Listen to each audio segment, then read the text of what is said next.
gentlemen, please take your seats. The show is about to begin. Now for the main event. Fight.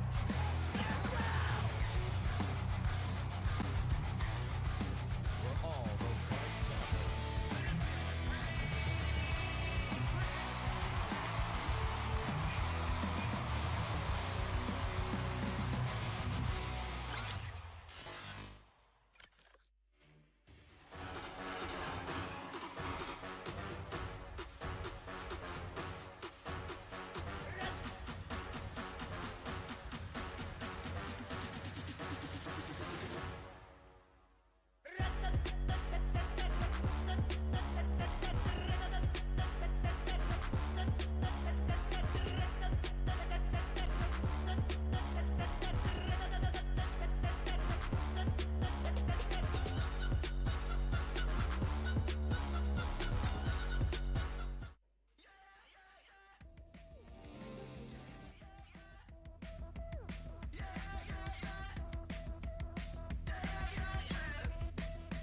It is fight night in Lafayette, Louisiana.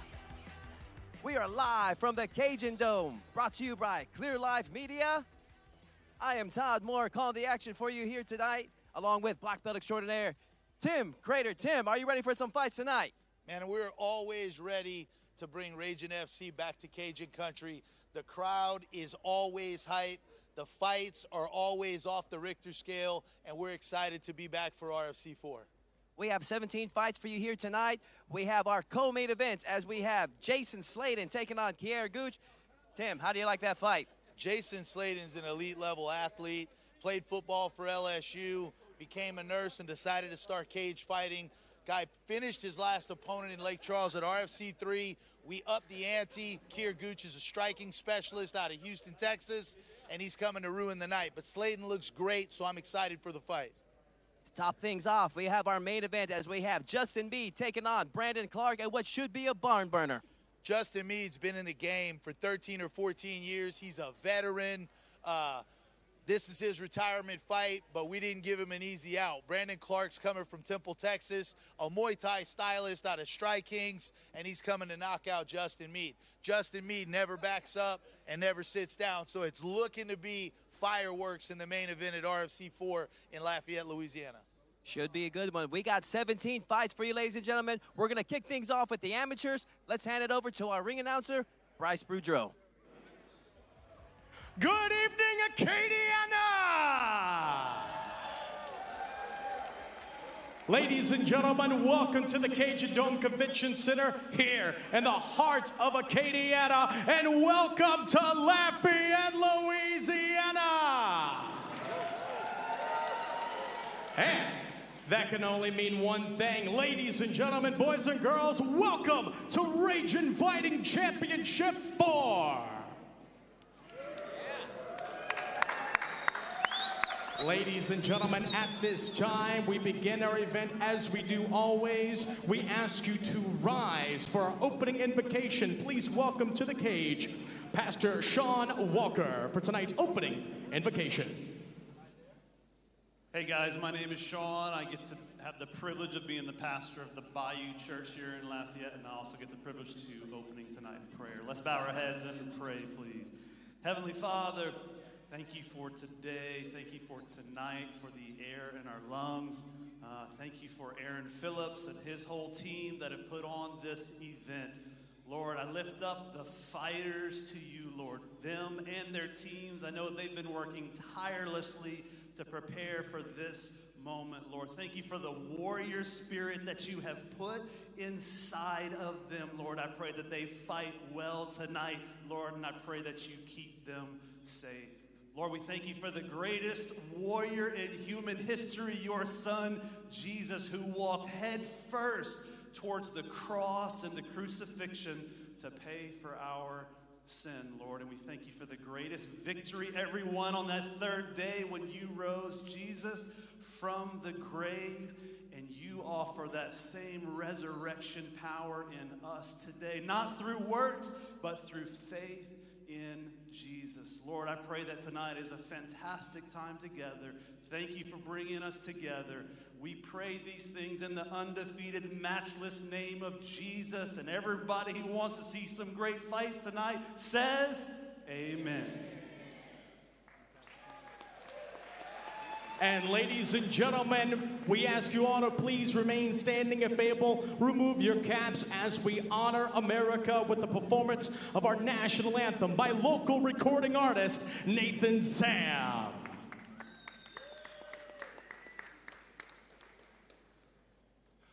Oh, say can you see by the dawn's early light what so proudly we hailed at the twilight's last gleaming, whose broad stripes and bright stars through the perilous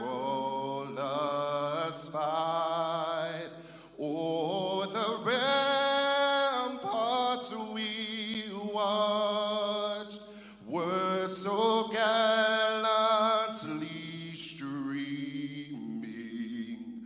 and the rocket's red glare, the bombs bursting in air, gave proof through the night that our flag was still there. Oh, say does that star-spangled banner yet wave o'er the land of the free and the home of the brave.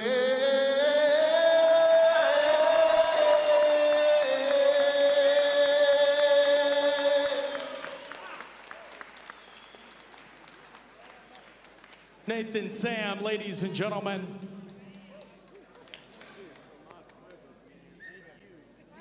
Once again, ladies and gentlemen, we welcome you here to the Cajun Dome Convention Center in the heart of Lafayette, Louisiana. Of course, ladies and gentlemen, tonight it is Ragin Fighting Championship 4, and we are live exclusively on YouTube. And our live stream is presented to you, the viewers at home, for absolutely free. Tonight we are presented to you by our friends at Graphics Plus, live on YouTube. They picked up that pay-per-view bill for you, so you're watching the action live. And folks, here tonight at the Cajun Dome Convention Center, you got friends and family that couldn't make it there across the country there on vacation. Tell them to watch the live stream. We are live on YouTube, free. Presented to you by our friends at Graphics Plus. Ladies and gentlemen, tonight here at the Cajun Dome Convention Center, RFC4 presented to you by our friends at the Apothecary Shop. The official wellness partners, they've just opened a brand new location. Ladies and gentlemen, you've never seen anything like it. Next level dispensary experience with a luxury spa vibe, over 3 times the size of their original facility. Flawless, elevated environment designed around comfort, quality, and care. A brand truly dedicated to wellness and the community and supporting local athletes. Folks, if you're looking for medicinal wellness, stop wasting your time. Check on our friends at the Apothecary Shop for natural medicinal wellness, the official wellness partners and proud presenters of Ragin Fighting Championship 4.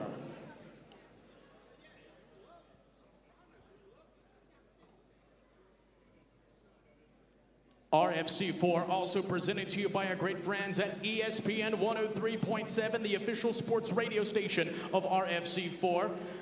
Ragin Fighting Championship 4 presented to you by our friends at ESPN 103.7, Acadiana's #1 home for sports talk analysis, radio live coverage. Our ESPN 103.7 guys are in the house, RP3 and Mesh on the radio every day. Check them out. They're in the house with us tonight. Of course, our friends at Chapman's AC and Heating, the official HVAC partners of RFC4, keeping you cool in the summer and warm in the winter, especially right now. The weather outside, it's getting cold. You need your heaters cranked up. You got issues with that? Call our friends at Chapman's AC and Heating. Look for that camo truck. It's our friends at Chapman's AC and Heating. Also, our friends at Planet Radio 106.7, Lafayette's Rock Station. Big shout out to our friend Mr. Chris Logan. Tune in to the Power Hour every morning for the wildest and craziest morning show you've ever heard. Our friends at Planet Radio 106.7, the official rock station of RFC4. Also, a big thank you to our friends at Barek Spine and Rehab, the official chiropractor of RFC4, making sure all of our fighters are cracked and ready to go. Our great friends at Pete's in Lafayette, the official sports bar of RFC. Our friends at Gulf of America Outfitters, tactical gear, outdoor workwear, hunting gear, and more. And also a big thank you to our friends at Small Sliders in Lafayette, the official fast food restaurant of RFC4. Also our friends at Laser's Edge with custom laser engraving, awards, and plaques. They are presenting our awards tonight, our friends at the Laser's Edge.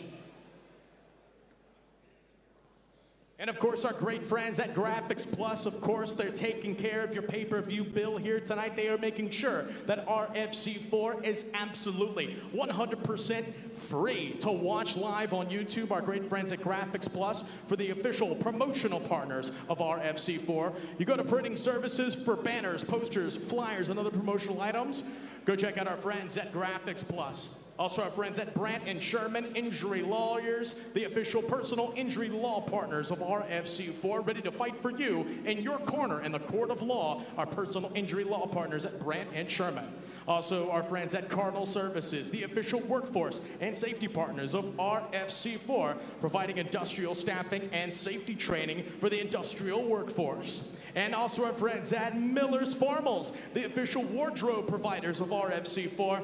I'm wearing Miller's Formals right now, and you should too. Ladies and gentlemen, it's Christmas party season, and Mardi Gras right around the corner. Get ahead of the ball. Go get your tux rented from our friends at Miller's Formals, the official wardrobe providers of RFC4.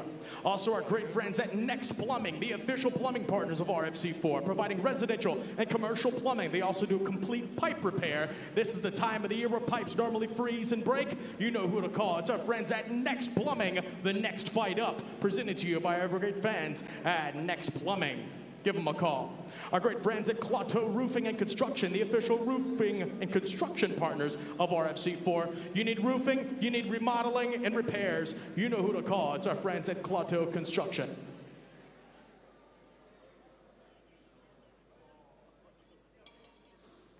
Well, ladies and gentlemen, before we get started here at RFC4, we do things a little different. Over here in Cajun Country, we kick things off with a little party. So, ladies and gentlemen, if you want some free stuff, let me hear ya!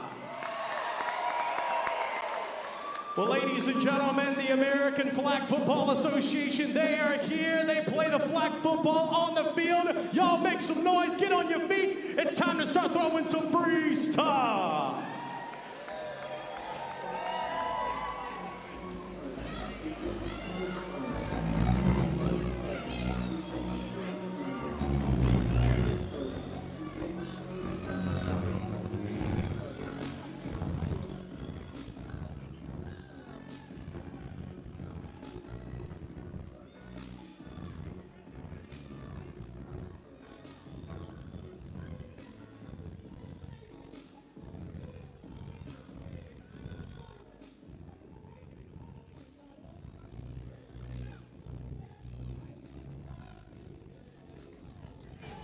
What a great crowd here tonight. We're about to get things kicked off. And this is how you kick things off right here. We kick it off in a big way. Y'all make some noise, Acadiana.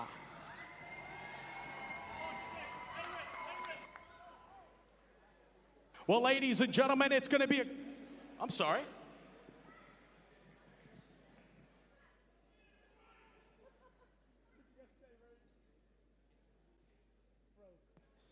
This guy's trying to be like me. Ladies and gentlemen, allow me to introduce our mascot of RFC. His name is Raged, and he's dressed just like me, wearing the suit from Miller's Formals. Y'all make some noise for Rage, ladies and gentlemen. Ladies and gentlemen, I think we're the only MMA promotion in the world with its own mascot. Folks, it's going to be a wild night of action. Once again, welcome to RFC 4. Ladies and gentlemen, tonight's action is sanctioned by the Louisiana Athletic Commission. Our chairman, Mr. Ronnie Rance, here with us this evening. Your commissioner in charge of the action, Mr. Ricky Norris. Your guest commissioner here with us this evening, Mr. Jimmy Poirier. Ladies and gentlemen, your judges. Our cage side, Mr. Matt McFarland, Mr. Chase Henry, and Mr. Todd Maxwell. Your officials calling the action right down the middle in the RFC cage, Mr. Kerry Mullins and Mr. Chris Hill. Your timekeeper, cage side, Mr. Jason Borg. Your hand wrap inspectors in the back, Mr. Byron Borg and Mr. Byron Avery. Your cut man keeping us safe all throughout the night, Mr. Big Sean Eads. And of course, your cage side physician keeping us safe all throughout the evening, Dr. David Moss, ladies and gentlemen. And now, Acadiana, and those watching live around the world, the stage is set. We are under the lights. It's Friday night, and it's time for the fights.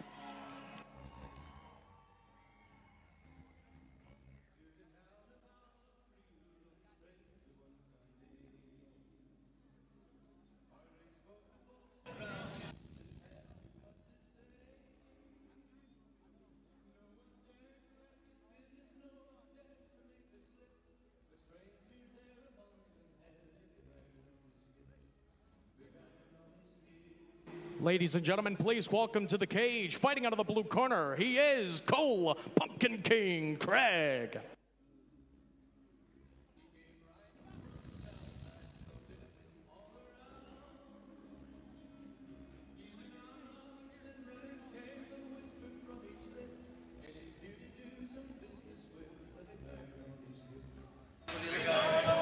All right, we are kicking things off in the 135-pound division. Making his way to the cage, Wolf Den's own Cole Craig, 5'11", 21 years of age, going into this fight with one victory under his belt. Has an interesting nickname that my co-worker here, Tim Crater, gave him. Tell us a little about that nickname, Tim. Yeah, Cole is a tall, skinny, slender guy. Normally fights at 125. He took this fight at 135 yesterday, about an hour after weigh-ins when Miguel's opponent didn't show up. But Cole has a second round knockout against Colby Lafferty at RFC 3. Tall, skinny kid, looks like Jack the Pumpkin King, but I tell you what, when that bell rings, he can fight. Really great long-range striking. Knockout power, head kick knockout in his last fight. Fun to watch, got great hands. Cole King, ready for action.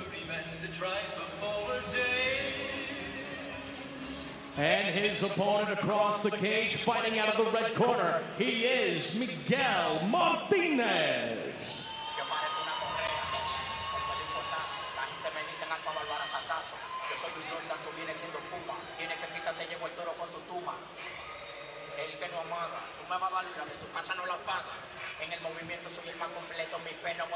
Austin, Texas's own Miguel Martinez, the southpaw out of Integrated Fighting Arts, 5'7", 22 years of age. Coming into this fight also with one victory under his belt. Somebody's goose egg must go. Yeah, this is going to be a battle. This kid trains up at Iron Forge MMA as well with J.D. Hardwick and Ray Casper. They got a tough squad of guys in there. Ray Casper's our current 135-pound pro champion at RFC. Every guy that comes out of Iron Forge or out of Hardwick and Casper's stable are all exceptional MMA athletes. So I look forward to Miguel being a competent fighter, even with just one fight under his belt. Miguel Martinez, and he is ready for action. He definitely has that mud flat trailer park haircut that fits in well in South Louisiana, dude. Only in Louisiana. Oh, looks a little bit like Dominic Mysterio with that mullet. Let's hand it over to Bryce Boudreaux. Ladies and gentlemen, RFC 4 starts now. Ladies and gentlemen, your opening bout here at Ragin Fighting Championship 4, 3-minute rounds of amateur bantamweight mixed martial arts action. Ladies and gentlemen, when this bout begins, the man in charge, Mr. Kerry Mullins. Introducing first, fighting out of the Chapman's AC and Heating blue corner. This man, a striker representing Wolf's Den MMA, standing at 6 foot tall, weighing in at 135 pounds. From Orange, Texas, he is Cole the Pumpkin King, Craig. And his opponent across the cage and fighting out of the Barek Spine and Joint red corner. This man, a boxer representing Iron Forge Gym, standing at 5'7", weighing in at 136 pounds. From Austin, Texas, he is Miguel Martinez.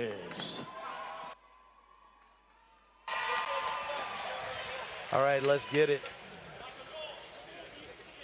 Cole Craig, Miguel Martinez. And this fight is officially underway. Southpaw versus conventional matchup. Cole Craig has some head kicks. Nice. Miguel Martinez locks up quick, puts him on the ground. Didn't waste any time for that takedown, Tim. Yeah, Cole Craig is from Wolf's Den under black belt Ruben Alanise. I'm fairly capable of thinking he's pretty good on the ground. And obviously we see some great scrambles there, but Miguel gets another takedown. Unfortunately for Craig, that was a pretty crafty reversal there, but Martinez staying right on him. Yeah, Lions Den guys are always, Wolves Den guys are always pretty good on the ground. Alanise is a good black belt, and we'll see how it transitions. Man, Martinez right there has Craig so tangled up right now. Just reached around the body, and he is just starting to lay some leather now onto Craig. Doing the Dagestani leg lace to Khabib Nurmagomedov with his legs, trying to lock that triangle, throw them hard right hands. Looks like he's got his arm trapped with the right hand behind the back, and Cole Craig just doesn't have an answer. This is a bad spot for Craig. He needs to be careful that the referee doesn't stop this. How much of this can Craig take there? Yeah, hard shots by Miguel Martinez. Big left hands. He's the southpaw. Obviously, his left hand's his big power punch. Landing some hellmakers right now. Man, Tim, I mean, Martinez has Craig wrapped up like a pretzel. Looks to be taking the back, but lets it go. Just a heck of a good position here. Grapplers take note. There's some good stuff here from Martinez for a young amateur fighter. Yeah, he's got some wrestling background, it looks like, but his control and his punching and his poise with one fight, that's impressive. Definitely. Reaching across, trying to break down the base of Craig. Craig looking for a guillotine, always jump the ghillie, you know, but unfortunately with a guy with looks like the wrestling skills of Martinez, that's tough to get. Yeah, at this level, especially the 3-minute rounds, one takedown makes a huge difference. It can eat up just so much of the clock. You don't have much time to work in those 3-minute rounds. Yeah, absolutely. Miguel Martinez's ground control also looks very impressive. Heavy on top, good transitions, doing a great job of controlling the far wrist and really throwing heavy ground and pound. Sometimes we see guys great grappling but can't put heavy strikes together. Miguel Martinez is doing both in spades. And I also want to correct myself. There is plenty of time to work in 3-minute rounds, but just one takedown can feel like it just eats up like every bit of that 3 minutes. Big suplex by Martinez. Cole Craig looks like he may survive this round. We've got 15 seconds left. Martinez, craftsman-like wrestling, though. Pretty easy round to score, and head and arm choke right at the end. Will Craig survive? Gives the thumbs up. But it's a... Yeah, you know, quitting Cole Craig, he survives that round, but almost a 10-8 round in my opinion. Yeah, I mean, just the damage and duration done from Martinez, I would agree with that. I wouldn't blame any of the judges for giving that a 10-8 round. Man, rough start for Craig. You have to wonder what adjustments his coaches are asking him to make. Here's some highlights from round one. Well, listen, if he wants to change the place the fight takes place, he's going to have to manage distance a lot better, Todd. He's going to have to use his jab and use his footwork to circle and not use linear backing up, because otherwise he'll be back on his back fairly quickly into the second round. We want to hear from you. If you guys are watching live on our stream, Clear Life Media's YouTube, comment what fighter you're here to see, support your fighters, and spread the wealth. Share with your friends and family the live stream. We got 17 fights for you, and we are about to kick off round 2. Cole Craig looks more frustrated in the corner than anything. Let's see how he answers and adjusts. Yeah, Martinez charges, and he's right back into a body lock. Big takedown from Martinez again. It looks like Cole Craig's trying to lock up a sneaky triangle, but Martinez is hip to the game. Yeah, he's got that long frame. He can make some of that new school jiu-jitsu, some of that funky moves from like the bottom, but Martinez having none of it.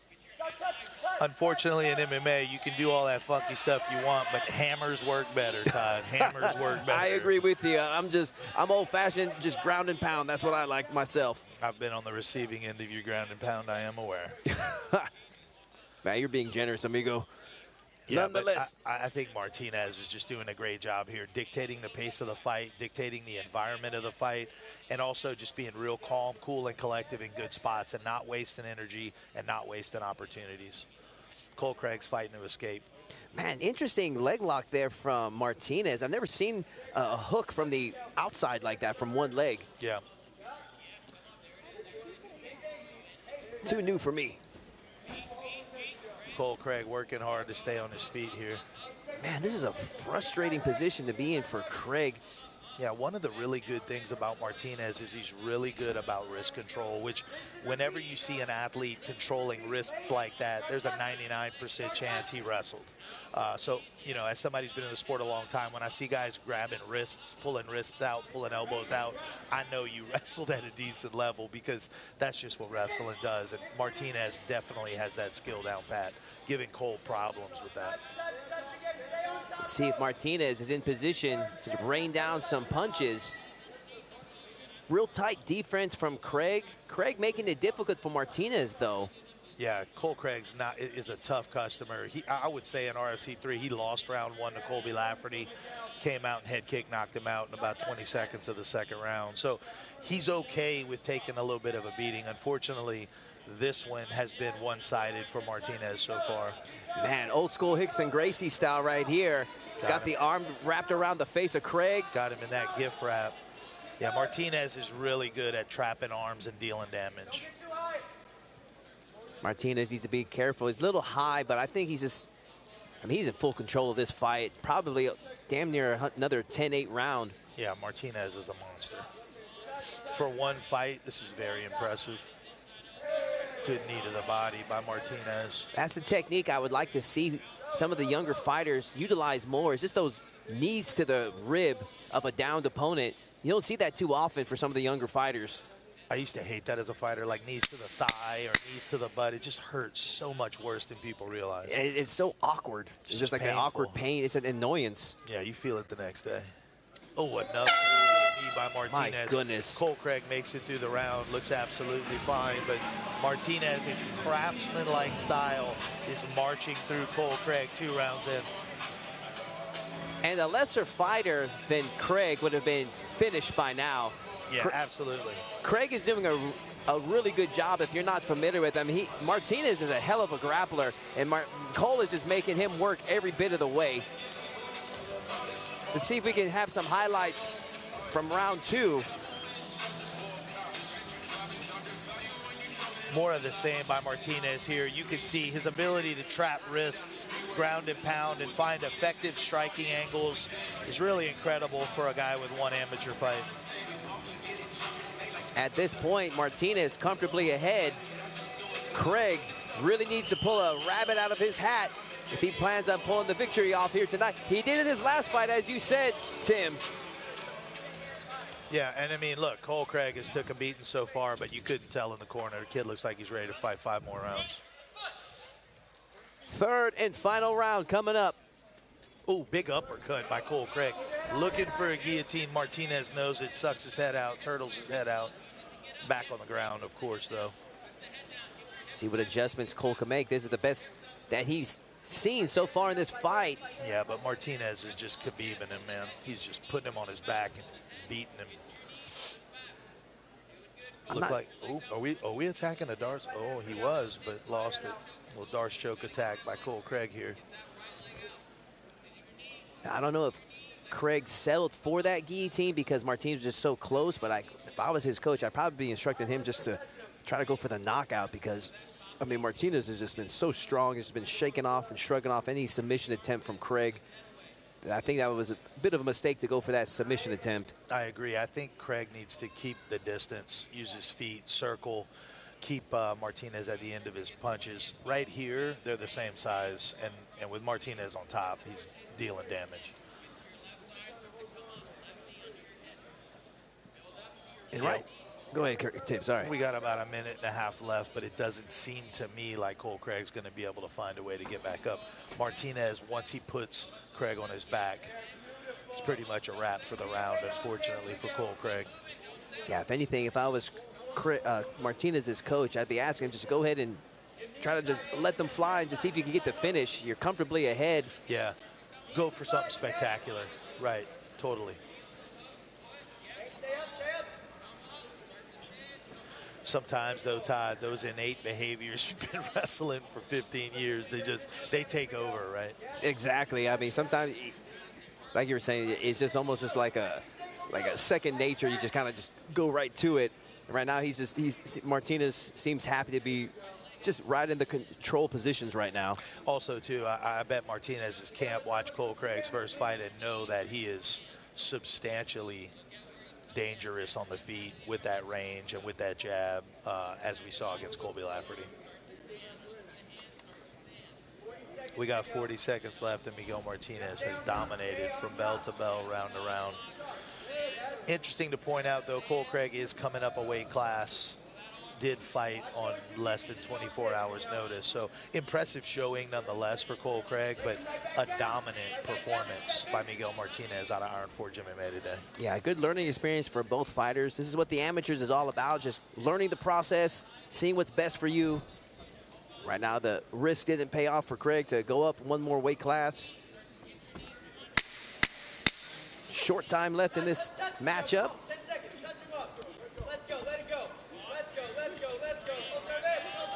Martinez trying to finish strong. And Cole Craig and Miguel Martinez go the distance in our opening matchup here tonight at Ragin FC.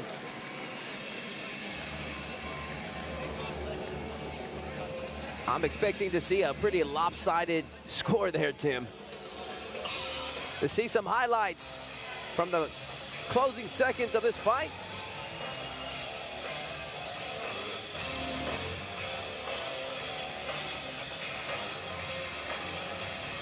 Martinez not willing to stand at all with Cole Craig, and who can blame him? If you saw our last event, saw like a tempo head kick knockout from Cole Craig.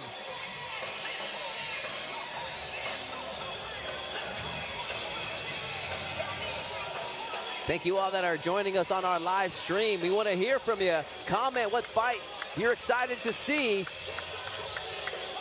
List your fighter, support your fighter.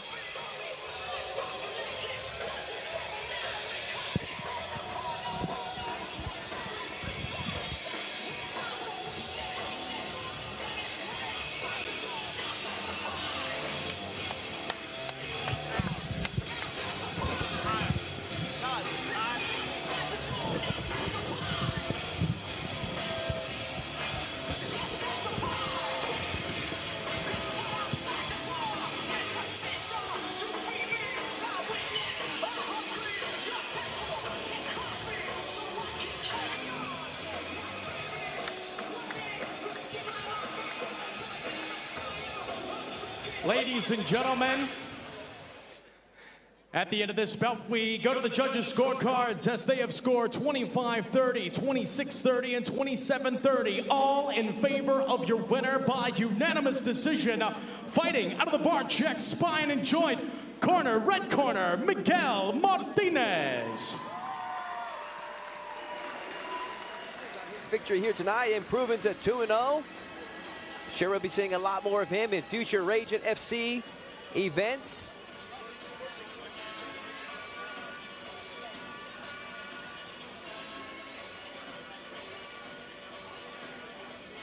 We got Danny KRT watching all the way from Seattle, Washington. We love having you guys. People watching all over the country. Our live stream here tonight.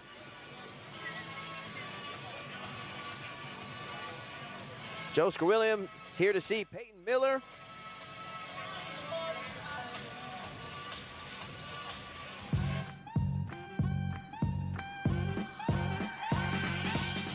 Welcome to Barek Spine and Joint. Hi, I'm Dr. David Barczyk from Barek Spine and Joint. I'm board certified chiropractic neurologist, and I have some training in biomechanics. So I apply those things to athletes and how they recover and how crucial your nervous system is for optimum functioning of your body and brain. I'd like to sponsor things that I value. Going towards fear and overcoming it is a gigantic thing for every human being. Fear stops people from success largely, not anything else, right? So if you can do it in a fight, then you can do it in real life. And I think that's an incredibly valued tool.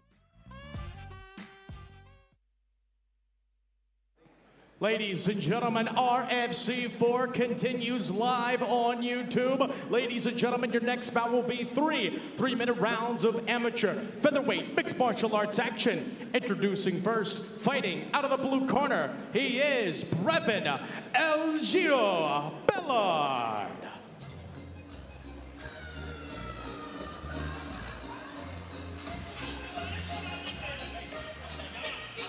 And here we have, making his way to the cage, Brevin Bellard, 6'1", 18 years of age.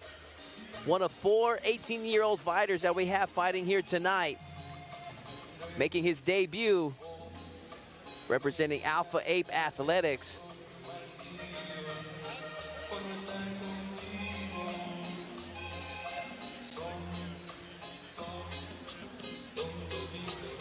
Final touches for Bellard.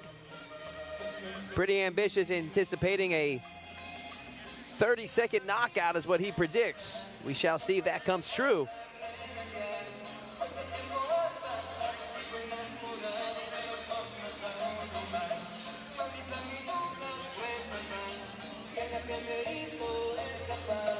A 30-second knockout might be tough.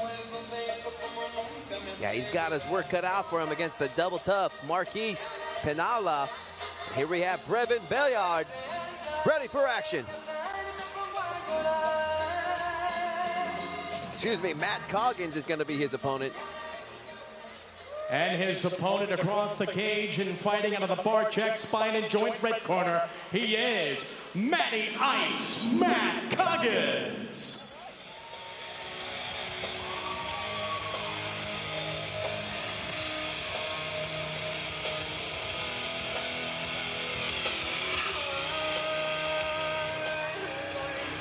Head Kicks MMA Zone. Matt Coggins, 6'2", 19 years of age, fighting out of Lafayette, Louisiana. Looking for his first victory here tonight. Has been training for the last 6 years. Gonna be looking for a submission victory here tonight. It's his favorite submission, the triangle choke. I recently watched Matt Coggins compete in a submission grappling tournament, and he was extremely impressive. The kid may be a blue belt or a purple belt, but he's got a high-level jiu-jitsu on the ground. It's gonna be contrasting styles, fighting and mixing it up. It's gonna be an interesting one. Final touches for Coggins.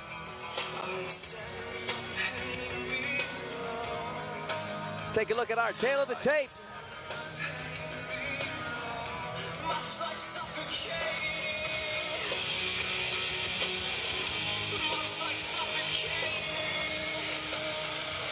As soon as they finish up right there, those final touches, we'll get to that tail of the tape, excuse me.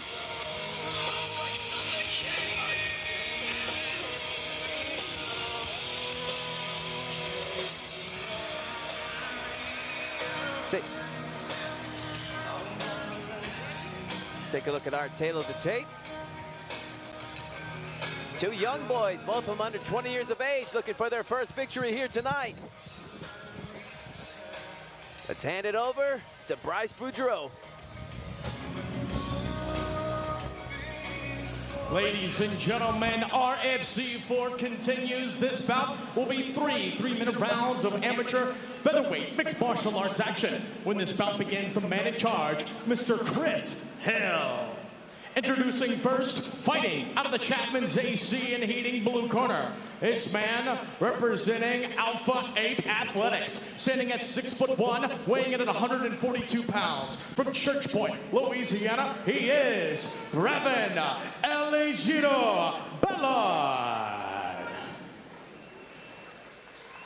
And his opponent across the cage, fighting out of the Barek Spine and Joint red corner. This man representing Head Kicks MMA, standing at 6'2", weighing in at 147 pounds. From Lafayette, Louisiana, he is Matty Ice, Matt Coggins.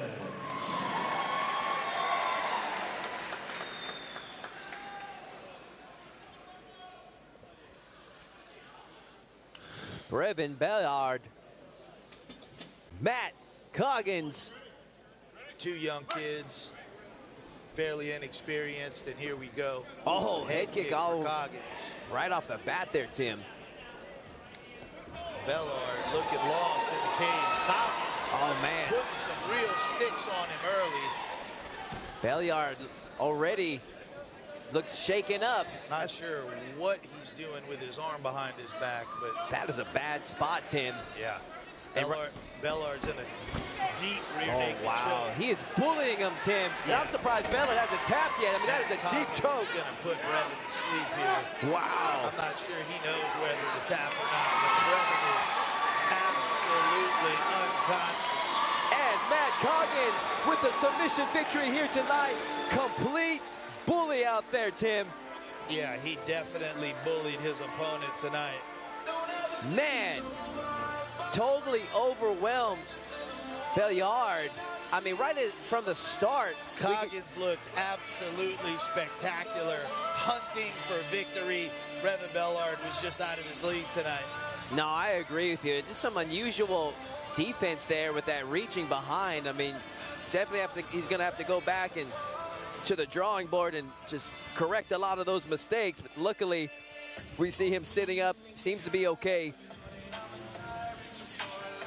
I don't know if we have some highlights from that fight. That was 30 seconds as Bellard predicted, but it went the other way.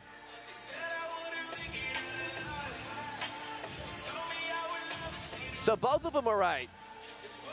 Coggins got the submission, and Bellard says the fight would be over in 30 seconds. We're going to go ahead and make this one official. Ladies and gentlemen, official Chris Hill calling a stoppage to the action. 37 seconds, round number one. Declaring your winner by technical submission.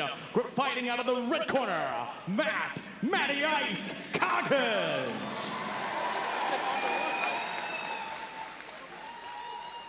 Congratulations to Matt Coggins.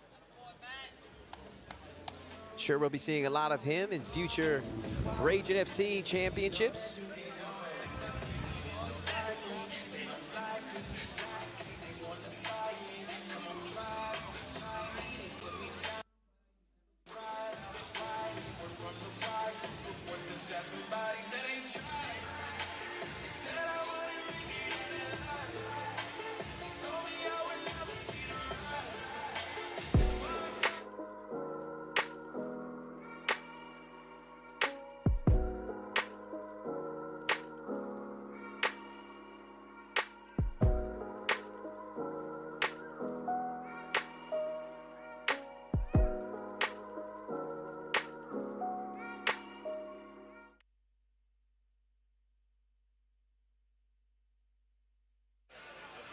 Ladies and gentlemen, we got to give a big shout out to our friends watching live on YouTube. Of course, tonight's pay-per-view bill presented to you by our friends at Graphics Plus. They took care of the pay-per-view bill, so you don't have to buy it. Ladies and gentlemen, RFC4 is absolutely free on YouTube. We give back to our fans here at RFC.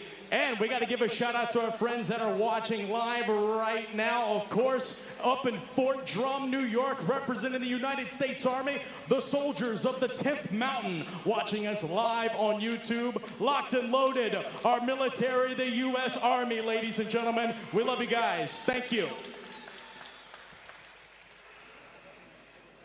Ladies and gentlemen, the action continues right here, right now. RFC4 live from the Cajun Dome Convention Center here in Lafayette, Louisiana. Ladies and gentlemen, this bout, 3 3-minute rounds of amateur featherweight mixed martial arts action.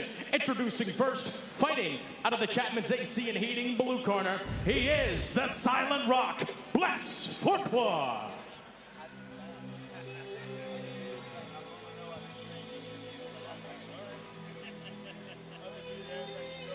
Making his way to the cage, Bless Forkwar, 5'7", 23 years of age, representing True Bloodline MMA, has been training for only 6 months. Also likes to play soccer, enjoys proving people wrong. Plans on a big knockout victory here tonight.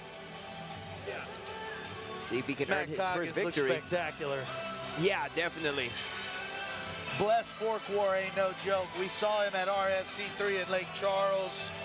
He lost to Peyton Miller, but had a spectacular show. He got into the second round with the guy who's fighting tonight at 165, a really tough, strong wrestler. Bless showed great hands, great footwork, great poise. He's at 145 for this fight. I expect great things out of Bless. He's got another 0-0 guy tonight, Isaiah Rutherford. Also a tough striker. We'll see where the fight goes. Both these guys are looking to bang. That's what we're looking for.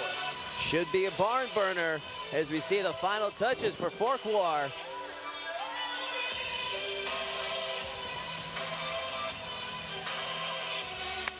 Bless Forkwar, ready for action. Yeah, my parents did not pick the name Bless for me, that's for sure.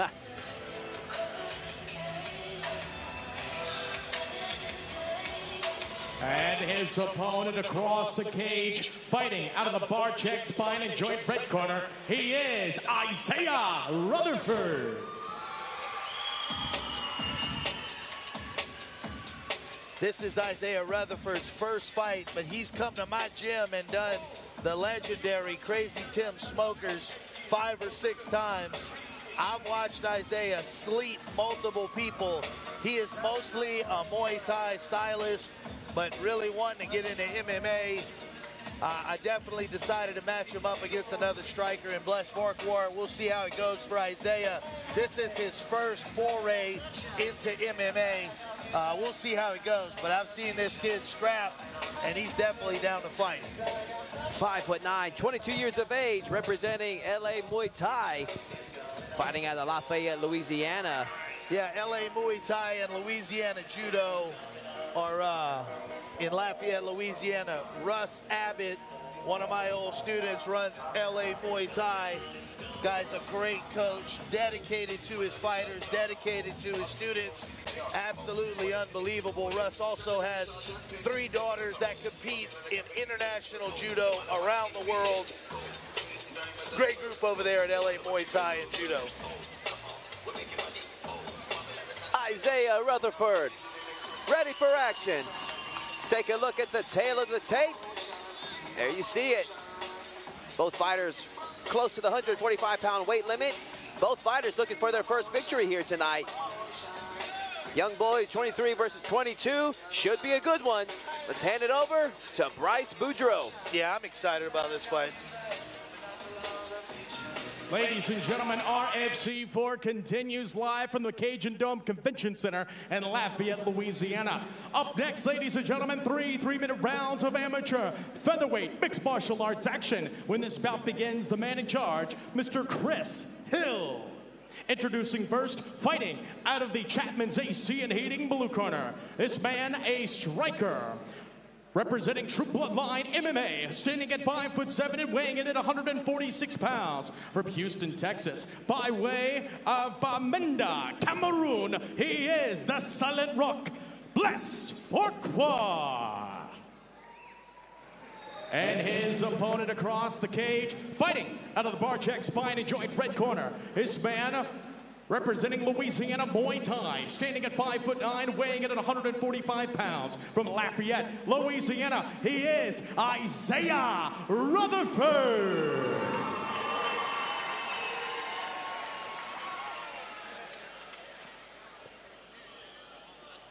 Bless Forkwar. Isaiah Rutherford. This fight is officially underway. I see this as a standing match, but man, Todd, you just never know. Things go downhill quick. Ooh, Rutherford not wasting any time. Isaiah Rutherford is coming to fire, dude. He put his Pokemon cards down, and he is here to fight tonight, Todd. Oh my goodness, Rutherford ends it quickly. Wow. Isaiah Rutherford with a first round knockout of Bless Forkwar. You are lying, Tim. Unbelievable performance. My goodness, just totally overwhelmed Forkwar. He didn't give him anything. Performance for Isaiah Rutherford. Hometown kid, put in the work, did it the right way, and showed up and put Bless Forkwar on his back early. Let's take a look at a highlight from that. My goodness, that was one hell of a knockout. There he is, just machine gunning Forkwar in the corner. Yeah. He threw some bombs, dude. Look at these hooks. He just said, let's go to Mardi Gras, dog. And the thing is, this is Rutherford's first fight in MMA right there. Yeah, excellent performance. Wow. I'm pretty confident we're going to be seeing a lot more of Rutherford in future Ragin FCs. Let's make this one official. Hand it over to Bryce Boudreaux. Ladies and gentlemen, official Chris Hill calling a stoppage to the action. 19 seconds, round number one. Declaring your winner by TKO due to strikes. Fighting out of the red corner, Isaiah Rutherford.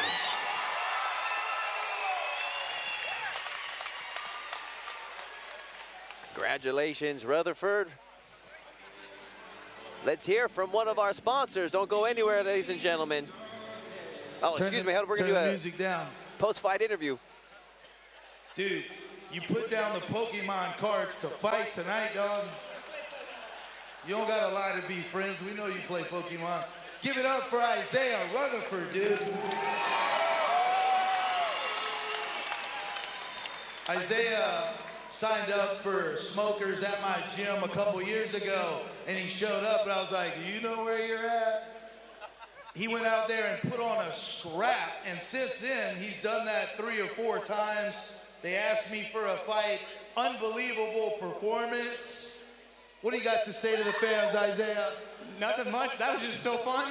Right back to Pokemon, huh? You don't care. Well, I'm going to watch some anime and go to sleep. Ladies and gentlemen, one of the most unassuming guys you'll ever see who can fight. Give it up for Isaiah Rutherford from LA, Muay Thai, and Judo.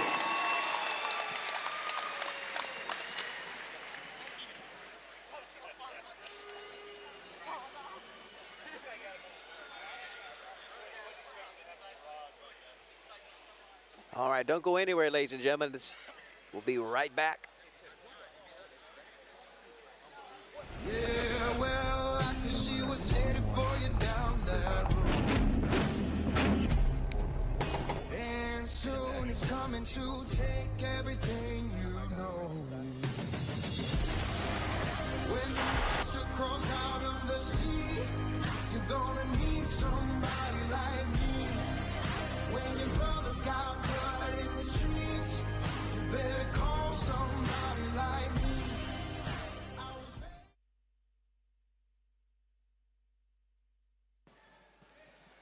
Ladies and gentlemen, we are back live here at the Cajun Dome Convention Center in the heart of Acadiana, Lafayette, Louisiana. And ladies and gentlemen, the cage has been reinforced because, ladies and gentlemen, up next, it's time for the RFC Heavyweight Division. Ladies and gentlemen, up next, it is three-minute rounds of heavyweight amateur mixed martial arts action.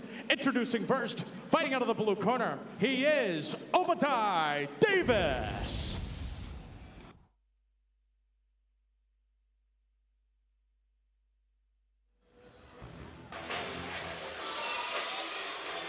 Philadelphia, Pennsylvania's own Obadiah Davis, 6 foot tall, 35 years of age, currently with a 1-0 record. Has been training for the last 2 years. 248.8 pounds, the official weight for Davis. Giving up a 7-inch height disadvantage to his opponent here tonight, so he's gonna have to be punching up, Tim. Yeah, Obadiah is a big, big boy. He's also from Cobra BJJ, Curtis Taylor, and the guys over there. There's a big stable of athletes. It's a big, strong guy. It's going to be a hard first round for anybody. Final touches for Davis.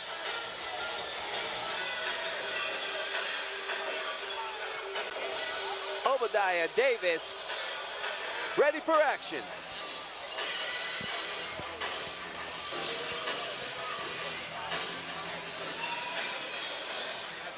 And his opponent across the cage and fighting under the bar check, spine and joint red corner, he is Jameson Thomas.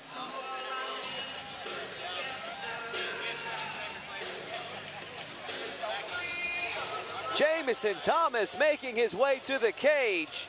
6'7", 27 years of age, also 1-0 in his young career. Has been training for the last 3 years. Representing Wolf Den MMA. Surprisingly, is looking for a submission here tonight.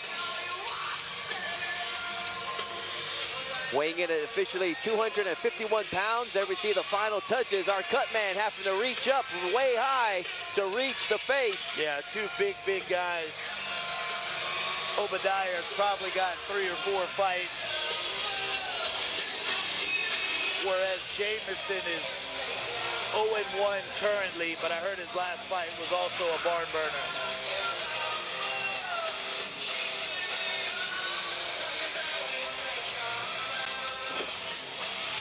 Jameson Thomas, ready for action. Take a look at the tail of the tape.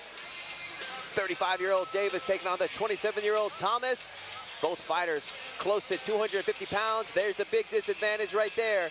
6 foot versus 6'7". It's gonna be a good one, ladies and gentlemen. Yeah, both guys 1-0. Let's hand it over to Bryce Boudreau.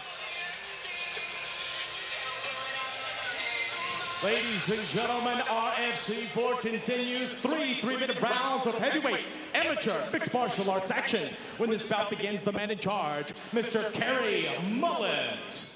Introducing first, fighting out of the Chapman's AC and Hating blue corner. This man, a mixed martial artist, representing Cobra Brazilian Jiu-Jitsu. Standing at 6'1", weighing in at 248 pounds, from Tuscaloosa, Alabama. By way of Philadelphia, Pennsylvania, he is Obadiah Davis. And his opponent, across the cage and fighting out of the bar check, spine and joint red corner. This man, a jiu-jitsu practitioner representing Wolf Den MMA and American freestyle kickboxing. Standing at 6'7", weighing in at 251 pounds from Bridge City, Texas, he is Jameson Thomas.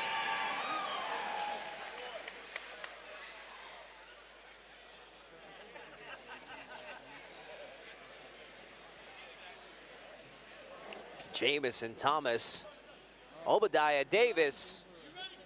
And this fight is officially underway. Both fighters, two big dudes in the conventional stance. I'm interested to see how Thomas uses that range against Obadiah, who looks a bit stronger, but you never can tell. Another leg kick from Davis. Eats a right hand, but shakes it off.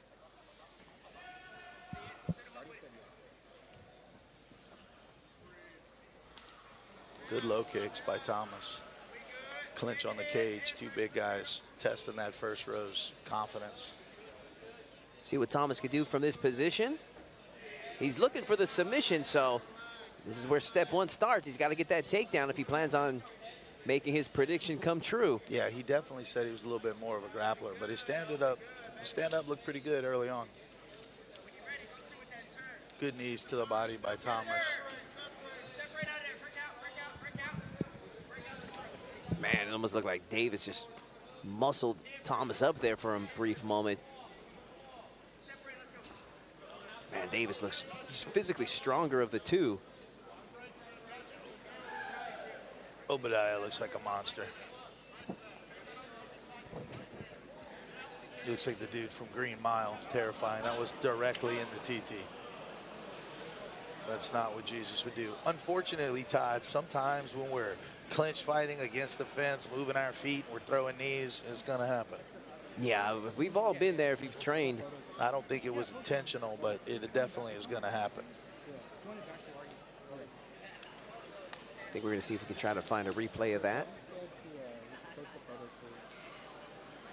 That's definitely a nice walkout. We give them about 5 minutes to recover from the foul. And I'll be honest, ooh, that was direct. Is he wearing a cup? Direct hit.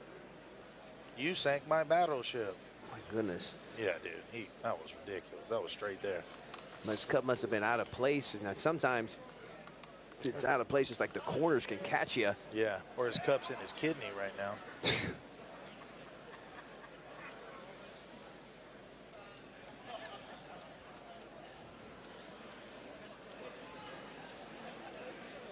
Some fighters got motivated from the low shots and would actually come back a little bit stronger.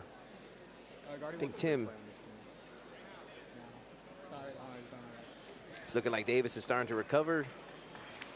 Let's take another look at that. Man.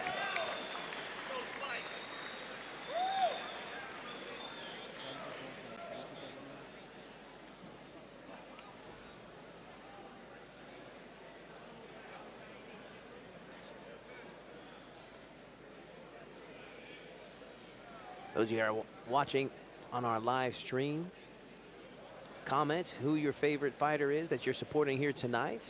Share the wealth. Spread the live stream to your friends and family.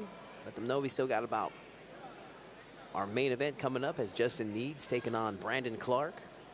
In the co-main event, Jason Sladen will be taking on Kier Gooch.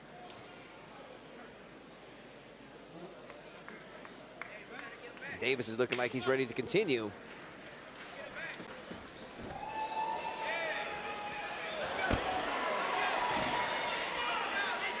Davis looking to go low. Tom's doing a good job in defending that takedown, looking for a takedown himself.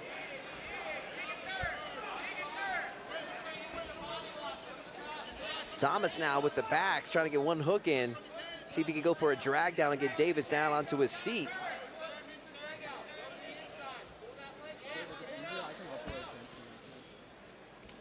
Needs to be careful not to drag Davis right on top of him. Just under a minute left in this opening round between these two big boys. Oh, and there's those knees to the thigh. We were talking about that earlier. Those things are a lot more annoying and painful than they look. Those things that you wake up with in the middle of the night, you just feel a huge knot in your leg. Thomas doing everything he can to try to drag Davis down to the mat. But good defense from Davis and being able to stay on his feet.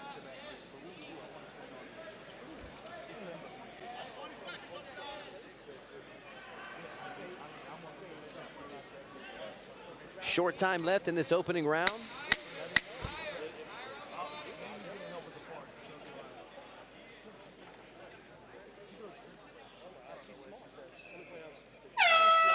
Round one comes to a close. See if we can have any highlights from that first round. Towards the second half after the low blow, Saw Thomas, the positioning control, able to land some solid knees to the thigh of Davis. Davis will definitely be feeling that. Let's see if Davis will be showing the wear of that coming into round 2. Those knees to his thigh. Yeah, we talked about that earlier. Those are grueling later in the fight, you know. They're a thing that doesn't seem as effective to the crowd, but I tell you what, if you're in there, it is a nightmare. They're brutal, they hurt, and they don't stop hurting. Yeah, and they pay dividends as the fight wears on. Luckily for these guys, there's only 3 3-minute rounds, but if you're in a 5-minute round matchup, I mean, those things can definitely pay some dividends later. See how Davis responds.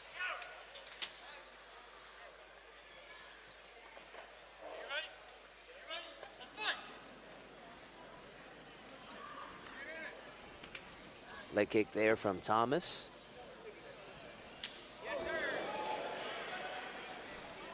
Yeah, those are the kind of kicks, like, they could end the night for either guy. Yeah, that's the exciting thing about the heavyweights. I mean, they got that power, that crushing knockout power that can come from anywhere. One-hitter quitters, man. Just the towering Thomas. Oh, nice jab by Thomas. Obadiah catches the kick, tries to run a takedown, but not having it.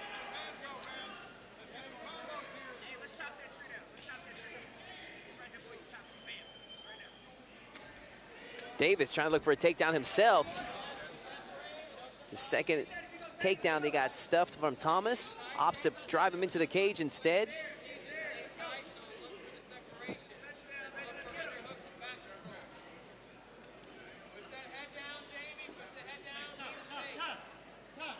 I don't know if that was like a low blow from that position from Davis.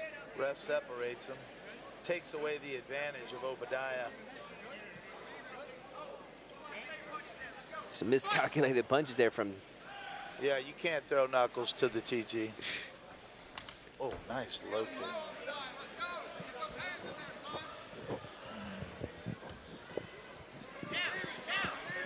Both fighters going southpaw briefly. Big overhand right there from Davis. He had some bad intentions on that one. Yeah, it looks like Jameson Thomas is now kind of starting to hunt him down. You know, I think Obadiah is a little bit tired. Jameson knows it. Starting to hunt him down with that jab. Davis trying to time that takedown. Starting to feel that wear. And it's just sometimes those longer fighters, those taller, longer fighters have that awkward body, and they have that leverage where it makes it difficult to get them on the mat. Yeah, 6'7" tough to fight no matter who you are.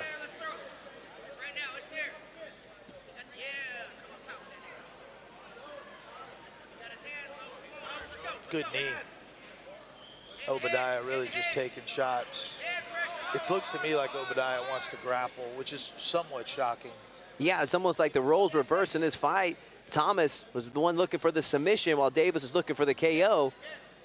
And now as the fight wears on, Thomas is the one that's been hunting Davis.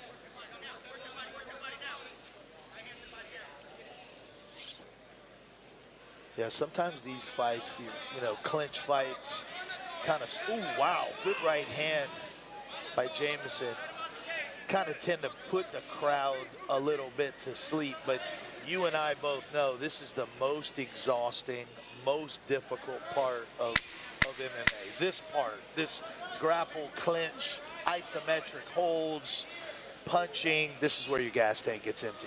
Big right hand by Obadiah. Right off the separation.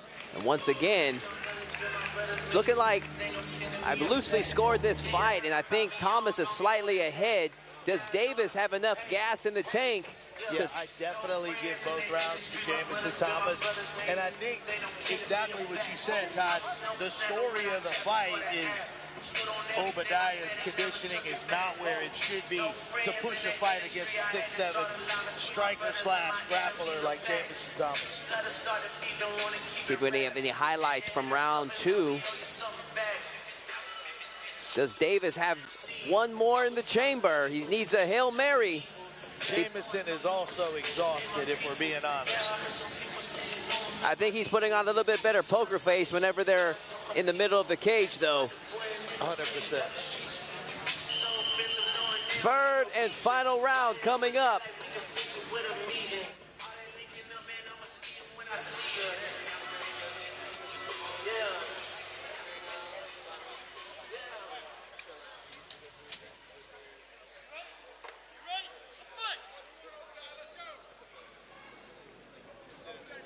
See if Davis made some adjustments. I'm a little nervous about Thomas's defense. His hands look a little low against the guy who's 265 pounds, but that was a good right hook. 2 right kicks in a row there from Thomas. Now opting to see if he can land something big with the hands. And he's been steadily just controlling the range. Davis has just been right in the cage. Refuses to go to the center. Yeah, unfortunately, it looks like Obadiah is just trying to get through the rounds and not necessarily fight for the finish, whereas Jameson is definitely hunting for a finish. Nice kick. I think Thomas now has gotten the second win. Davis, as you're saying, looking like he's just trying to hold on and survive. Yeah, big knee by Thomas. Obadiah Davis's cardio is absolutely spent. But, you know, it also comes down to, can Jameson finish a guy who really kind of wants to get out of there? Can you put it together in the next 2 minutes and finish a guy? First takedown nice of the takedown. fight. Can Thomas finish it now? Ground and pound. Big right hands. Davis in trouble now. And, you know, this kind of fighting at the heavyweight level, we don't see a lot. We don't see heavyweights take it to the 3rd round, get a takedown, and ground and crush. And the referee stops a fight. Jameson Thomas with the ground and pound victory here tonight. Thomas. Great fight, 3rd round, brutal fight.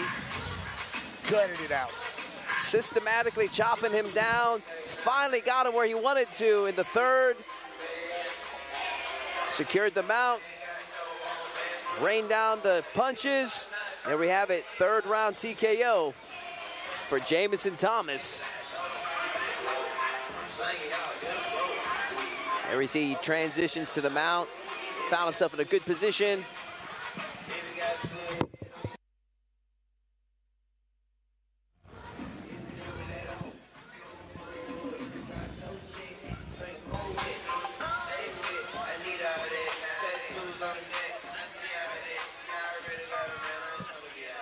We're going to make this one official.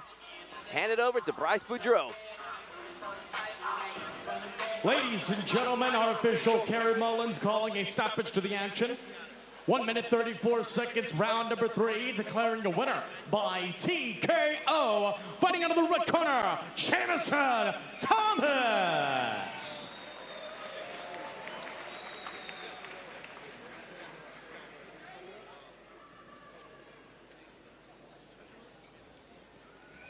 Congratulations to Jameson Thomas.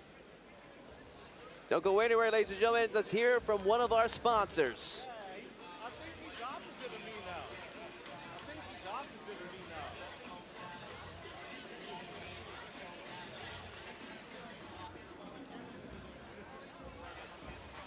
now. The future of lawn care is...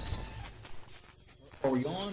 We're clear. We don't have much time. We don't have much budget. Hey, it's Chris Logan from Planet Radio 106.7. Are you missing 90s and 2000s rock? If you are, become a citizen again. We're on your dash at 106.7. Download the app Store, Google Play, search Listen to the Planet. Wake up with me every weekday morning. Don't forget about the Power Hour at 8 and drive home with Bridget Rose every weekday afternoon. Oh, and listen to theplanet.com too. Did we get everything?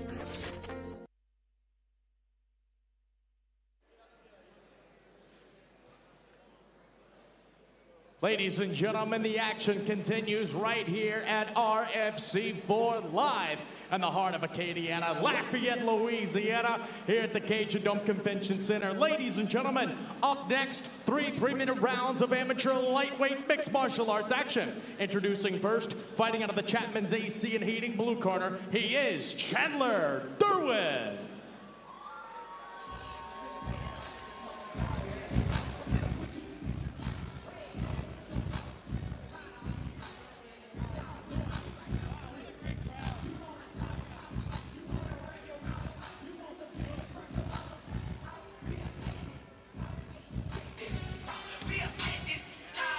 And here we have Chandler Duran, 6'4", 28 years of age, looking for his second victory here tonight. Fighting out of Strike Kings out of Killeen, Texas. Has been training for the last 3 years, predicting a head kick knockout, so expect some fireworks from Chandler Duran. There we see the official weight, 154.8 pounds with a 6'4" frame. That is a long-limbed fighter, ladies and gentlemen.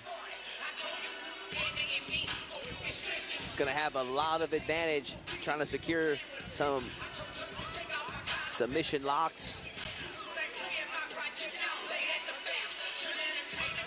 Let's get that, easily wrap those arms around for a Darce. Get the wingspan on that man.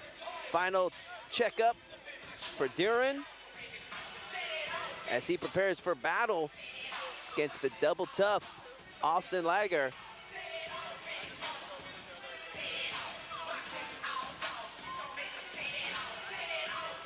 Chandler Duran, ready for action.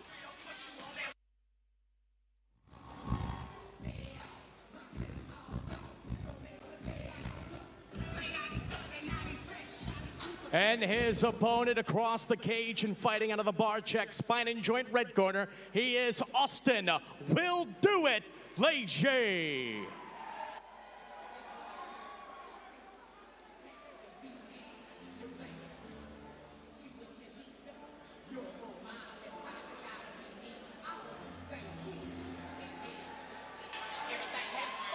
Head Kicks MMA Zone. Austin Lejay, 5'11", 25 years of age, making his debut here tonight. Fighting out of Lafayette, Louisiana. Has been training for the last 2 years. He's predicting a knockout here tonight, so we got contrasting styles.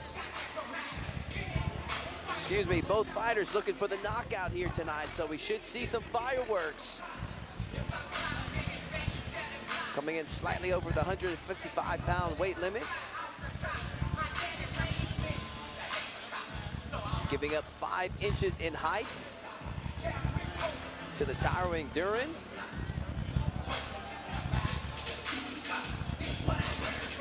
Thank you everyone that's watching live from our live stream on Clear Life Media's YouTube.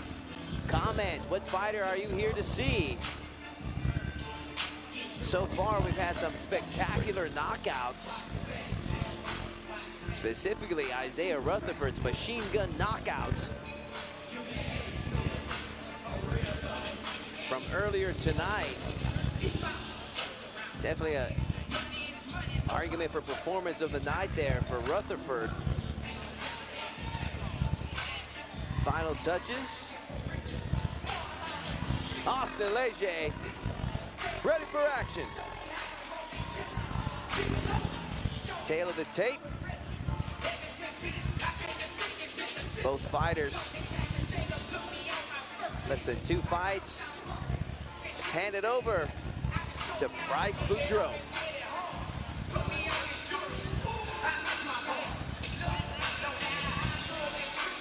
Ladies and gentlemen, RFC 4 continues this bout. 3 3-minute rounds of amateur lightweight mixed martial arts action. When this bout begins, the man in charge, Mr. Kerry Mullins. Introducing first, fighting out of the Chapman's AC and Heating blue corner. This man, a jiu-jitsu practitioner representing Strike Kings. Standing at 6'4", weighing in at 154 pounds. From Baton Rouge, Louisiana, he is Chandler Duran.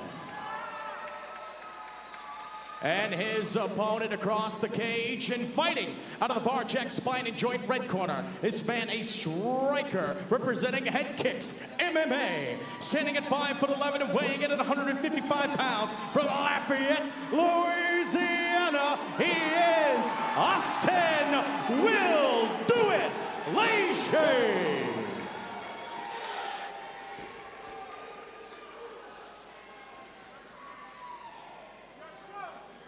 Duran, Austin Lejay. This fight is officially underway. Southpaw versus conventional matchup. Oh, my goodness. Big jab by Chandler. Chandler's actually from this area, trains in Texas now. Austin Lejay out of head kicks. Been wanting to fight for a long time, looking to get a double leg here on Chandler Duran. Fast start. Quick. These two guys don't got a ton of fights, and they don't know how hard this is going to be in a little bit. But they will, Todd.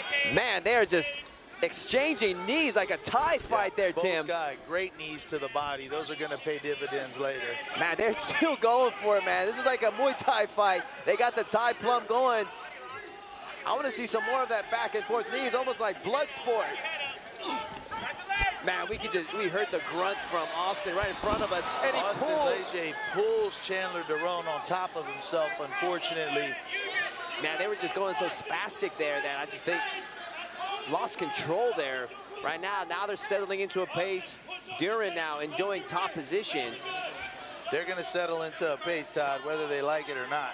Yeah, I mean, especially this young in their careers, I'm not sure they can keep that pace up. And right now, head and arm position from Duran. And at that 6'4" frame, he's got the length and leverage just to really secure some submissions in extra tight. Enjoying top half guard position now. Yeah, Austin Lejay gets back to half guard, but he's got to do more than this to come back from this round. On bottom, you got to sweep, submit, or get up. You can't stay there, because if you do, you lose a round. In amateur fighting, one round is too many. And this is Lejay's debut. I think maybe that adrenaline dump might be kicking in right now, because they came out to a very fast and spastic start. That happens a lot with guys early on in their career, but they start to learn patience later on. Duran now in a really good spot, putting some punches there on Lejay. Lejay in a bad spot. Looking to take the back. We got a minute left. That's all the way in for Chandler Duran. He's got a lot of time, Tim. Can he finish it? And he does! Rear naked choke victory for Chandler Duran. Chandler Duran! Chandler Duran takes the RNC victory in round number 1 over Austin Lejay. Let's take a look at some highlights from round 1. That was right there. Secured that. All 6'4" of him. Yeah, absolutely. Great leverage. But the truth is, Lejay made a mistake with that takedown, and oftentimes one mistake is too many at this level of fighting.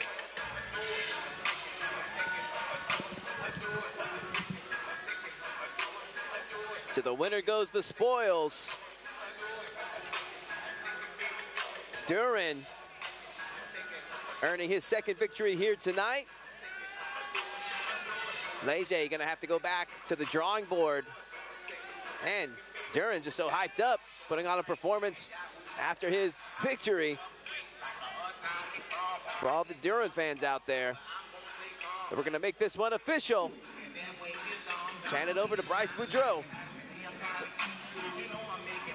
Ladies and gentlemen, official Kerry Mullins calling a stoppage to the action. 2 minutes, 16 seconds, round number 1. Declaring a winner by submission via rear naked choke. Fighting out of the blue corner, Chandler Duran.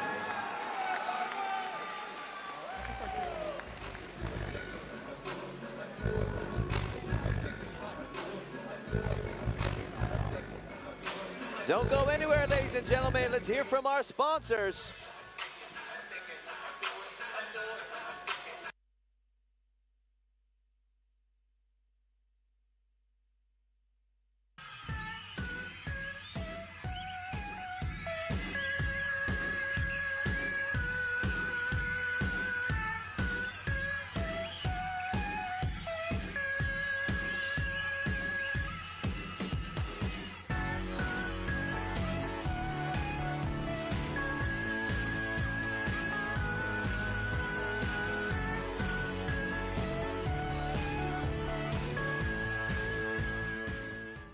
Sir, are you here for your fitting?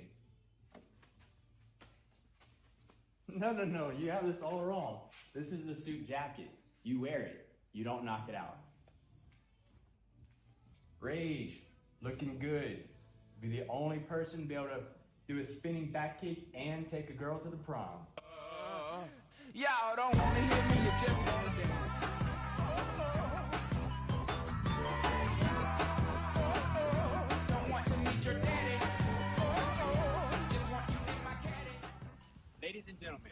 presenting to you Rage, the first ever RFC ready, wedding approved fighter, presented to you by Miller's Formal. I get knocked down, but I get up again. You're never gonna keep me down. I get knocked down, but I get up again. You're never gonna keep me down. I get knocked down, but I get up again. You're never gonna keep me down. I get knocked down, but I get up again.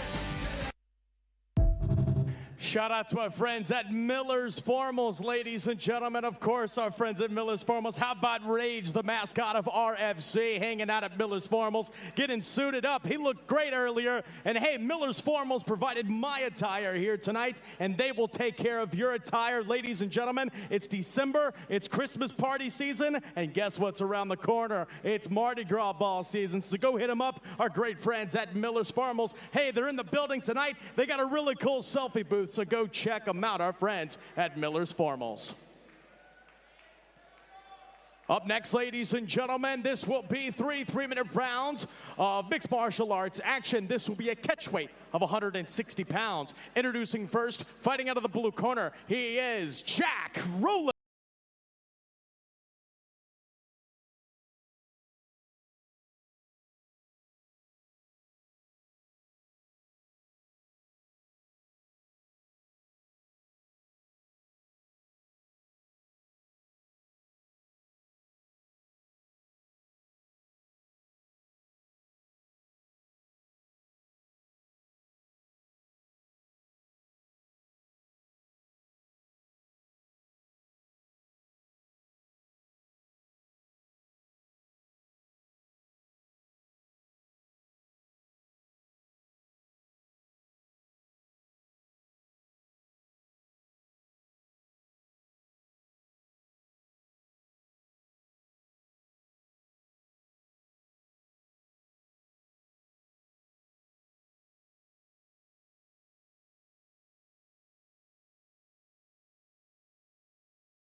Across the cage, fighting out of the Barek Spine and Joint red corner, he is Isaiah, the Wild Man Williams.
Gentlemen, RFC 4 continues. This bout will be 3 3-minute rounds of amateur mixed martial arts action with a catch weight of 160 pounds. Ladies and gentlemen, when this bout begins, the man in charge, Mr. Chris Hill. Introducing first, fighting out of the Chapman's AC and Heating blue corner. This man, a mixed martial artist, standing at 5'8", weighing in at 154 pounds, representing True Bloodline MMA from Houston, Texas. He is Jack Rowland. And his opponent across the cage and fighting out of the Barek Spine and Joint red corner. This man, a mixed martial artist, representing Wolfden MMA. Standing at 6 foot tall, weighing in at 159 pounds. From Orange, Texas, he is Isaiah, the Wild Man Williams.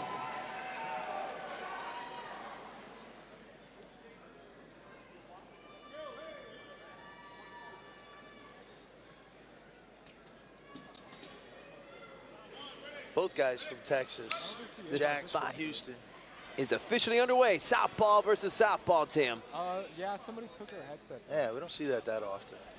You know, head kick by Jack. Man. Knee by Jack. Williams had caught that leg in an awkward spot, and now Duran looking for a front headlock from standing position. Let's see what he can do from it. Look, arm drag by Jack. Jack's trying to push away, and Williams is trying to get in and get that takedown. Both fighters exchanging Great knees. Man, Williams breaks some space and lands some solid shots before going back in for the takedown. Let's see if he can score it. Almost. Good balance from Rowland. Going for the butt drag, but ends up in on the bottom. Williams enjoying top position now. Good little scrap. Good little scrap.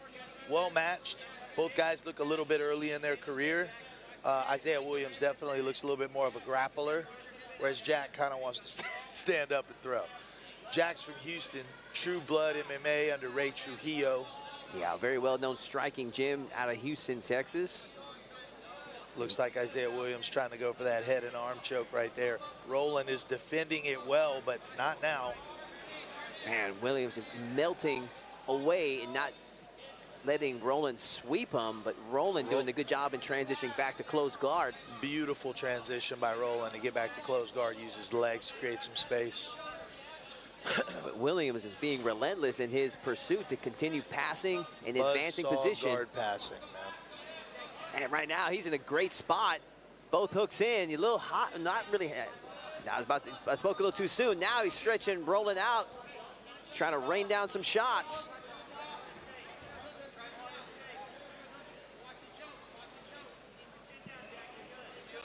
Can he hand Rowland his 5th defeat? Sometimes what I notice about guys that are primarily jiu-jitsu is they're great in the first round, but if their jiu-jitsu doesn't work and they got to come back in the second round, sometimes it gets a little more difficult. Jack Rowland looks like that's what he's hoping for, but he's in a deep RNC right now. Yeah, Rowland in trouble now. Can he survive? He's got 44 seconds. Plenty of time for the taller and longer Williams. And he's got it. Submission for Isaiah Williams. First round rear naked choke by Isaiah Williams. Isaiah Williams earning his 2nd victory here tonight against the double tough Jack Rowland. Rowland suffering his 5th straight defeat. Let's take a look at the replay as we see Williams systematically securing the figure 4 around the body into the rear naked choke. And we see it, Isaiah Williams improving to 2-1.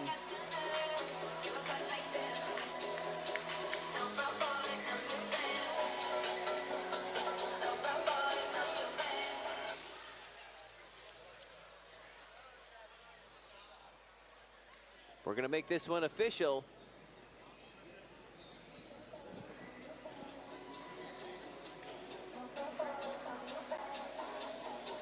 After this fight, we got Brandon Chot taking on Christian Walker. Those of you that are here to see those two. Let's hand it over to Bryce Boudreaux. Ladies and gentlemen, official Chris Hill calling a stoppage to the action. 2 minutes, 20 seconds, round number 1. Declaring a winner by submission via RNC. Fighting out of the red corner, Isaiah, the Wild Man Williams. Don't go anywhere, ladies and gentlemen. We're going to take a quick commercial break.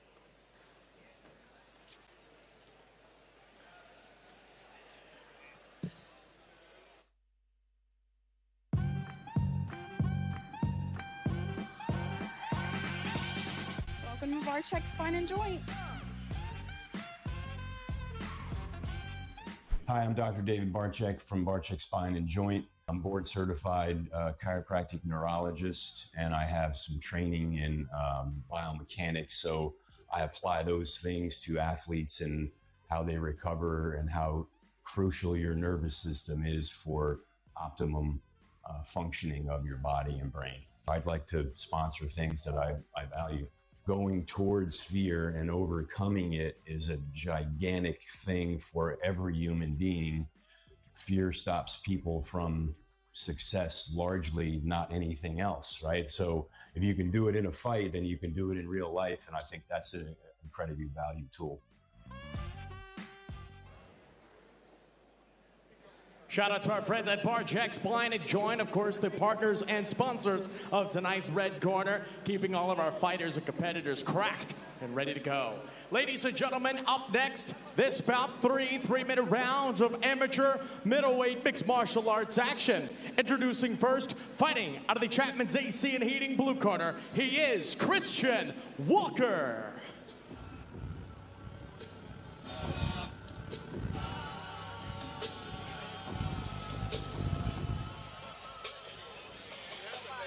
All right, Christian Walker showed up to weigh-ins, weighed in at 194. Wow. I'm like, wow, bro, what is going on? Showed up 3 hours later at 185. Hey, that's how you do it. Yeah. Got in my gym, put some sweats on, hit double legs for 3 hours, did some airdyne bike and got it knocked out. No complaints. Representing Tweeb MMA, 6 foot tall, 20 years of age, currently 1-0 in his young career. Fighting out of Franklinton, Louisiana.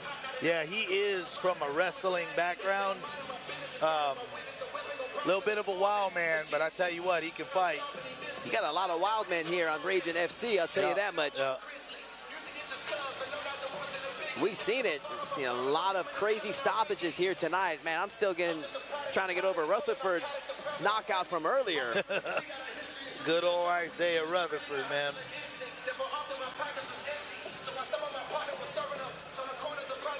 Final touches for Christian Walker as he has his work cut out for him. He takes on Brandon Chot.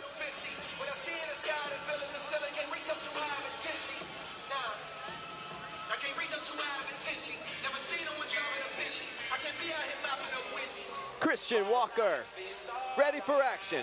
Christian Walker, I believe, is primarily a wrestler, but also a bit of a wild man.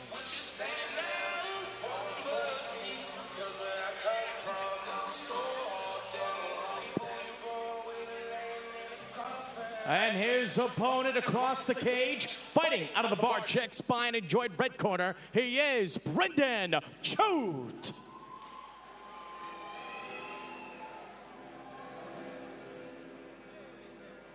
Iron Forge's own Brandon Chot, 5'10", 20 years of age, also currently 1-0 in his young MMA career, fighting out of Austin, Texas. He has been training for the last 2 years, looking for a knockout here tonight against the Double Tough. Final touches right here. Also, not afraid to sport the color pink. Homage to Bret the Hitman Hart.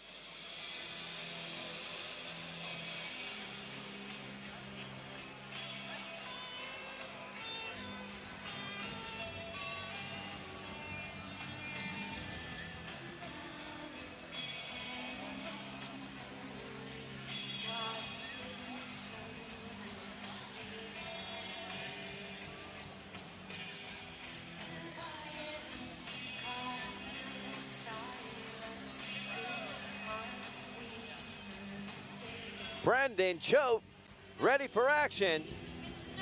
Let's take a look at the tail of the tape. Both fighters, 20 years of age. Weighing in 187 for Walker, 185 for Chot. Both looking for their second victory here tonight. Should be a good one between two young demons. Let's hand it over to Bryce Boudreau. Ladies and gentlemen, up next here at RFC 4-3, 3-minute rounds of amateur middleweight mixed martial arts action. When this bout begins, the man in charge, Mr. Chris Hill. Introducing first, fighting out of the Chapman's AC and Heating blue corner. This man, a wrestler, representing T-Web MMA. Standing at 6'2", weighing in at 185 pounds. From Franklinton, Louisiana, he is Christian Walker. And his opponent across the cage and fighting out of the Barek Spine and Joint red corner. This man, a mixed martial artist representing Iron Forge Gym, standing at 5'10", weighing in at 185 pounds. From Austin, Texas, he is Brendan Chot.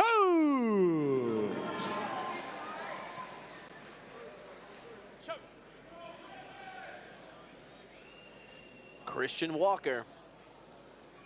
Brendan Chot. This fight is officially underway. Southpaw versus conventional matchup. Christian Walker versus Brendan Chot.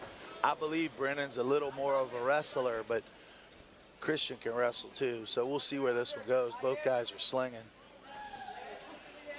Walker landed a right on Chot's face. Chot just gave him a big smile right back.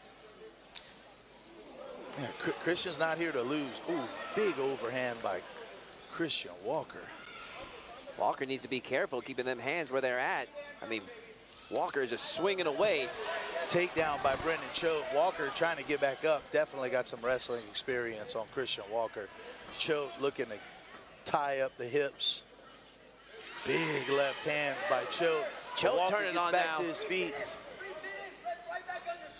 Chot staying composed. Both fighters are at 1-0 right now in their young careers. Yeah, but this is a different 1-0. These two guys can fight for sure. Real good skill sets by both of them. Both in gyms with, you know, some high-level pros. T-Web MMA out of Baton Rouge and Iron Forge out of Austin. Walker, the switch hitter, going back and forth from conventional to southpaw. Referee was about to step in there for like a foul, but Chot just shook it off. Yeah, it looked like Walker caught him. Ooh, ooh. Walker's throwing, but Brendan Chot caught him with a right hand, and they're tied up in the clinch again. What a fight. These two guys are throwing, dude. We're in Erath for Mardi Gras right here. They're doing an excellent job. Right there.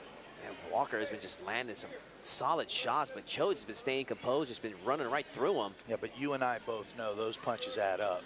You know, a young fighter, adrenaline will carry you in the first 3 minutes, but you get hit with 6 or 7 bombers like that, they hurt and they carry into the later. Ooh, oh, as you were saying, that got Chot's attention, and Chot now in trouble. And Walker going for the guillotine. Can he finish it? Big mistake on a guy like Brendan Chot. They're going to let it. This is going to give him an opportunity to rest. I truly believe Christian Walker was a little gassed there, but Chot can get his wits back about him here and then start back up in the second round. I think Christian Walker had him out, but mistake with the guillotine. And Chot now able to fight out of that guillotine. He's in a good spot here in this top half guard position. Yeah, it's a great test for both guys. Two really good up-and-coming 185ers, young in their career, but impressive skill sets for both of them. Chot looks very comfortable to dish out damage from top on the bottom. As you were saying, I mean, Chot was definitely stunned and got a break with that takedown. Yeah, he got hit with 10 or 15 shots that first round. Christian Walker's got great stand-up, great reflexes, but he's going to have to fight again from his feet next round. And Walker finishes, Chot finishes on top. I think, though, that damage that Walker did was enough to win him the round, in my opinion. I'm with you, Todd. I'd give that one a 10-9 round for Christian Walker, but Chot's not out of it in any stretch of the imagination. Let's see if we can see some highlights from round one. As we see Walker now. We see the closing seconds of round one as Chot enjoyed top position. At this point, that's when he already recovered from the damage done earlier. Yeah. And throwing some heavy ground and pound from the top. 185ers can generate a lot of power. That's where we start to see real heavy knockout power, 85, 205 heavyweights. These guys hit hard, and they can change the course of a fight with one shot. Most definitely. Let's see what adjustments Chot can make. Both fighters are still in this fight. Christian Walker's coach is in there giving him the business. Round 2. Great first round, these two 85ers.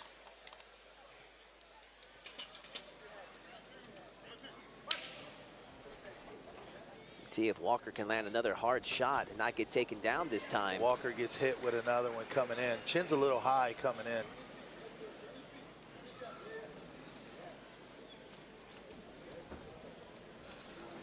Chot looking for that body lock. Yeah, Chot chooses not to engage as much as he did in the first round. Walker with a big hip throw takedown. Can he secure the position though? Loses it. Chot gets on top. Full mount. Man, good break there for Chot. Yeah, great transition by Chot. Just to transition off his knees and drive that over. Get to the mount. He's holding here, breathing here, looking for the ground and pound. In the first round, he was hitting hard with that ground and pound. I expect it to continue. He can get the separation that he needs. Walker trying to hold on, but he's in trouble now.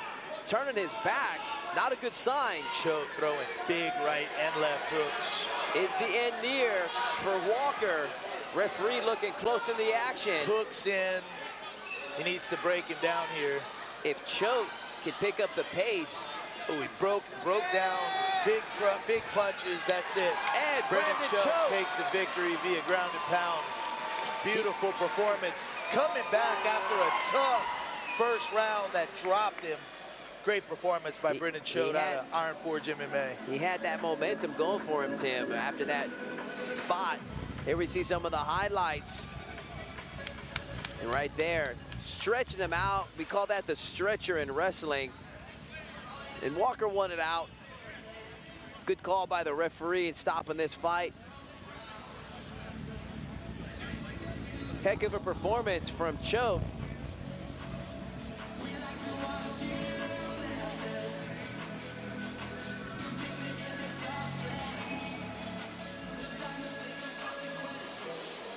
We got Ryan Brousard taking on Isaiah Garza coming up next, ladies and gentlemen. Let's make this one official and hand it over to Bryce Boudreau.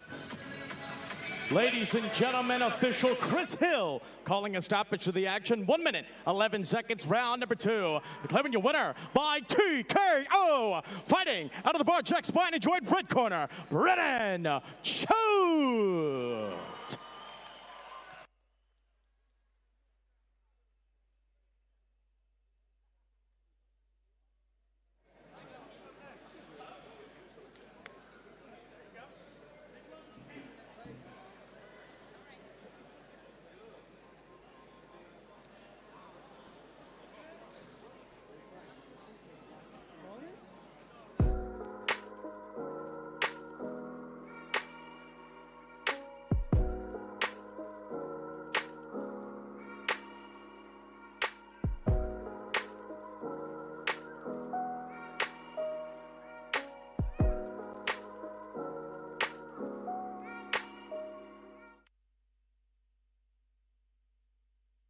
Well, a big thank you to our friends at Chapman's AC and Heating. You know, whenever you see those camo trucks, it's our friends at Chapman's AC and Heating. And hey, with the weather like it is right now, it's 47 degrees right now in South Louisiana. Can you believe it? You need those heaters tested. If your heater ain't working, give Chapman's a call. Right now is the best time of the year for farms. Give them a call. Our friends at Chapman's Heating and AC, those camo trucks.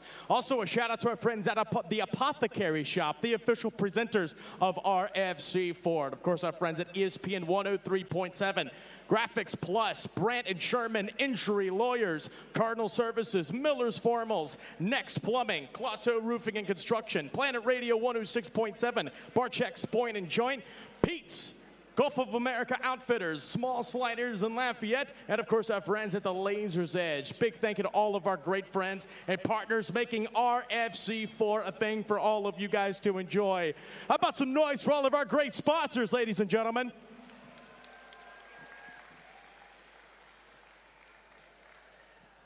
Well, ladies and gentlemen, we are going to switch it up because up next it is 3 2-minute rounds of amateur kickboxing action with a catch weight of 180 pounds. Ladies and gentlemen, introducing first, fighting out of the Chapman's AC and Heating blue corner, he is Isaiah Garza.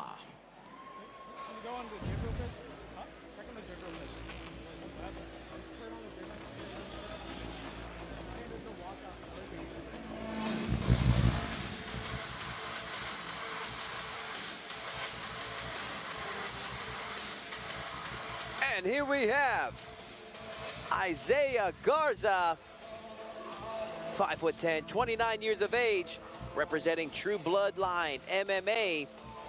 As you see, fighting out of LaPorte, Texas. He's been training for the last 4 years.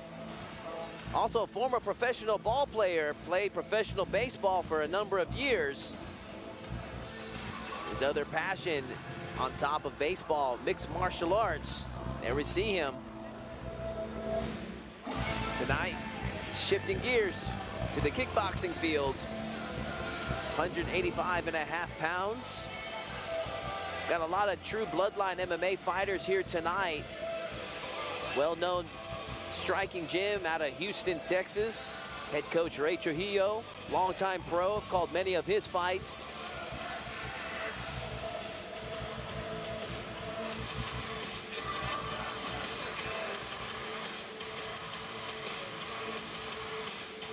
Final touches for Garza.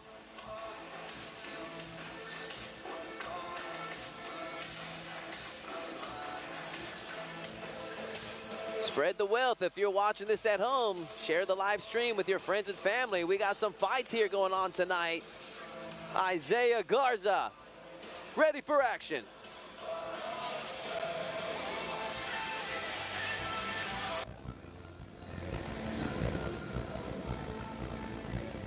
And his opponent across the cage, fighting out of the Barek Spine and Joint red corner, he is Ryan Brousard.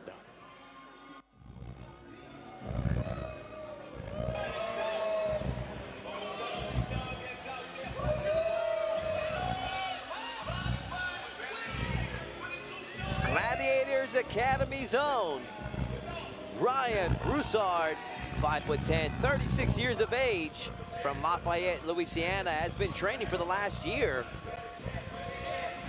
Two baseball players going at it, as Brousard played minor league baseball for a number of years.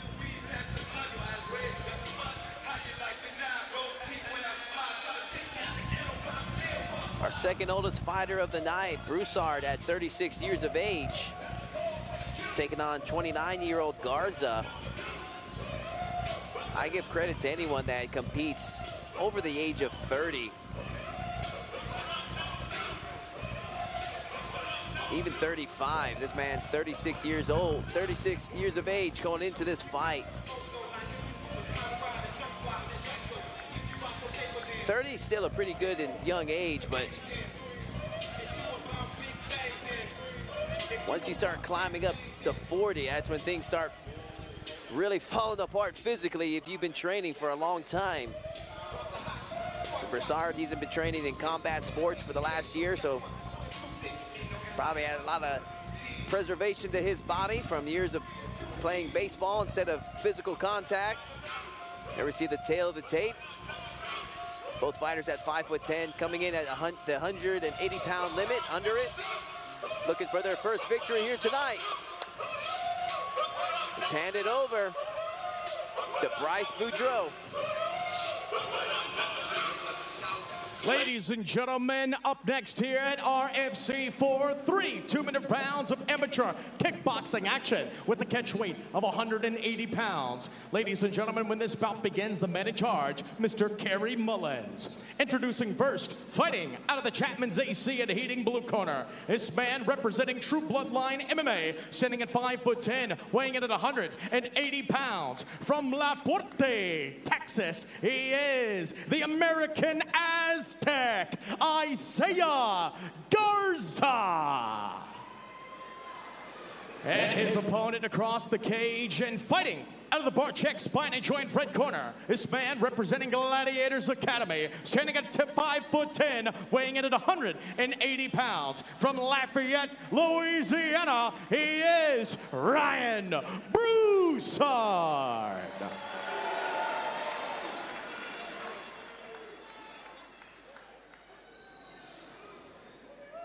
Final instructions from our referee. Isaiah Garza, Ryan Brousard. This fight is officially underway. Southpaw versus conventional matchup. Big body shot there from Garza right to open up.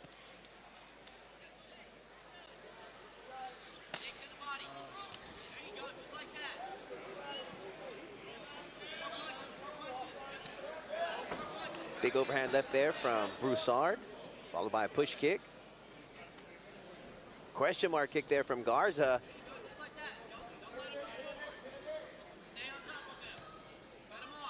Garza briefly switched to southpaw there to see if he can get some openings from Brousard. Oh, wow, man. You can hear the smack of flesh right there. Now, Garza calls that one low. I'd like to see a replay on that one. Directly on the belly button. I mean, yeah, you can hear the smack of the flesh throughout the arena. So that's where I'm going to brush off.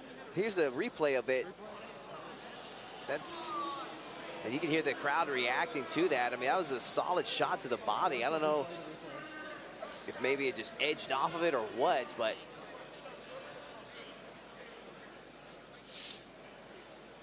nonetheless, they're counting it as a foul, so they're giving him the time, but we're going to keep our eyes close on that. Unintentional, but nonetheless, it happens. Kickboxing, too. Good push kick there from Garza to start off. He's coming on strong after that quick break. Oh, Brousard answers. Referee choosing him a standing 8 count. Garza is wobbly. Let's see if Brousard can follow up, Tim. Nice 1-2 by referees, and they Ryan call the fight. Fight's over. Brousard there. Man, I want to see a replay of that. Let's take a look at this. Brousard answered with just one shot. Flip. Oh, as they said earlier, right Tim. Hand by Ryan Brousard. One hitter quitter. That's how it goes sometimes, man. And man, Garza, I mean, you can see from the body language, I mean, he was done. Yeah, he was done early. He got hit with that one right hand. Fight was over. Great job by Ryan Brousard, dude. He looked great out there, you know, early in his career. Hope to see him again. Sure, we're going to be seeing Ryan Brousard in future Ragin FCs. Heck of an answer there from the onslaught of Garza. Definitely wanted to put on the highlight reel of Ryan Brousard. Let's make this one official. Ladies and gentlemen, official Kerry Mullins calling a stoppage of the action. 1 minute, 8 seconds, round number 1. Declaring a winner by knockout. Fighting out of the red corner, Ryan Brousard. Congratulations to Brousard on his debut.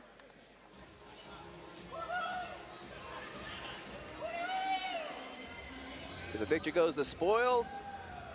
Don't go anywhere, ladies and gentlemen. Let's hear from our sponsors. The future of lawn care is... Are we on? We're clear. We don't have much time. We don't have much budget. Hey, it's Chris Logan from Planet Radio 106.7. Are you missing 90s and 2000s rock? If you are, become a citizen again. We're on your dash at 106.7. Download the App Store, Google Play, search Listen to the Planet. Wake up with me every weekday morning. Don't forget about the Power Hour at 8 and drive home with Bridget Rose every weekday afternoon. Oh, and listen to theplanet.com too. Did we get everything? 8 fights down, 9 more fights to go, ladies and gentlemen. Yeah. Shout out to our friends, 106.7 Planet Radio, the rock station of Lafayette. Shout out to our friend, Mr. Chris Logan, the Power Hour, happening every morning. We watch the Power Hour here at RFC, and you should too. Check him out on Facebook, check him out online, and listen to him live. That's Planet Radio 106.7, Lafayette's official rock station. Ladies and gentlemen, up next, amateur featherweight mixed martial arts action set for 3-minute rounds. Introducing first, fighting out of the blue corner, he is Charles Killuminati Clark.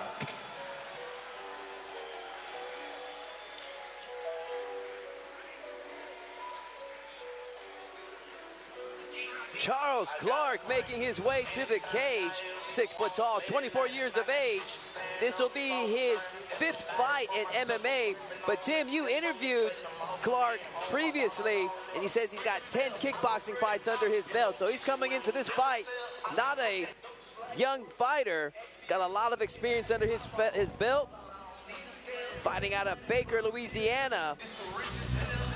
Yeah, dude, Charles Clark is a one-hitter quitter, dude. This guy, I know his record does not say it, but he's had about 16 fights, kickboxing, boxing, MMA, fights anybody, fights till the wheels fall off. I've seen him have some incredible performances. In MMA, he's fought some guys he probably shouldn't have, but in kickboxing, he's been explosive and extraordinary. We'll see how he goes tonight. Charles Clark, one of a kind. Former basketball player turned mixed martial arts fighter.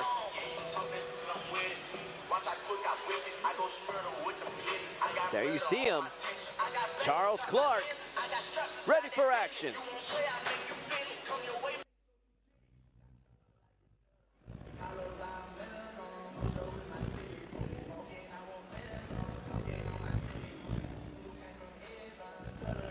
And his opponent across the cage and fighting out of the Barek Spine and Joint red corner, he is Aaron Easy Vasquez.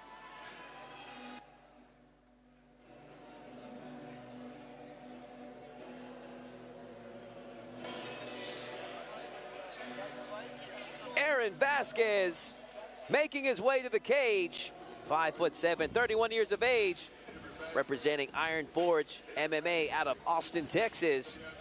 Solid MMA record of 3-1.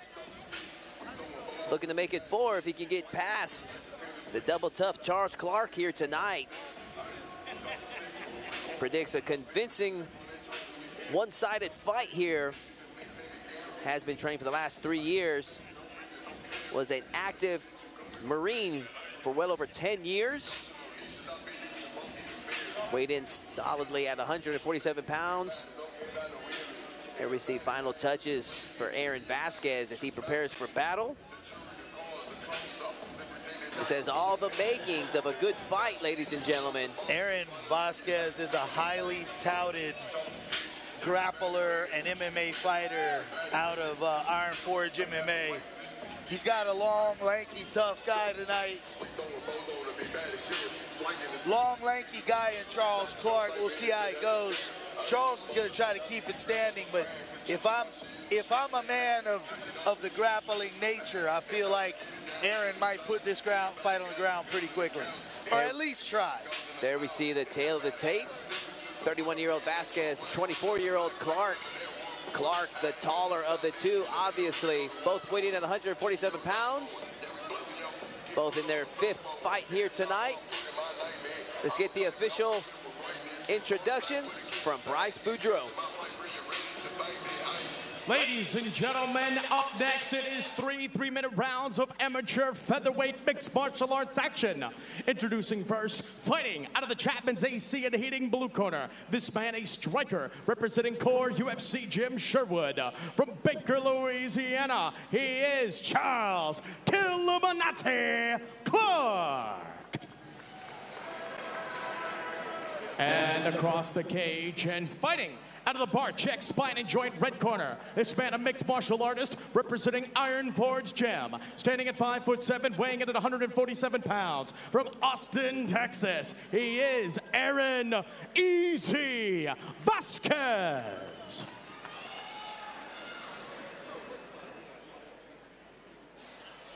Charles Clark, Aaron Vasquez. And this fight is officially underway. Once again, southpaw versus conventional matchup. Clark with that oblique kick to the knee. Yeah, Clark's unconventional, but he can fight. He hits really hard. He's really tough. Gets out of real bad positions, but we'll see. It looks to me like Aaron's looking to close that distance. Charles Clark is a lanky striker and is willing to engage. Solid inside leg kick there from Clark.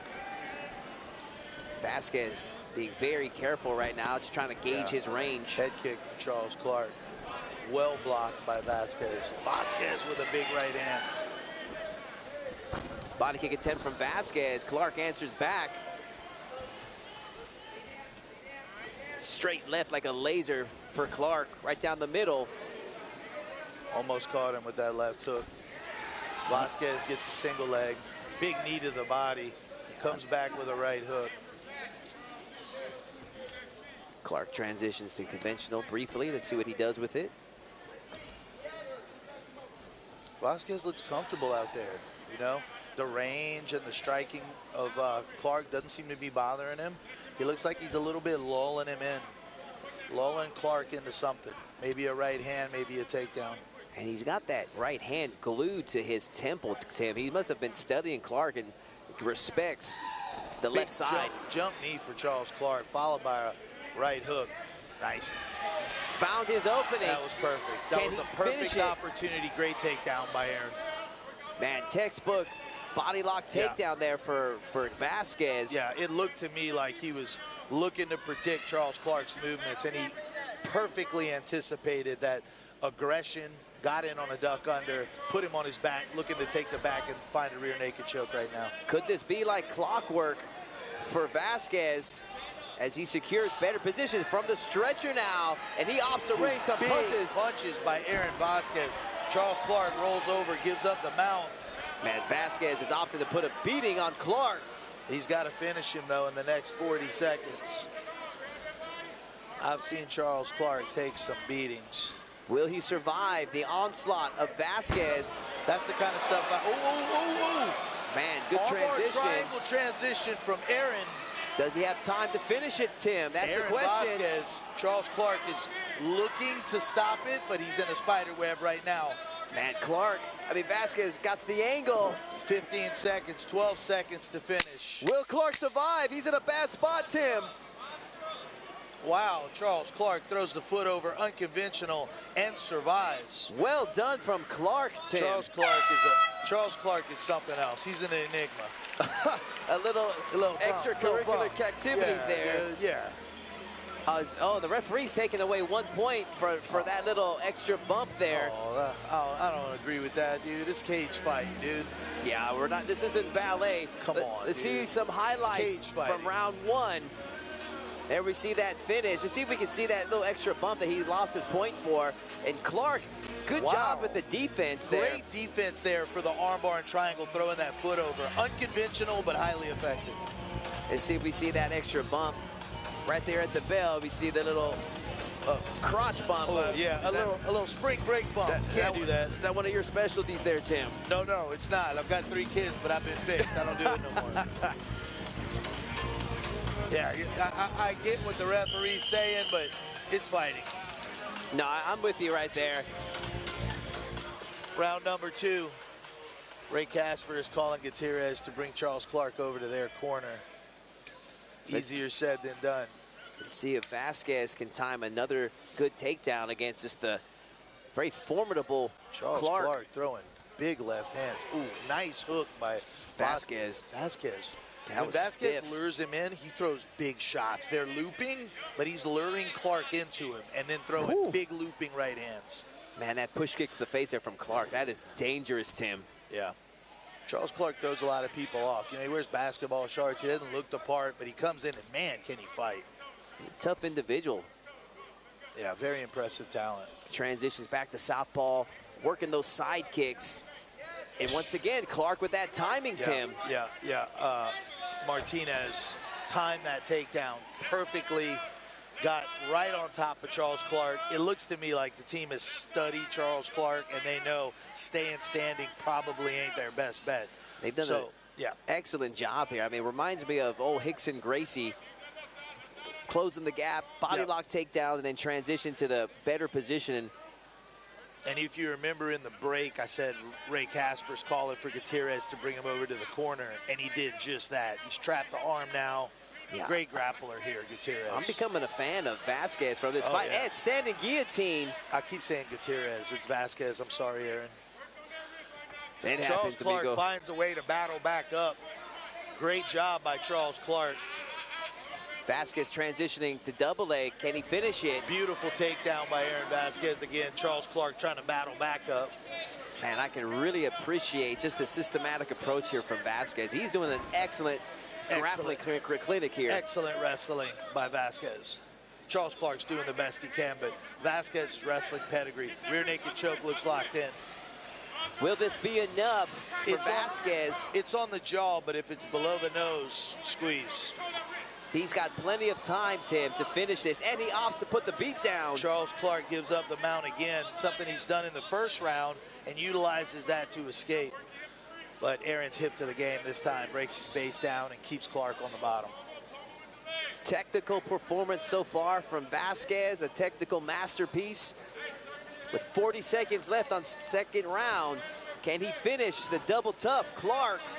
Yeah, 30 seconds left. Charles Clark fighting tough underneath, throwing the legs up, trying to cause problems. Aaron Vasquez just looking to bang him out.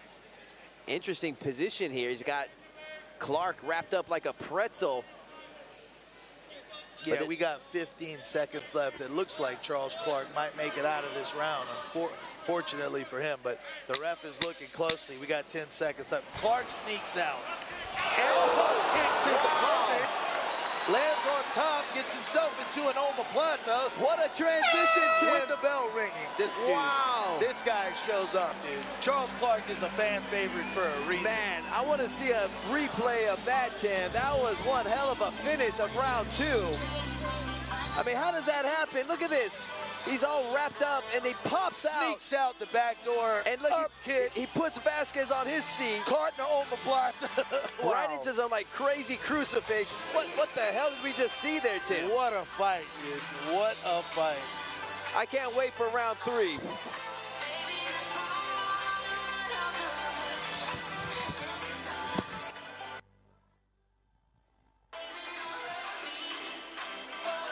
There we see Clark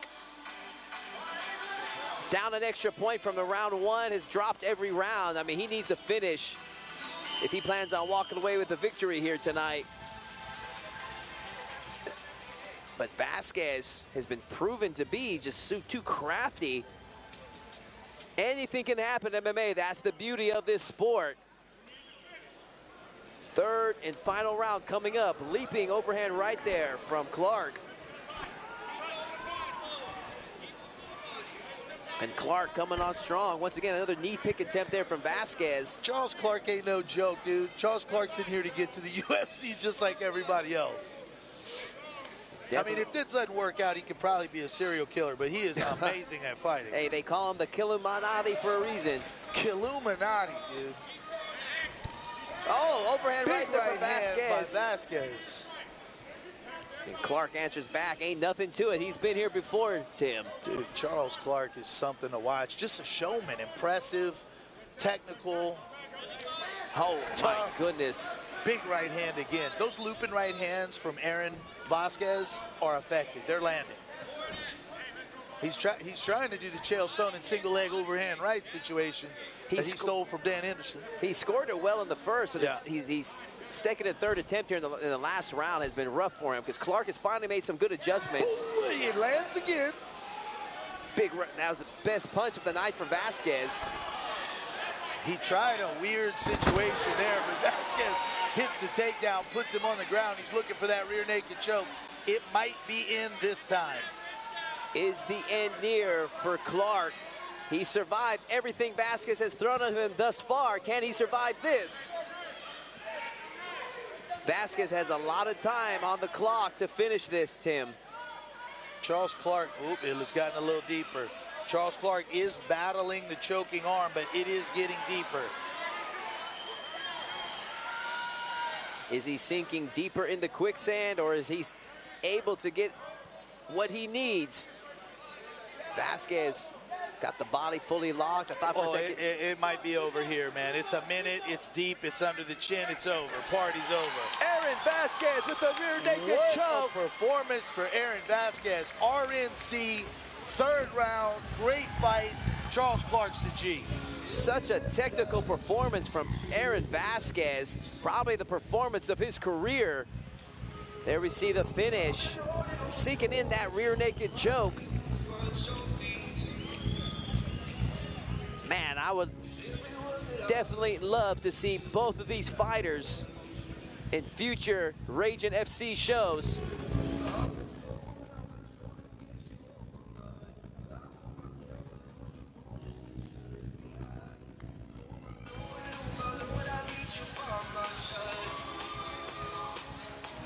We're going to make this one official. Hand it over to Bryce Boudreau. Ladies and gentlemen, official Chris Hill calling a stoppage to the action. 2 minutes, 2 seconds, round number 3. Declaring your winner by submission via rear naked choke. Fighting out of the red corner, Aaron E.C. Vasquez. What a performance there. Definitely making the promoter, Tim Crater, very happy with both of these guys' performance. I'm sure we're going to see a lot more of them in future Ragin FCs. Don't go anywhere, ladies and gentlemen. We're going to take a quick commercial break.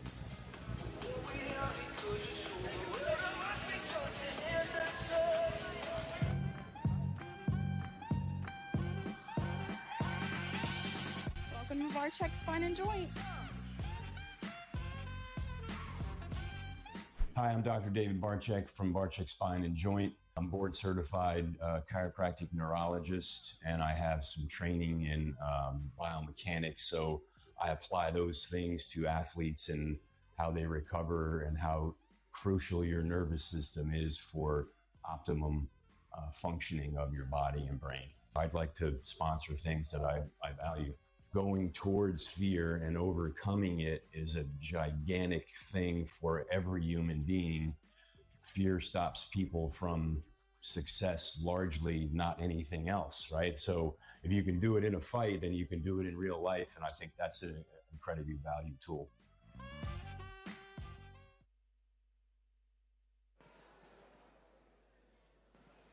Ladies and gentlemen, RFC 4 continues live here from the Cajun Dome Convention Center in the heart of Acadiana. Ladies and gentlemen, your next bout, 3 3-minute rounds of amateur welterweight mixed martial arts action.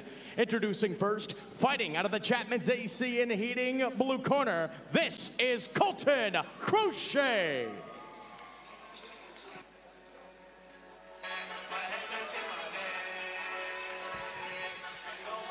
Here we have Colton Crochet, 6'1", 22 years of age, 9 fights under his belt, representing T-Web MMA, fighting out of Baton Rouge, Louisiana. He has been training for the last 3 years. He has his work cut out for him as he prepares for battle against the double tough Anthony Means. This is our 10th fight of the evening, ladies and gentlemen. We still have 7 more, topped off with our main events as we have Justin Meade taking on Brandon Clark.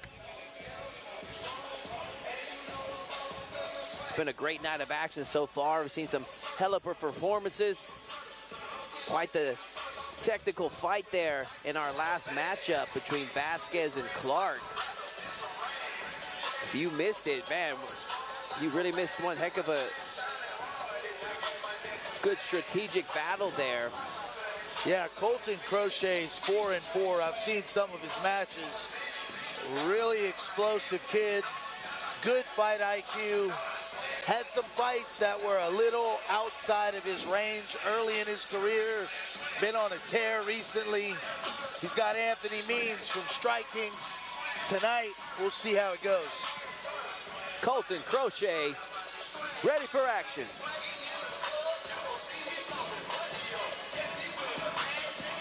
And his opponent across the cage and fighting out of the Barczyk Spine and Joint red corner, he is Anthony Means.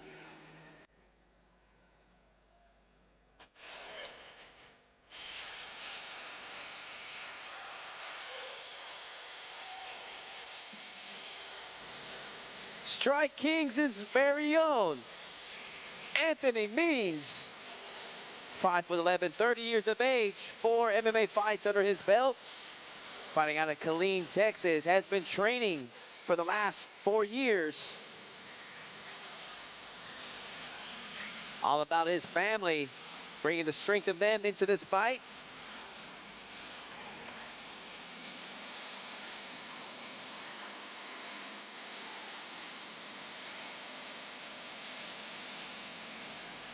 Really plans on cutting loose after this fight. Jokingly says he plans on being 250 pounds after this fight. Sure. I've felt like that a number of times during weight cuts. Oh, haven't we all, brother? Quite the experience for those of you that have never experienced that.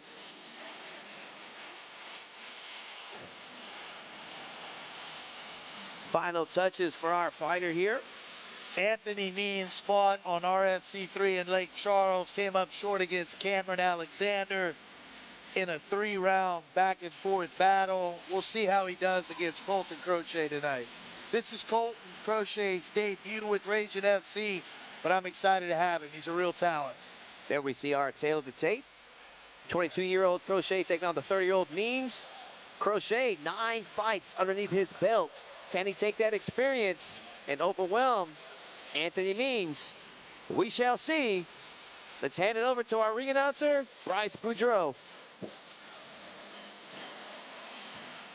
Ladies and gentlemen, RFC 4 continues this bout. 3 3-minute rounds of amateur, welterweight, mixed martial arts action. When this bout begins, the man in charge, Mr. Kerry Mullins. Introducing first, fighting out of the Chapman's AC and Hating blue corner. This man, a mixed martial artist, representing T-Web MMA. Standing at 6'1" and weighing in at 170 pounds. From Baton Rouge, Louisiana, he is Colton the Couillon Crochet. And his opponent across the cage and fighting out of the Barek Spine and Joint red corner. This man, a mixed martial artist, representing Strike Kings. Standing at 5'11" and weighing in at 170 pounds. From Killeen, Texas, he is Anthony Means.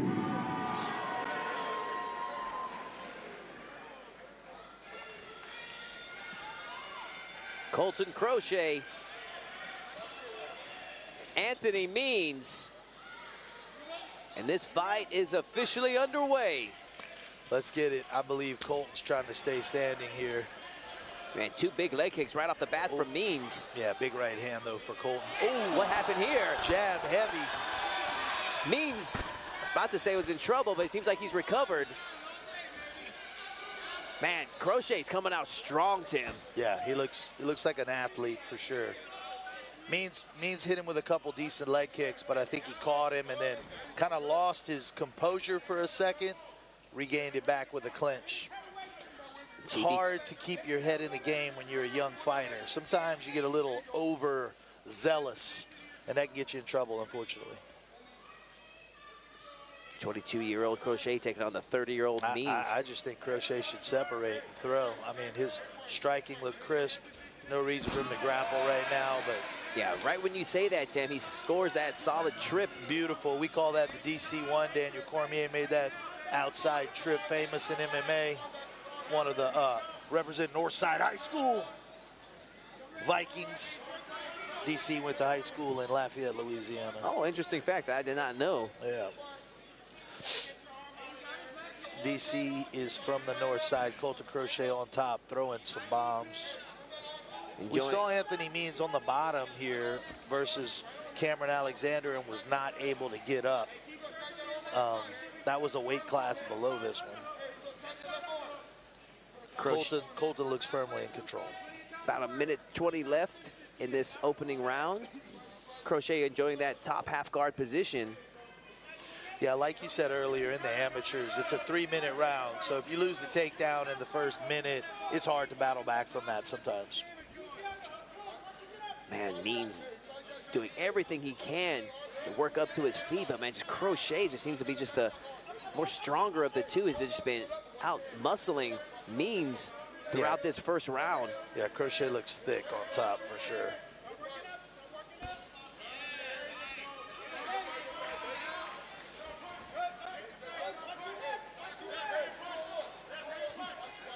Crochet now landing some shots from this position. From the turtle. Anthony Means doing a good job of tying up the gloves and battling back to his feet. Good job by Anthony Means. Man, when you're standing up with a guy like putting his weight on you the way that Crochet was, I mean, that just burns so much energy. This has been all Crochet in this opening round. They are right in front of us.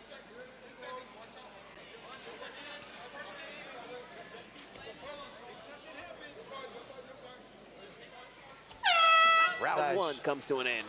Yeah, I mean, I give that a 10-9 for Crochet, but I'd like to see him separate and usually stand up a little more in the second round. Pretty easy round to score. Just a dominant round there for Crochet. There we see some highlights.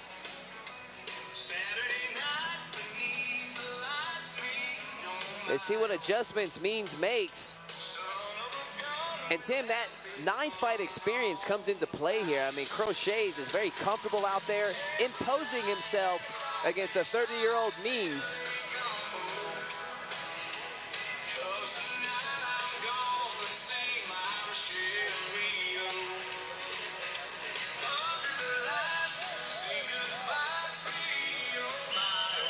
Curious to see how Means answers back. I mean, he looked outmatched in that first round, Tim. Yeah, Colton just looked like a little bit more skilled, a little bit bigger, a little bit stronger, a little bit more aggressive. We'll see how Anthony Means tries to turn the tables here.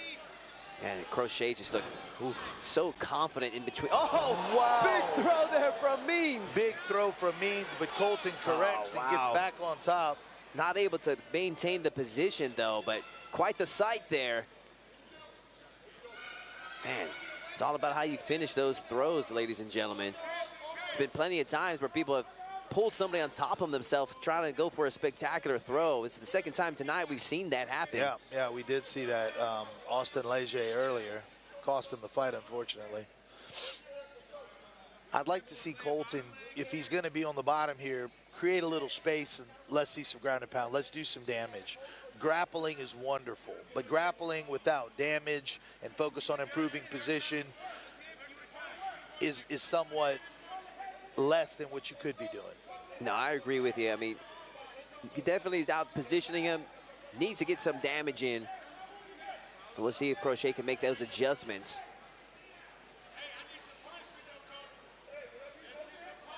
And right now, 22 years of age with 9 amateur fights underneath his belt. This will be number 10. Pretty impressive, yeah. We'll see if he makes that transition to pro here soon.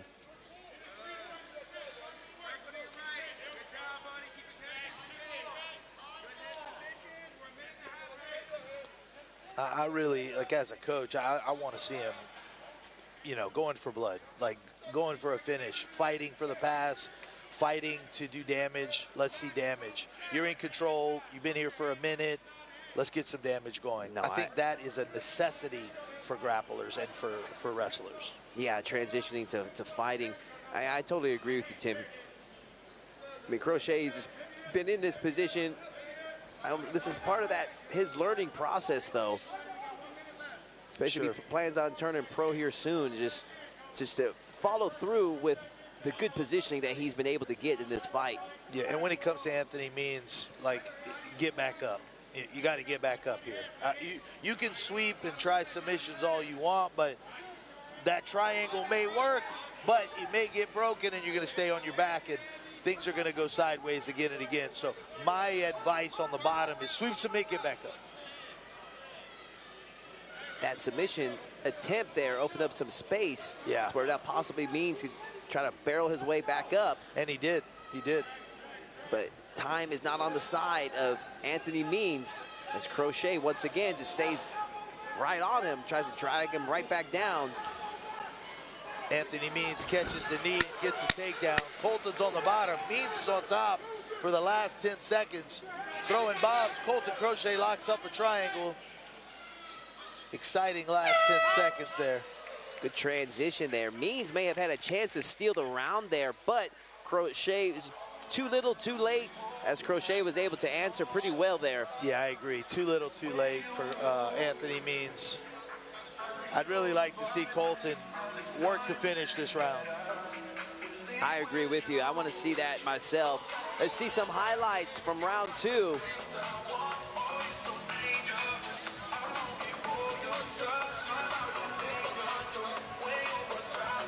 Here we see the corner of Crochet. You have to imagine if his corner calling for that finish.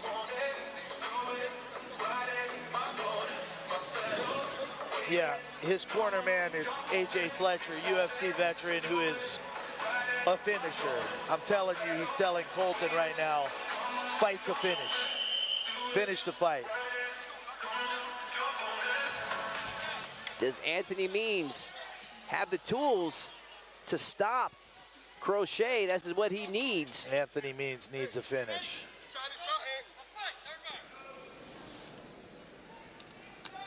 He needs to finish, but does he have this tool set?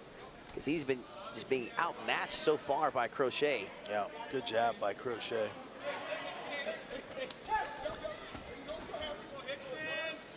One thing's for sure, he cannot get taken down here if he plans on winning this fight. Ankle pick attempt there from Crochet.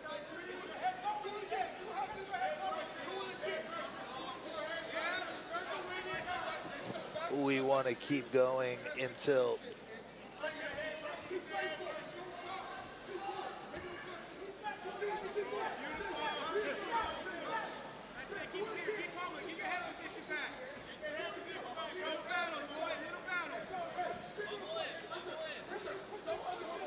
Anthony Means ain't dying. He is gonna make Colton Crochet work for it. Time, though, is not on the side of Anthony Means. You're right. This is, as we were saying earlier, he needs to separate it, get some space, and just to start throwing some bombs, because right now, this is not where he needs to be or not where he wants to be either. Oh, nice single leg fade takedown, but man, Anthony Means right back up on his feet in a body lock for Colton Crochet. Back to the mat they go. See what Crochet can do with it.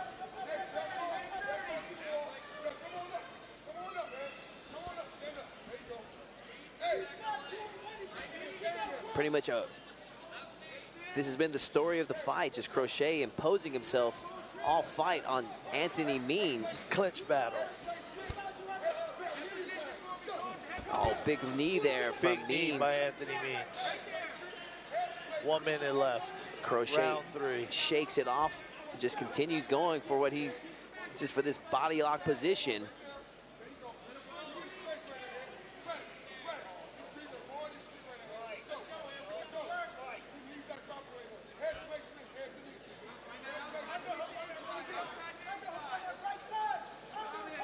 And can Means separate? There's that DC trip that you were telling me about earlier, Tim. Another takedown for Crochet. He's on top like a blanket.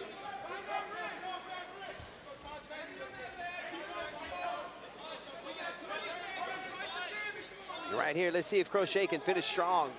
15 seconds left.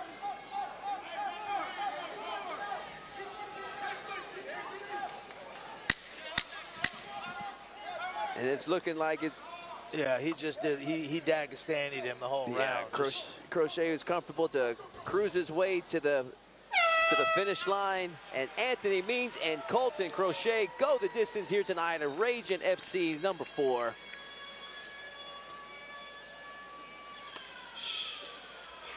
We still got 6 more fights after this, ladies and gentlemen. Excuse me, 7 fights. Coming up right after this, we got Isabella Gayart taking on Josie Jones in a 125-pound matchup. Excuse me, they're going to be fighting at a catch weight. Here we see Colton Crochet. Dominant performance for him here tonight. Anthony Means had his moments, but just Colton Crochet, just too much for him here tonight. They tally up the scores. Pretty easy fight to score, though.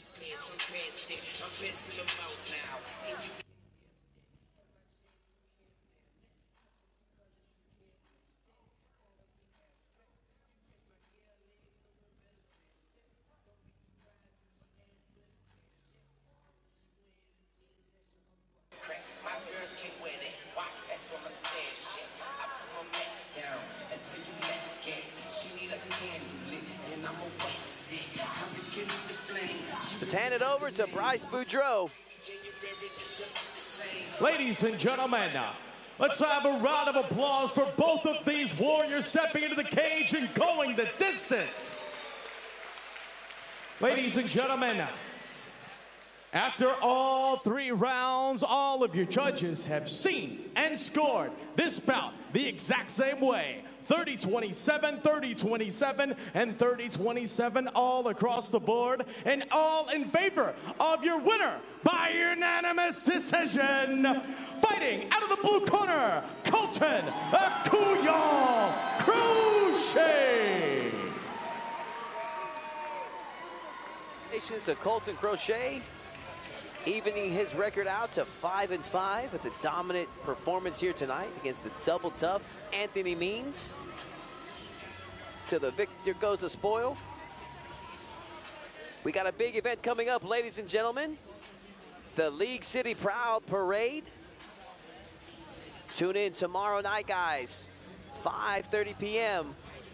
Clear Life Media, our YouTube channel. Should be a great event.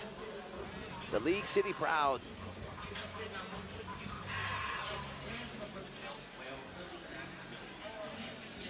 Want to thank our sponsors here tonight for this great night of action here at Ragin FC. There you see them. So many to thank, but we wouldn't be here tonight if it wasn't for them. So be sure, guys, support your local fights, support your local sponsors. Yeah, we're super stoked, man. Ton of incredible sponsors. Graphics Plus, Small Sliders. Really stoked about Next Plumbing, Gulf of America, the Apothecary Shop. My wife and I is where we go for date night. Cardinal Services, Laser's Edge, Cloto Roofing and Construction, Chapman's AC and Heating, Brant Sherman have been with us since the beginning. Barek Spine and Joint. We're super excited to have all of our sponsors, Planet Radio, Laser's Edge, True Bloodline. Big props. We couldn't do it without them. Thank you guys that are joining us here live on our live stream. Ragin FC number 4. I am Todd Moore. Calling the action here with black belt extraordinaire Tim Crater. It's been a great night of action so far, Tim. Absolutely, man. A lot of tough kids early in their careers, some of them, but great fights so far. A lot of different back and forth, you know, stand-up, wrestling, jiu-jitsu, the whole gamut of MMA. So it's exciting to watch. We're about to have our first ladies fight. As we head over there, we're going to have Brycer introduce the ladies as we keep on with the action, guys. First ladies fight in the history of Ragin FC, actually. Oh, great. Ladies and gentlemen, we want to ask you, are you having a good night tonight at Acadiana? It is Friday night. It's not Monday morning. Let me ask you one more time so you got it. Are you having a good night, Acadiana? That's what I'm talking about. Ladies and gentlemen, we invite you to follow Ragin Fighting Championship all across social media. Facebook, Instagram, you know the deal. Follow us now. Let us know. Keep us growing. Ladies and gentlemen, we are Louisiana's fastest growing MMA promotion. And ladies and gentlemen, we are live worldwide exclusively on YouTube. Of course, our friends at Graphics Plus taking care of that pay-per-view bill for you. So ladies and gentlemen, if you've got friends that couldn't make it tonight, make sure you tell them to tune in right now live on YouTube for absolutely free. Ladies and gentlemen, we're having a great time watching live on YouTube. And ladies and gentlemen, up next, we make history. The first ever women's mixed martial arts bout in RFC history is up next. Ladies and gentlemen, this will be 3 3-minute rounds rounds of women's amateur flyweight mixed martial arts action. Introducing first, fighting out of the Chapman's AC in the heating blue corner, this is Josie Jones.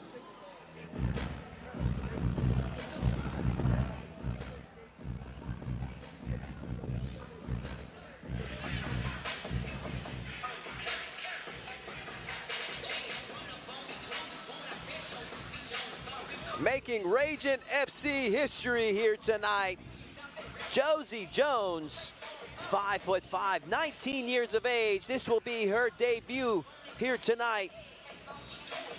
Representing Performance Evolution, fighting out of Ragley, Louisiana. Has been training for the last 4 years as a full-time student. She loves to hunt, loves martial arts. She's making history here tonight.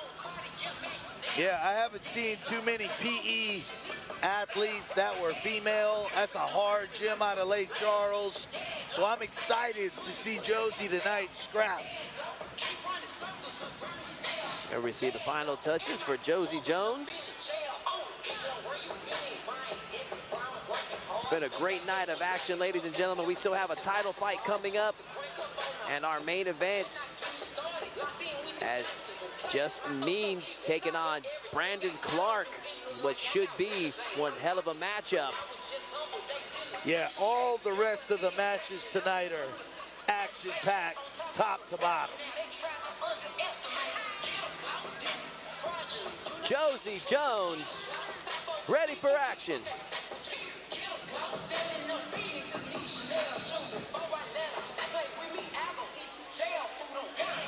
And her opponent across the cage and fighting out of the Barek Spine and Joint red corner, this is Zella Gayart.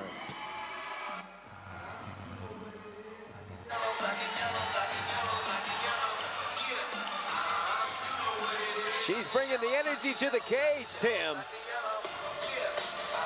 Zella Gayart, 5'5", 20 years of age, representing Head Kicks MMA. This will be her MMA debut. Has been training for the last 2 years. Is also a student. She's a full-time architect student when she's not training for her fights. Yeah, she's a great kid. Talent out of Aaron Phillips Head Kicks. First fight, she has competed in Muay Thai in Thailand, but this is her first foray into MMA. Let's see how it goes. Final touches for Zella Gayart. It's always great whenever a fighter comes in that relaxed and they can come to the cage dancing, doing whatever they feel like as opposed to walking to the death march. The death march sucks. Hey, we've all been there. It's a process. That's right.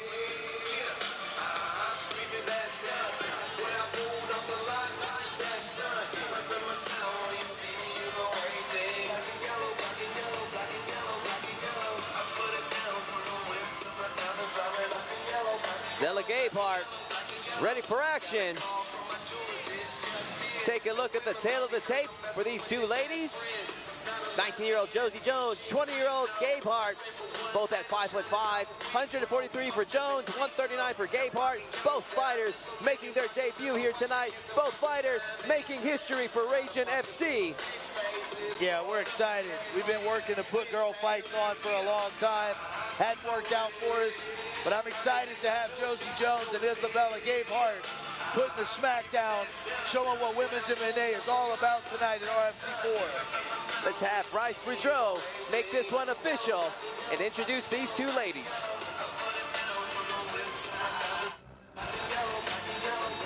Ladies and gentlemen, up next, history will be made. The first ever women's mixed martial arts bout in RFC history.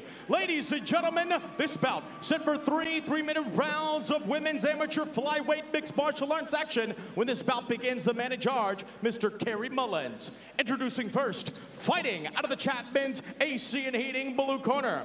This woman is a mixed martial artist representing the Performance Evolution fight team. Standing at 5'5", 5'5" and weighing in at 140 pounds. From Ragin, Louisiana, she is Josie Jones. And her opponent across the cage and fighting out of the Barek Spine and Joint red corner. This woman, a Muay Thai practitioner representing Head Kicks MMA, standing at 5'5", weighing in at 139 pounds. From Lafayette, Louisiana, she is Zella Gayart.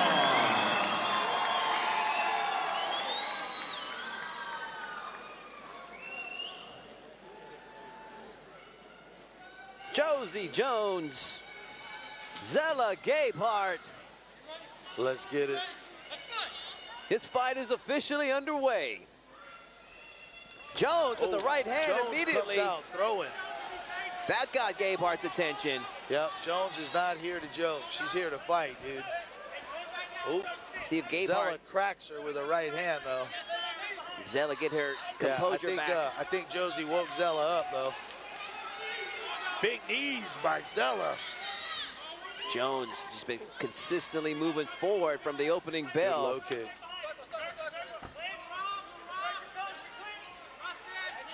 Push kick there from Gayart. Good body kick. Josie's using her hands a little bit more than Zella. Zella looks to be throwing the kicks a little more. Zella able to work her way back up to her feet after a fall down. Good clinch by Zella, though. Those knees are landing. Good Muay Thai clinch there. Man, that mount for Zella. That clinch was so strong, it just forced Jones to the ground. Yeah, it was a good clinch, and she used that to off-balance Josie and turned her over. Gayart She's in the mount now. Yeah, enjoying that mount position. Let's see what she can do from it. Oh, Jones now eating some shots from Gayart. Gayart raining them down, Tim. Throwing bombs from the mount here on Josie Jones. Can Jones survive this? Big punches by Gayart. Mullins looking close in the fight. Over. Isabella Gayart gets the W via ground and pound victor. And she is fired up, Tim. She's freaking out. It's hilarious. Let's take a look at the replay of that finish. Zella Gayart. Zella Gayart with the ground and pound knockout. From that mount position, just punishing Jones. Referee Kerry Mullins saw enough, saved Jones from further punishment. It seems to be that first female fight in Ragin FC history was a success. Zella Gayart, to the winner goes the spoils. I'm sure we'll be seeing a lot more of her in future Ragin FCs. Let's make this one official. Hand it over to Bryce Boudreaux. Ladies and gentlemen, official Kerry Mullins calling a stoppage to the action. 1 minute, 34 seconds, round number one. Declaring the winner by TKO. Fighting out of the red corner, Zella Gayart. Congratulations to Zella Gayart.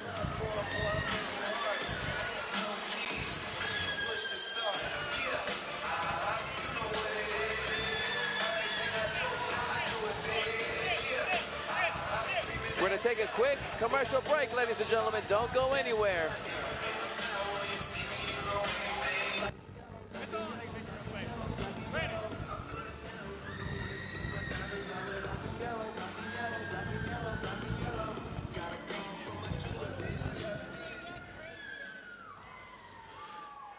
Zella, you know, sometimes you book these fights, you're not sure what's going to happen, and a star is born. Give it up for Zella.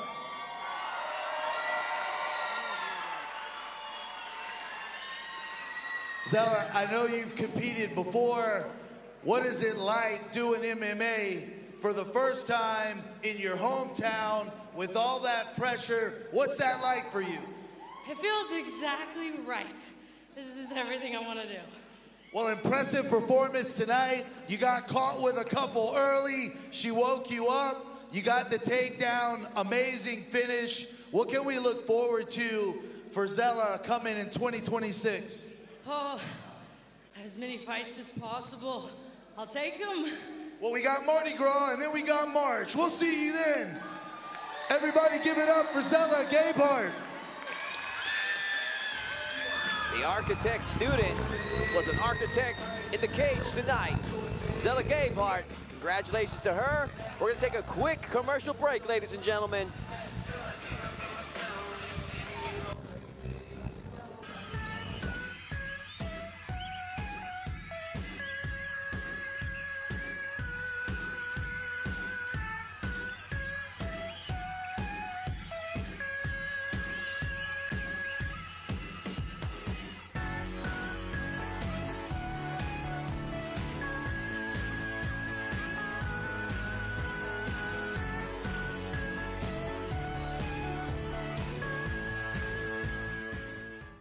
Sir, are you here for your fitting?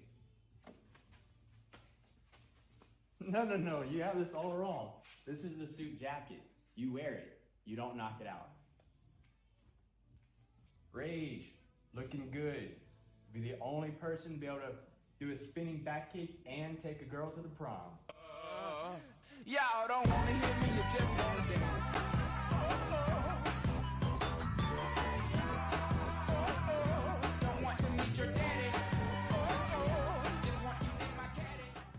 Ladies and gentlemen, presenting to you Rage, the first ever RFC ready, wedding approved fighter, presented to you by Miller's Forkwar. I get knocked out, but I get up again. You're never gonna keep me down. I get knocked out, but I get up again. You're never gonna keep me down. I get knocked out, but I get up again. You're never gonna keep me down. I get knocked out, but I get up again.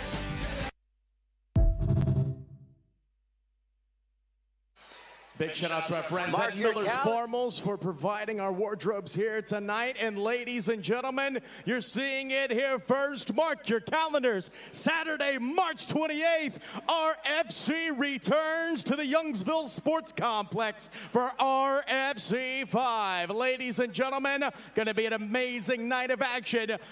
Head on to RFC.com. Get those tickets now. It's RFC 5 live on Saturday, March 28th. Youngsville Sports Complex. And now, ladies and gentlemen, we are getting back to the action here at RFC 4.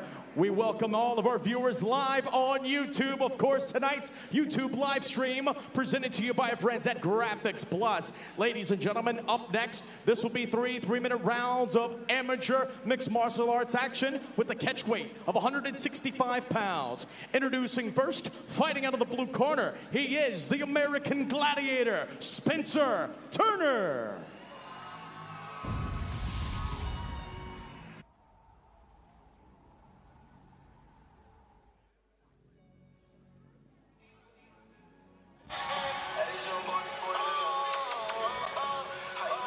Here we have Spencer Turner, 6 foot tall, 18 years of age, 1-0 in his young mixed martial arts career. Training out of the Shed Training Center at the Lafayette. Has been training for 1 year. Comes into this fight confident to score the knockout. Yeah, he had a first-round knockout on an AKA card earlier this year. A spectacular performance. At RFC 3, he was a guest. He watched Peyton Miller's fight. They walked up to each other, had a gentlemanly agreement to fight each other as soon as possible, and here we are. Both fighters 1-0. Anxious to prove themselves. Both of them young demons, 18 years of age, both of them.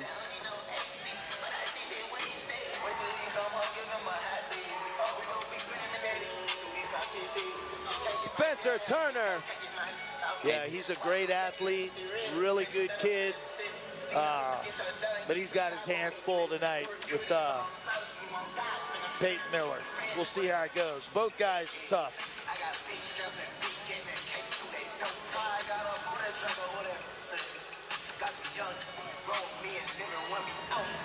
And his opponent across the cage and fighting out of the Barek Spine and Joint red corner, this is Peyton Miller.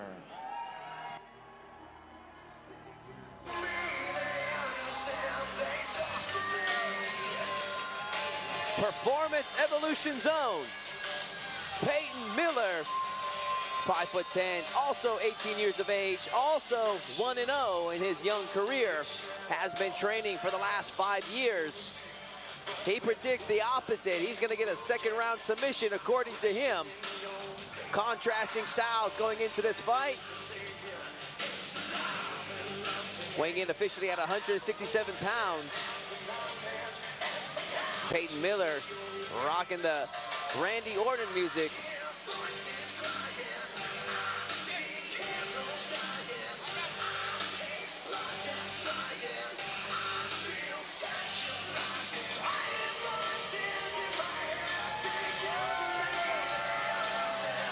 Peyton Miller ready for action.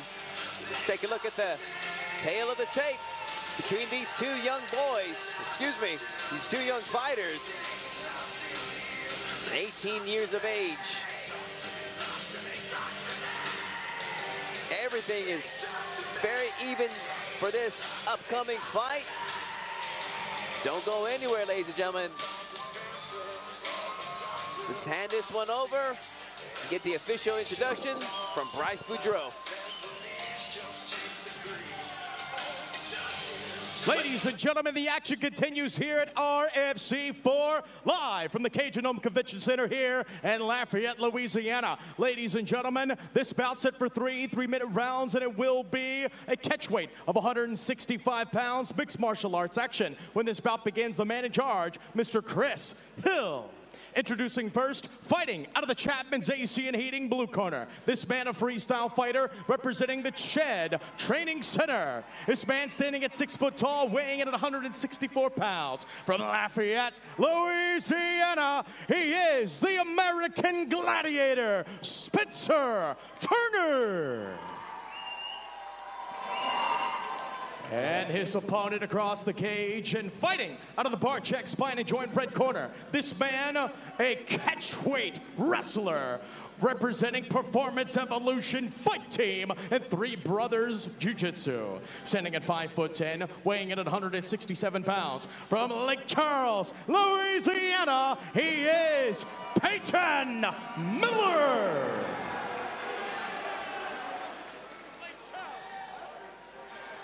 Spencer Turner, Peyton Miller. This fight is officially underway. Yeah, this is a real fight. 165 pounds. Spencer definitely wants to keep the fight on the feet, where I believe Peyton's going to want to use some wrestling and put him on the ground, and he does. Wow, timed that nicely. Great. Miller there with a solid takedown.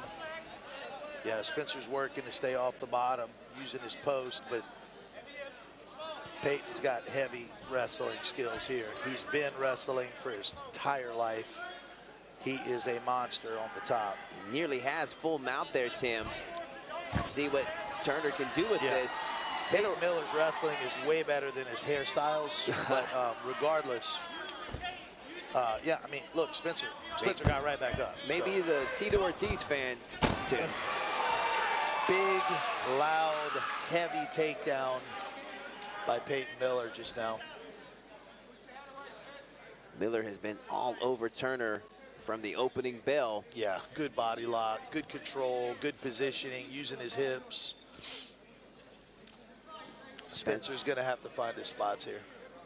Spencer Turner calls himself the American Gladiator. Fun fact about him, he's named after his dad's best friend, who actually was a contestant on the original American Gladiators, and he actually won the competition. Oh, wow, that's awesome. Used to watch that as a kid. Yeah, that was actually before Turner was even born. Yeah, Peyton Miller takes the mount, and he's looking to work that head and arm choke. A lot of time still left for him to work for the submission. Turner making it difficult for him, though, transitioning back to half guard.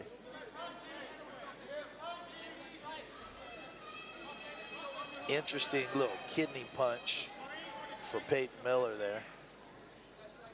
I'd like to see Miller take advantage of this half guard and just start to rain down some hammer fists or some punches, something here, because right now he's just eating up a lot of the clock, trying to work for positioning and submission right now. Yeah, I prefer to see damage. If you're going to put him down and you're going to be on top, let's see some damage. Short, choppy punches there from Miller. And that kind of stuff is good. You know, ground strikes, head strikes, that's what I'm talking about. Consistent damage. Fight to improve your position, consistent damage. That's what we're looking for. Yeah, something to get the openings, keep the flow going. I'll be honest, Spencer looks a little lost on the ground. It doesn't seem like he has an answer for how to deal with Peyton Miller's top control. We'll see how the fight breaks down, but on the ground right now, he is getting physically dominated by Peyton Miller. Short time left. Nothing big seems to be going to happen in this last, except that big knee right there in the body. That hurt. Did that, man, it's almost curious if that Turner's going to put on a poker face. Yeah. See some highlights from round one. I paid close attention there to Spencer Turner, and it looked to me like that knee cut his breath. Yeah, if that had happened about 10 seconds earlier, that probably could have stopped the fight right there. Oh, yeah, he felt that one. That was right in the spot where Jesus lives, I think, in your heart. that soft spot. That's painful. Good first round for Peyton Miller. Spencer Turner's got a lot of work to do to turn this around. Yeah, dominant. Curious to see if he's going to continue targeting the body now that he's softened it up to him. Man, both these guys, 18 years of age. I say that, and like Turner has got himself a full beard. Yeah, no, dude. 18 years old, full beard. What kind of testosterone they put into the water? What do you guys got here in Lafayette? Kind of. I don't know. Oh, big right hand there from Miller. And a big right hand by Peyton. Man, that seems to make Turner. Big right hand by Spencer Turner. Wake him up. Yeah, they both caught each other, but I believe Spencer Turner got the better of it. I think Peyton Miller was out on his feet there for a moment. Man, that's crazy that you saw that, Tim, because I only saw the one half of that. Yeah, no, I saw Miller go out right here against the cage, crumble, but it's a scrap. There's no doubt about it. This fight's a scrap. Now the fight has broken out, Tim. Yeah, the fight has begun. Man, I hope if this goes to the end of the second, where I'd like to see that highlight of that double punch. Yeah. Because I only saw Miller eat that, but you say Turner got one in good too. So Turner caught a hard one right here in the cage. It looked to me like his head turned and he kind of collapsed, turned that into a takedown. But yeah, he caught one for sure. Miller now. Great fight. Let's see what he can do with this body lock. This fight's definitely answering to what people thought it was going to be, for sure. The gentleman agreement turning into the fisticuffs here. Living up to its expectation. Peyton Miller seems to be having a much more difficult time taking down Turner right now. Turner takes a deep breath. If you're not a lifelong wrestler, this is an exhausting aspect of fighting. Miller ate that knee right there. Spencer Turner with a great knee. And I think he needs this takedown to recover from it. Telling Spencer to get back up, but he is struggling to get up underneath Peyton Miller. Man, I think Miller's still feeling the effects of that knee. There's no doubt. There's no doubt. He needs this to recover right now. Feeling the effects or not, he found his way to the mount. And he's got an arm trapped. Seems fully recovered at this point, because now he's starting to lay the punishment on Turner. Wow, excellent hip escape by Spencer. Miller now top side control. Let's see what he can do with it. He's got to let go of that head before he gets choked.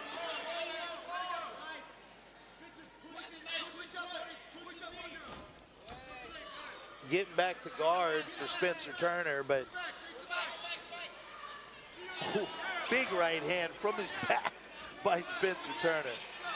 20 seconds left. Man, this has been a fast second round, Tim, because it's been so fun. But, you know, you're right, Todd. It's an entertaining fight. It's a fun fight to watch. But on any judge's scorecard who knows what they're watching, Peyton Miller's ahead 2-0. That's just a fact. And that's the advantage of wrestling, Todd. Definitely.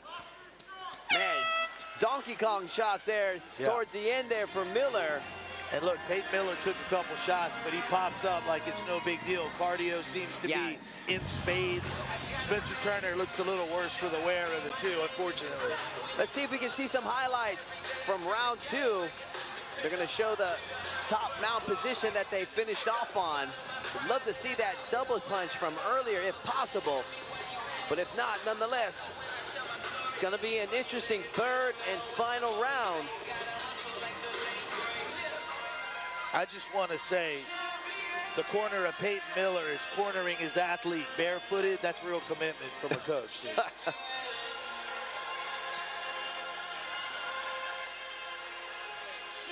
There we see Turner, Spencer Turner. You gotta imagine what adjustments he's going to make in this third and final round. He needs to stop Miller if he plans on winning this fight.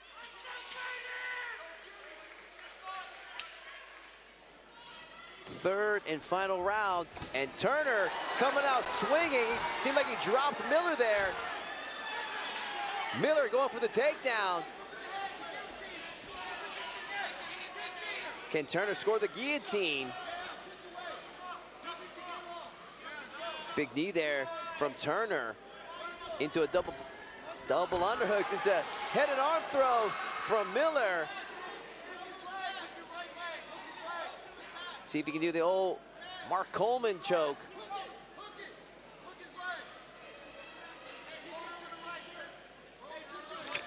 Great takedown for Peyton Miller, man, that wrestling. It looked like Spencer caught him again, unfortunately, or fortunately. But man, Miller came right back, scored that takedown. There's no quitting Spencer Turner, but unfortunately the wrestling of Peyton Miller is telling the story in this fight. Yeah, just too much. Great learning experience for both fighters. Man, first I've seen that. And shoulder punches to the body. Man, I'm always saying first here at Ragin FC. Yeah, how crazy would that be for a fighter to submit from a shoulder shot to the gut?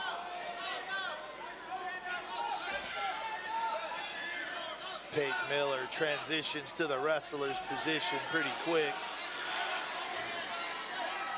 Minute 30 left in this third and final round. Does Turner have what it takes? Does he got the tools to stop Miller? He's already dropped him twice, and Miller just keeps on coming. Yeah, I mean, there's no quit in Spencer Turner. Unfortunately, when you can't dictate where the fight takes place, it gets away from you.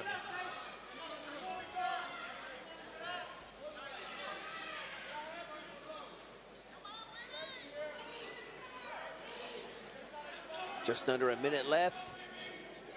Time is not on the side for Spencer Turner. No, it's not. And Peyton Miller's being real big and real heavy on the fence.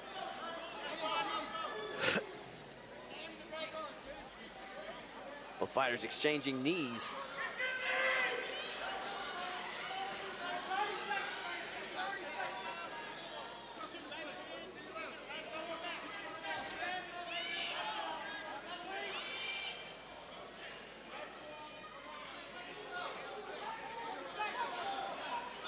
Short time left, guys. 20 seconds left. And that's the advantage of wrestling. A guy like Peyton Miller can keep you against the fence whether you like it or not. But Spencer Turner's not getting no for an answer. He's going for it, Tim. All it takes is one shot. What a fight, dude. And Spencer Turner and Peyton Miller go the distance here tonight. Fight at Ragin FC 4. Amazing fight for those two kids. See some highlights from round 3.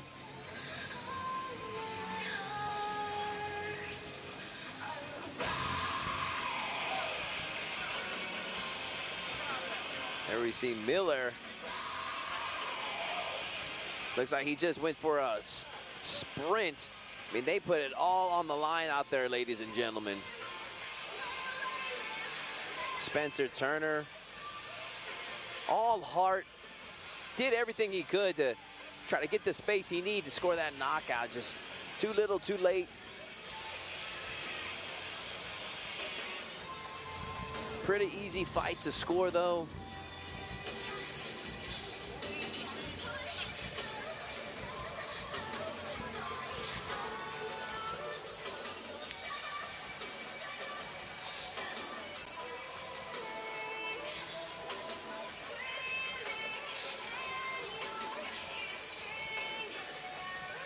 We got Alex Mundell and Marquise Panala coming up next after this fight.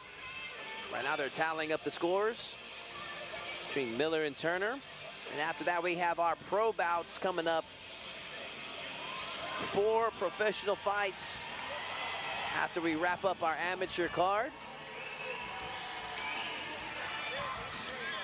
Hey guys, we wanted to hear you from the comments. Comment, where are you watching from? Who are you here to see? Let us know in the comments. Where are you watching from? Let's make this one official and hear from Bryce Boudreaux. Ladies and gentlemen, let's hear a round of applause for both of these warriors going the distance for you. Ladies and gentlemen, after 3 rounds of action, your judges' scores are as followed. 29-28, 29-28, and 27-30, all in favor of your winner by unanimous decision. Fighting out of the red corner, Peyton Miller.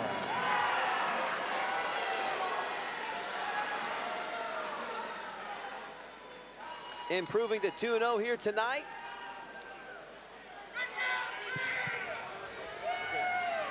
Thank you, Mary Shalamata coming watching from Houston, Texas. Zach Domingue watching from Sulphur. We're gonna do a quick interview real quick, guys. So we're gonna hear from Peyton Miller. Excellent performance tonight. You know, I knew this was gonna be a real battle. Spencer Turner's the tough kid. Looked like he had you hurt a couple times in there. But your wrestling was really a testament. I know you've been wrestling a long time. Incredible performance.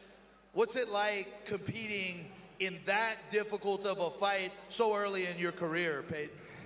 Man, honestly, thought we were going to get it done in the first round, so a little surprising. I feel like my cardio kind of let me down tonight. Definitely going to sharpen up on that. But, I mean, in terms of the adversity facing it, couldn't ask for a better experience, better lesson. It might have been the hair dye with the cardio. Yeah, maybe I should turn it back around or something. What can we look for in 2026? You're an incredible talent. You fought at 45 or 55 at RFC 3. Tonight you fought at like 190, I don't know, 65. What are you looking for in terms of a weight class, and what can we expect for you in 26? I really like how the next card's kind of a ways away. Got 3.5, 4 months. Helped me bulk up a bit, be a little more appropriate size for welterweight. I would like welterweight. That division doesn't have a champ right now. We got another guy on the cards, 2-0, and he's fighting for a belt tonight. So you know, fair is fair. I think I get my next crack. I know a guy who could put it together. Great performance tonight. Give it up, Peyton Miller.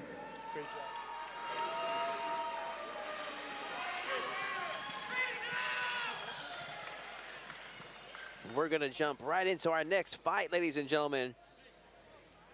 We have our championship matchup as we have Alex Mundell at 2-0 taking on Marquise Panala from Cobra BJJ.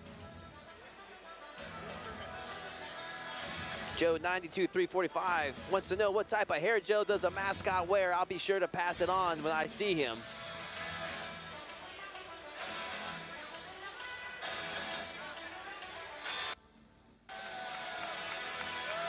Let's hand it over to Bryce Boudreaux. Ladies and gentlemen, up next, This bout will be 3 5-minute rounds of mixed martial arts action, and it will be for the RFC Amateur Featherweight Championship. 5 minutes.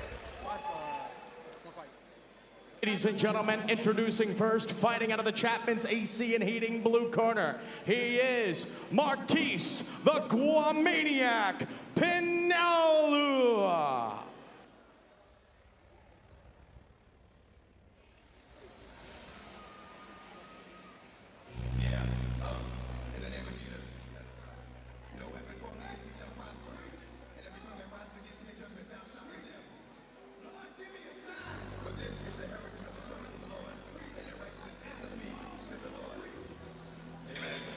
Here we have Marcus Panala, 5'8", 32 years of age, 5 fights under his belt in mixed martial arts, representing Cobra BJJ, weighed in officially at 124.2 pounds. Fighting out of Tuscaloosa, Alabama, has been training for the last 4 years, originally from Guam, but moved to the States recently. Looking for the submission here tonight as we see the final touches for Marquise.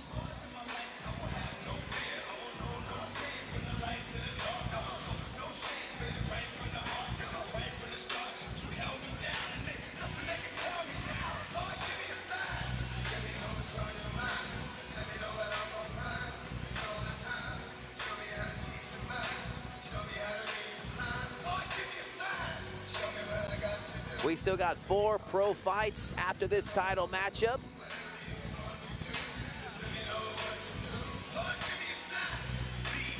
Marquise Panala, ready for action.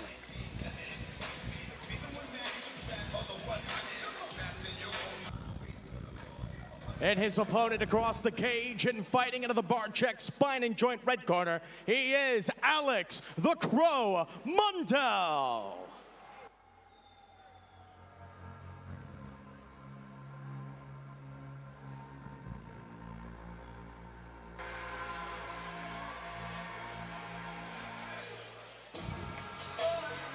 Fight School Zone, Alex Mundell, 5'8", 23 years of age, coming into this fight at 2-0.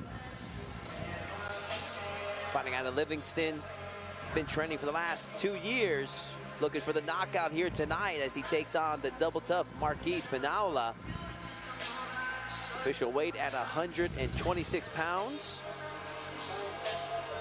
There's a lot of speed in this division, ladies and gentlemen, so do not blink.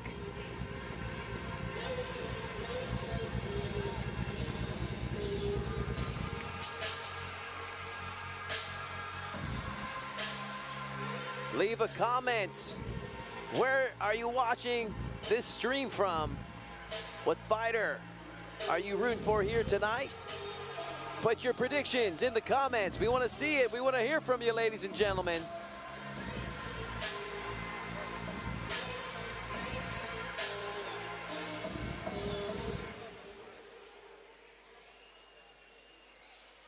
Alex Mundell, ready for action.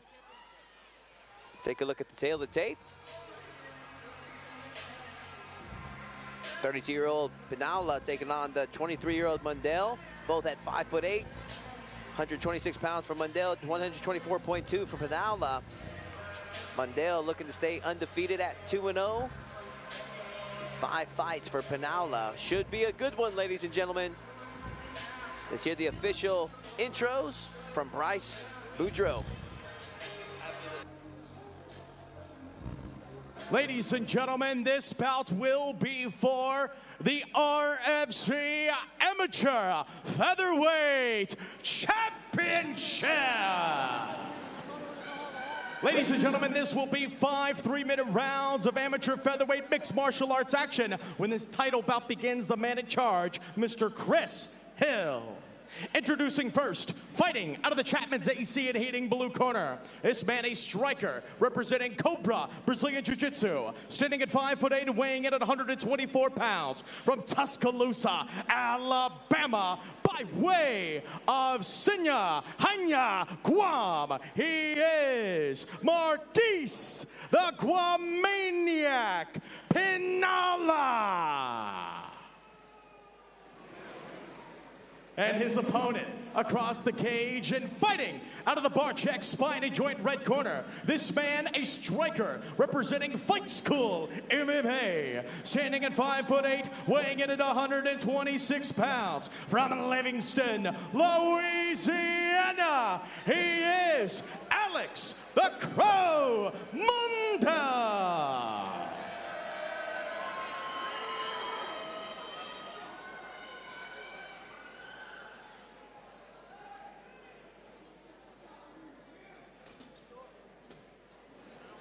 Alex Mundell, Marquise Panala.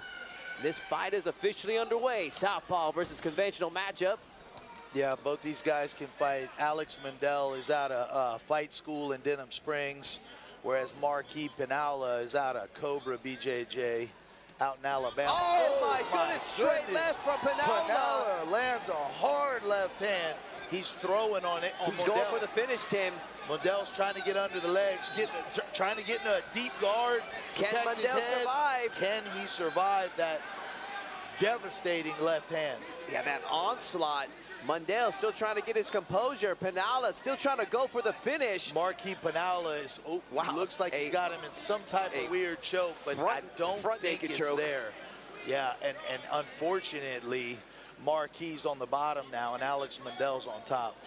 Oh, man. Marquise Panala going for a triangle. Tim, how did Mundell survive that onslaught from Panala? My goodness. I'll tell you how he's from Denham Springs. Man, he's 2-0 for a reason. Yeah, he's had some excellent fights for us. But Panala's got, you know, a really, really, really pedigreed jiu-jitsu school. Deep triangle, reverse triangle. Panala's looking for a Kimura, or, oh man, Mundell gets out again. Man, slippery Mundell is. He is very slick character. He's in the mount on the back, looking for an RNC now. Little high now, can he recover from this? Panala making it difficult for him. Oh, and Mundell does a good job in transitioning back. I thought he was gonna slip off there, Tim. And Panala's in trouble. Definitely in trouble. It is on the jaw, but it looks to me like Mundell is trying to break it. You know, the way we do it in our gym, if it's below the nose, it's legal. Below the nose is legal. And painful. Yeah. Mundell. I don't know how Mundell is able to switch this thing around, but he has. And he's in on another RNC. But can Panala survive? The referee's looking close. It looks like he's about to tap, Tim. It's a submission and he does. for Alex Mundell in round number 1 against Marquise Panala. The kid from Denham Springs shows up. Your new excellent performance. Flyweight champion, Alex Mundell. What a performance and what a comeback.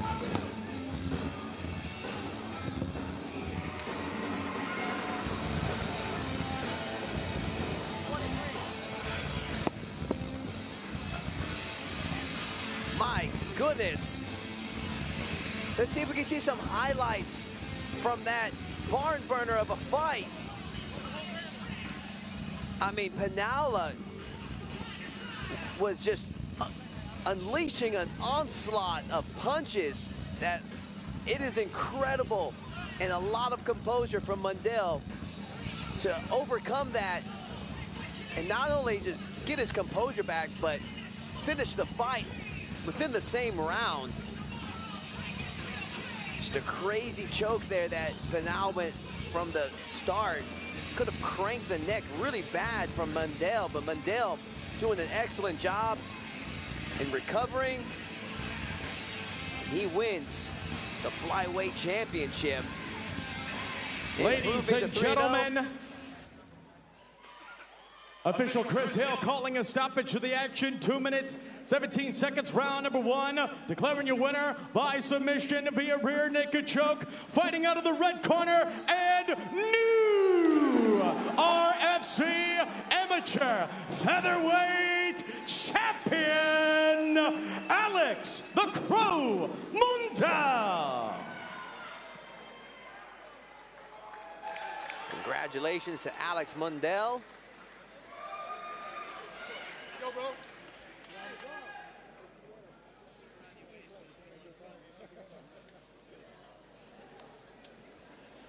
To the victor goes the spoils. We're going to hear from our new champion. I was going to wrap it around your waist, but your ass is too small, dog. It's all good. You can fight, though. Hey, give it up for Alex Mundell. Good gracious. Marquis Panala is no joke. Put it on you early, caught you with a hard left hand. You had to really battle back from some devastating scenarios early in that fight. Maybe other people here haven't seen, but I've seen you do it in this cage before. What do you attest that to, that resiliency, other than obviously being from Denham Springs? We work hard and we don't give up. It's just how we train. We keep going. Last time I was here and Dustin was here, I almost quit and I submitted. And I saw him here tonight. I knew it was written and I was going to win this belt. This is my belt. God did everything for me. God bless everybody. Thank you so much for coming out here. Everybody that's a fight fan. Well, I'll find you somebody to fight March 28th. Unbelievable performance, Alex Mundell. I told you when you asked me for a title shot, make sure you be impressive, and you lived up to it. Ladies and gentlemen, give him a hand. Alex Mundell. Good job. Alex Mundell, our new champion. Mark your calendars, March 28th, the next Ragin FC. We still got 4 pro fights coming up, ladies and gentlemen. There you see it, March 28th.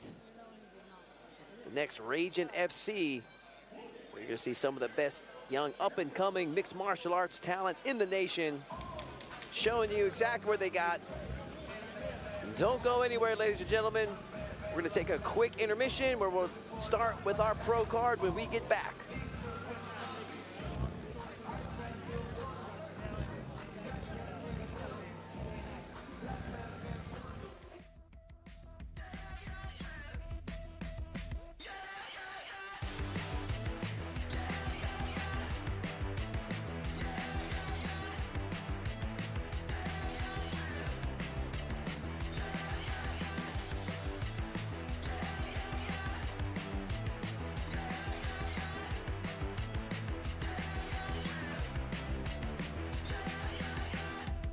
Well, ladies and gentlemen, we've had a great time here so far at RFC.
Ladies and gentlemen, please take your seats.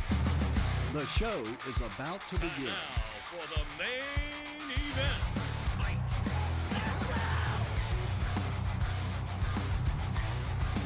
We're all those fight champions.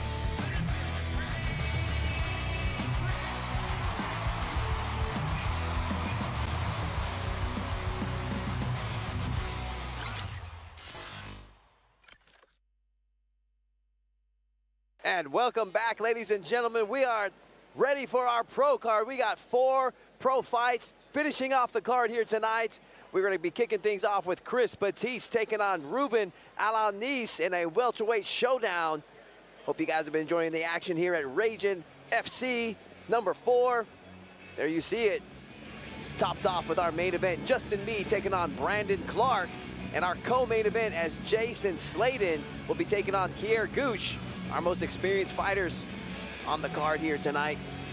Justin Lamparese taking on Omar Smith. And what you're about to see right now, Chris Batiste and Ruben Alanise. Let's hand it over to Bryce Boudreaux.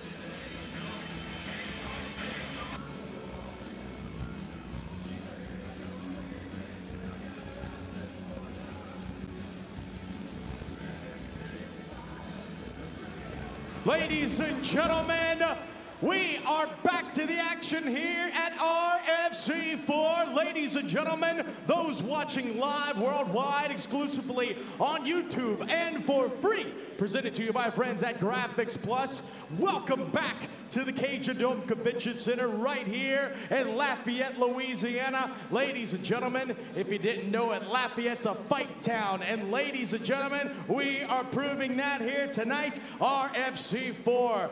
That's going to be a big one, man. It's a great night to be alive here at RFC4. We are getting back to the action here at the Cajun Dome Convention Center because, ladies and gentlemen, Lafayette, Louisiana, your RFC4 Pro Card starts now. And now, ladies and gentlemen, this bout will be 3 5-minute rounds of professional welterweight mixed martial arts action. Introducing first, fighting out of the blue corner, he is Ruben the Wolf Alanise.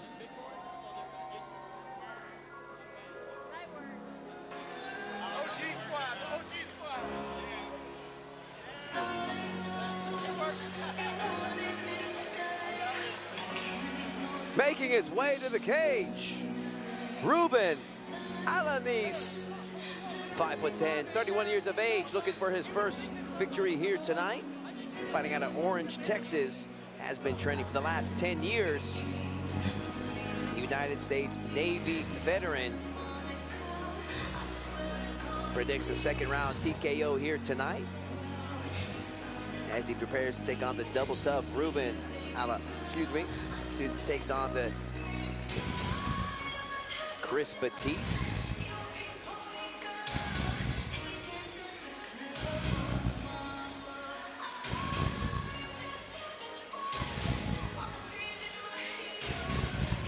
Final touches for Alanise. Remember to mark your calendars, ladies and gentlemen. March 28th, the next Ragin FC. Where you can see some of the best up-and-coming talent in mixed martial arts showcasing their skills.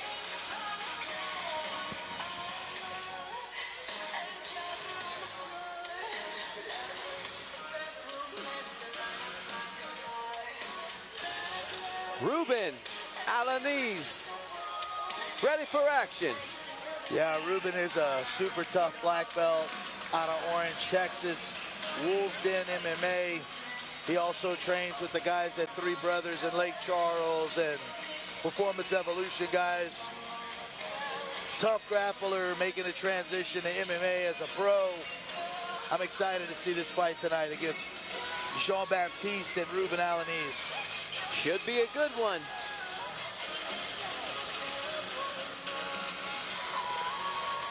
And introducing his opponent across the cage, fighting out of the bar, check, spine, and joint red corner, he is the Dark Knight, Chris Jean-Baptiste.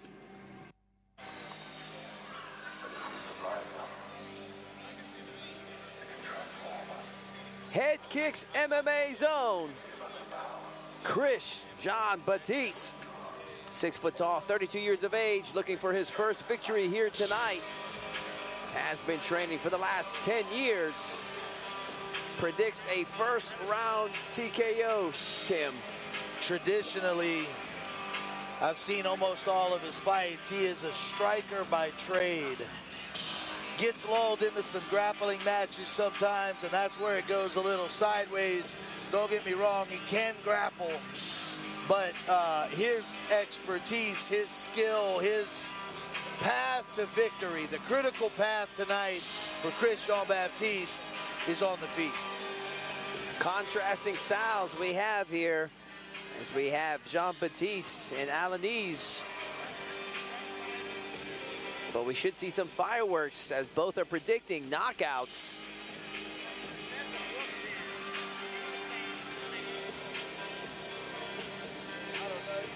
Final touches for Chris as he prepares for battle.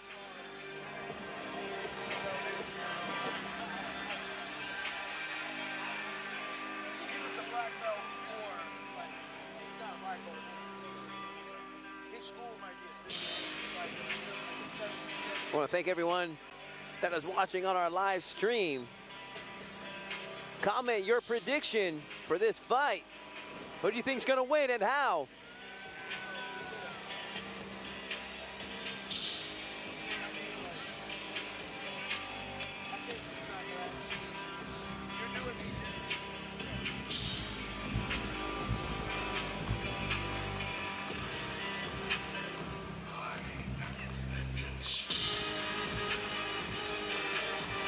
Chris Jean-Baptiste, ready for action. He's been out of the game for a bit. It's a tough ask to come back to fight a guy like Ruben Alanise, but both guys looking for a pro victory tonight. Both looking for their first victory here tonight. Let's get the official introductions from Bryce Boudreaux. Ladies and gentlemen, Lafayette, Louisiana, and those watching live worldwide, your RFC 4 main card starts now. Ladies and gentlemen, this bout will be 3 5-minute rounds of professional welterweight mixed martial arts action. When this bout begins, the man in charge, Mr. Kerry Mullins. Introducing first, fighting out of the Chapman's AC and Heating blue corner. This man, a mixed martial artist, standing at 5'10" and weighing in at 171 pounds. From Orange, Texas, he is Ruben the Wolf Alanise. And his opponent across the cage and fighting out of the Barek Spine and Joint red corner. This man, a mixed martial artist representing Head Kicks MMA, standing at 6 foot tall, weighing in at 170 pounds. From Lafayette, Louisiana, he is the Dark Knight, Chris Jean-Baptiste.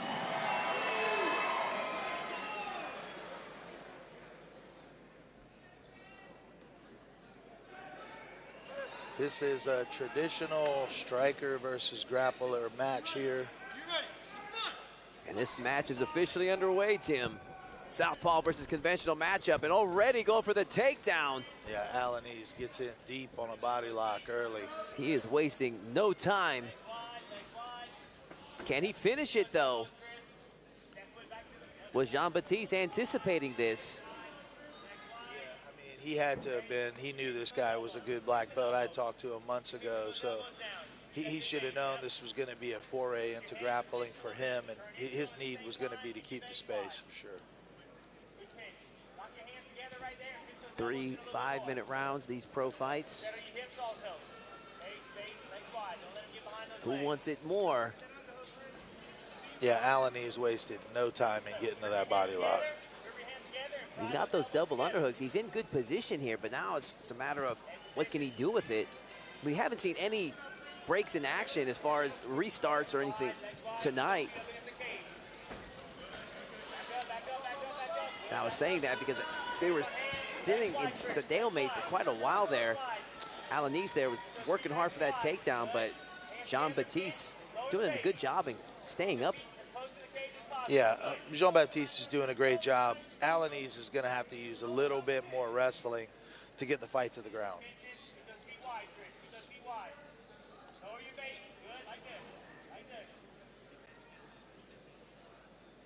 Alanise looks absolutely fine to stay in this clinch for the entire 15 minutes of the fight.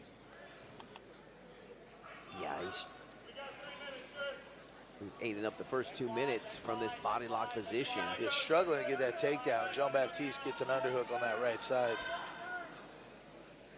Or should I say, battling for an underhook on the right side. Over underhook position now. Going for that trip.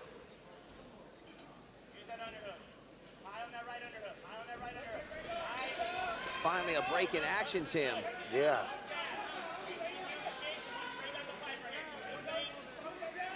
Both fighters are predicting knockout victories here tonight. Even Alanise. Good uppercut by Alanise. Oh, big left hook there. I think that dropped Jean-Baptiste. Right up, another right uppercut. Batista's in trouble, yeah, Tim. He's in some trouble here. He's trying to dunk it. Oh, my God. That was incredible. Head kick knockout for Ruben Alanise. Wow. He showed up and showed out tonight. It looked like he wanted to grapple, but let's see that again, Tim. Couple solid uppercut knockouts followed by a head kick knockout. Impressive performance by Ruben Alanise. He predicted it, only it came around sooner than he thought. Here we see that break in action that set up this crazy head kick knockout. I mean, Jean-Baptiste was stunned from the punches. This is the setup to it. But it's just right here, that left hook across the jaw was perfect. And right there, man, that head kick is coming up. It is a nasty one, man. Good call by the referee. Alanise earns his first victory here tonight.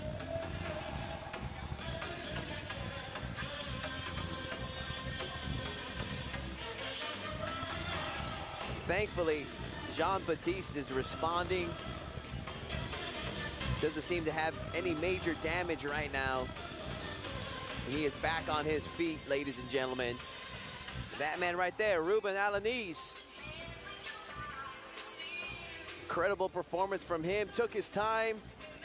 When the time came, he turned it on. Scored the big knockout here tonight. What a way to open up our pro card.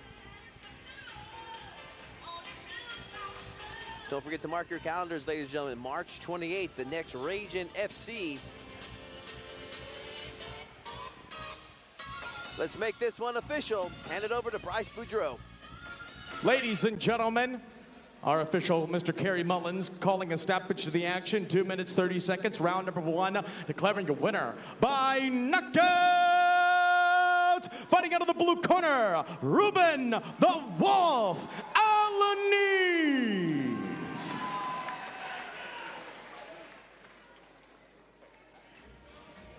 Congratulations to Ruben I'm here Alanise. with your winner, Ruben the Wolf Alanise. Man, that was a great performance. How's it feel to get your first pro win? Man, that felt awesome. This is a great feeling. I got a lot of my amateur wins with Tim, and to finally get a pro win here at one of his promotions is amazing. It looked like you were having a little bit of trouble getting him to the ground. It seemed like you wanted to come in grappling, and then you followed up with perfectly placed uppercuts. What was your game plan? The game plan was to try to grapple, get him down, and he didn't want to oblige, so I played his game, and we see how that ended. Well, it was a fantastic job. I can't wait to see what's next. Everybody give it up for the Wolf.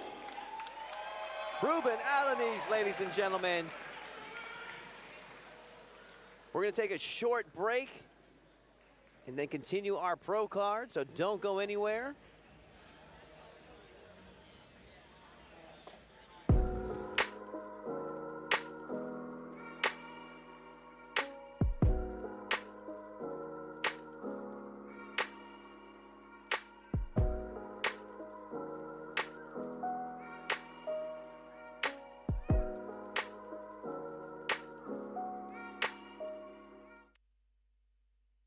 Yeah, how about our friends at Chapman's AC and Heating?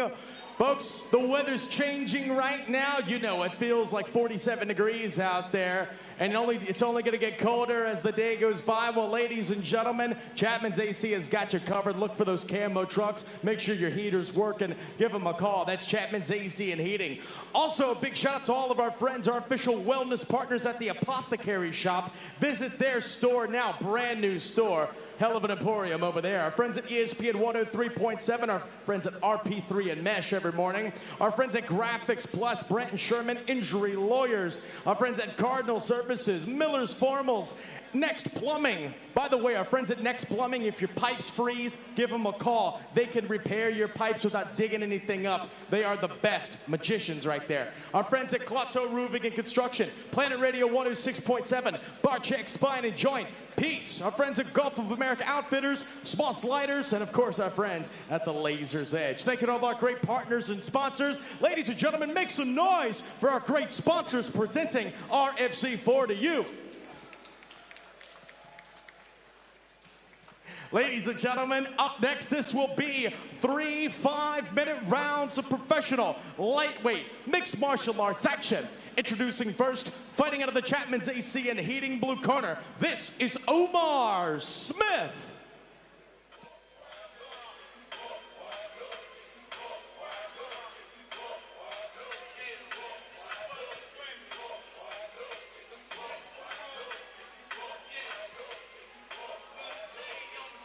Core UFC Gym Zone, Omar Smith. 5'9", 29 years of age, coming into this fight with a record of 3-1.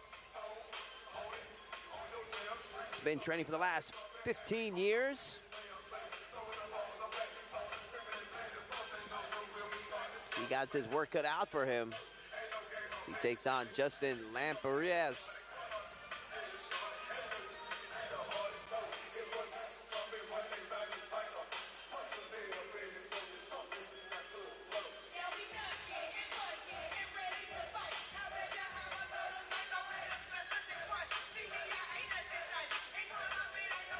Two more fights after this, ladies and gentlemen. We got our co-main events and main events. Consider this your co-main events. It's Omar Smith with the final touches. Yeah, Omar Smith is a tough talent. He came out of the Caribbean, couldn't find any fights. Came out to Baton Rouge, and I've been matching him up for a couple years. Kid is super, super tough, incredible grappler, great striker, brilliant athlete. Don't got a whole lot to say, but boy, can he fight. Omar Smith, ready for action.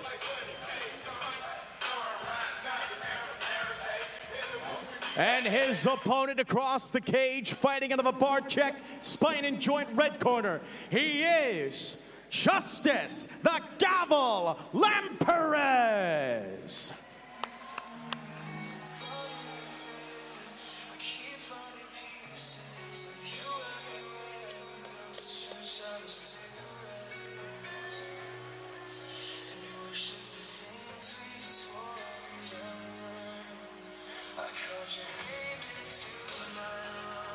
'27-fight veteran, Justice Lamperez. 5'11", 32 years of age, representing Gladiator Academy. Has been training for the last 15 years. Did 2 combat deployments. Predicts a submission victory here tonight. A lot of former military here on Ragin FC's card tonight, Tim. Yeah, Justice Lamperez was a Marine in Afghanistan on the front lines for a couple tours of duty out there. Guy is super tough. He's a crowd favorite here. Wonderful athlete. They receive out of final Iberia, touches. Louisiana. Final touches for Lamperez. He's got his hands full with Omar Morera Smith tonight. But Lamperez doesn't really back down, so we'll see how it goes. Justice Lamperez ready for action. Let's take a look at our tail of the tape. There we see 29-year-old Smith, 32-year-old Lamperez, 5'9" versus 5'11", both coming in around the 156, 155 limit. 3-1, there's the big difference right there. 28 fights for Lamperez.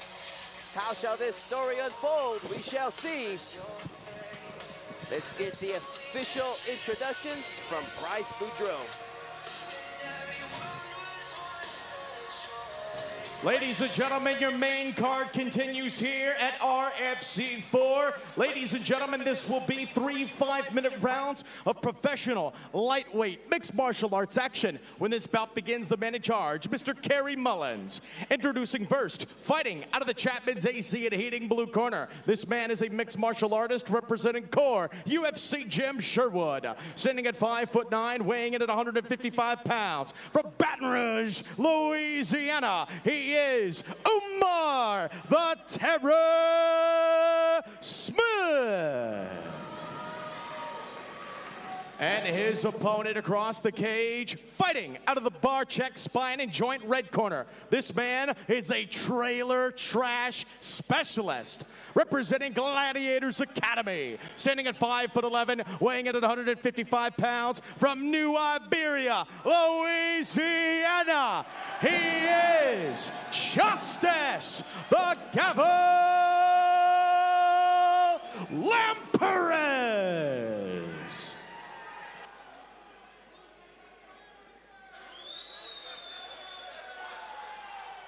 Omar Smith, Justice Lamperez. Southpaw versus conventional matchup. Yeah, I expect Omar Morera to shoot the takedown pretty soon here. Justice has decent stand-up, but Omar's got great grappling. Omar's in his face, though. Push kick to the body there from Smith.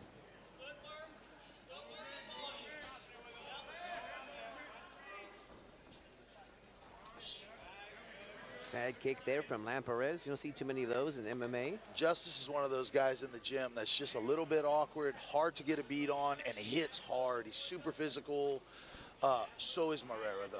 Morera is a tough deal out in Baton Rouge. Man. Big strikes from both guys. It looked like a head kick right there for Morera. And for a second there, I thought that Lamperez was going to eat that one, but I think he slightly missed. Inside leg kick into the straight punch there from Lamperez.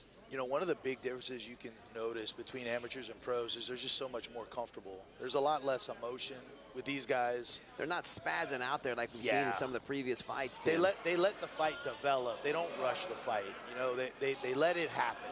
They get in there and they start moving. They let it happen. They look for openings. They don't rush. It's a huge difference you see between amateurs and pros. Plus the length of the rounds, they have to pace themselves. Otherwise, it's gonna be a rough fight if they just go out there balls to the wall too early. More importantly, they know to pace themselves. Whereas amateurs don't understand that yet, right? They haven't been exhausted. Both these guys have been in death battles. They know that it's not easy to win like that. Solid takedown there from Lamperez as he another Smith's takedown. kick. Yeah, another good takedown for Lamperez. I've seen him do 0 takedowns in his entire career, but it's exciting to see him pull one out finally. Yeah, not only one, he pulled 2. Yeah. See what Smith does from here, if he can wall walk himself back to his feet.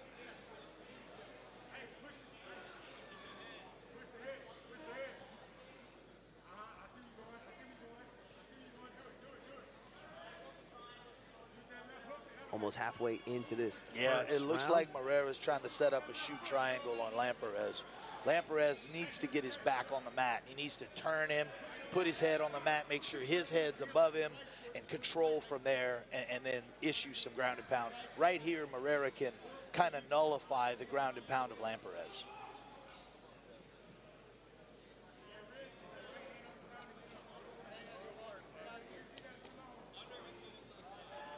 Stalemate. Omar Morera is doing a great job controlling the wrist of Lamperez. You can see Lamperez working to get his wrists out, but Morera is doing a great job looking to shoot that triangle.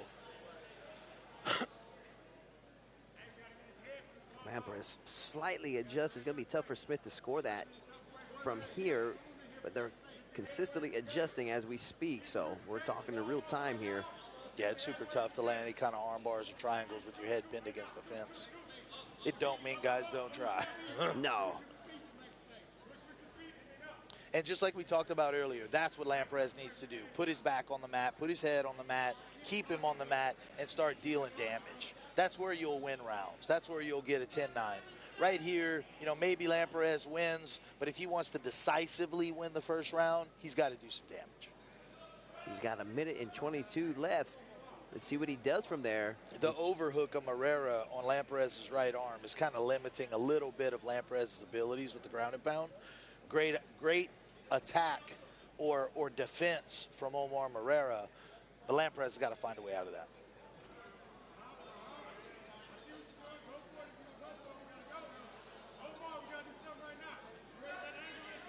Just under a minute left in our opening round here between Lamprez and Smith. Finally, Smith got the space he needed. Oh, good right hand by Lamprez. Big head kick from Omar Marrera. Both fighters exchanging them back and forth. Ooh, oh, wow. Bicycle knee there from Smith. That seemed like it landed, Tim. Big knee and a big left hand. Is Lamprez in trouble now? Is that a desperation shot? It's possible. He's got 23 seconds. He's got to survive in here. It looks like Omar Marrera is trying to get that neck. Is this enough for Smith to steal the round? Big 12-6 elbows. 5 seconds left. Lamprez looks hurt. Man, Smith taking the first round.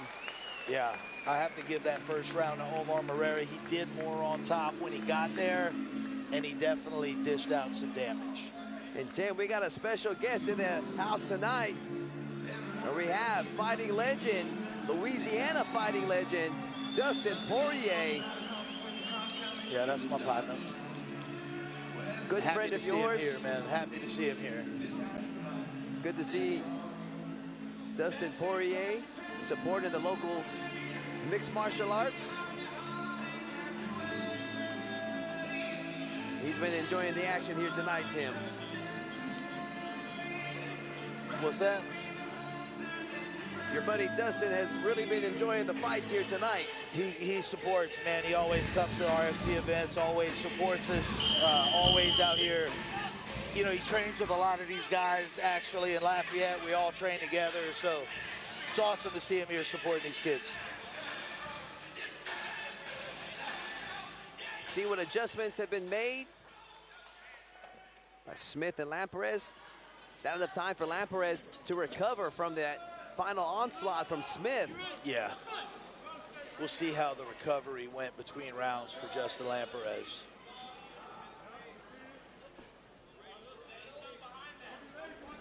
Spinning back kick nice there. Left hook for Justice, though, on that spin.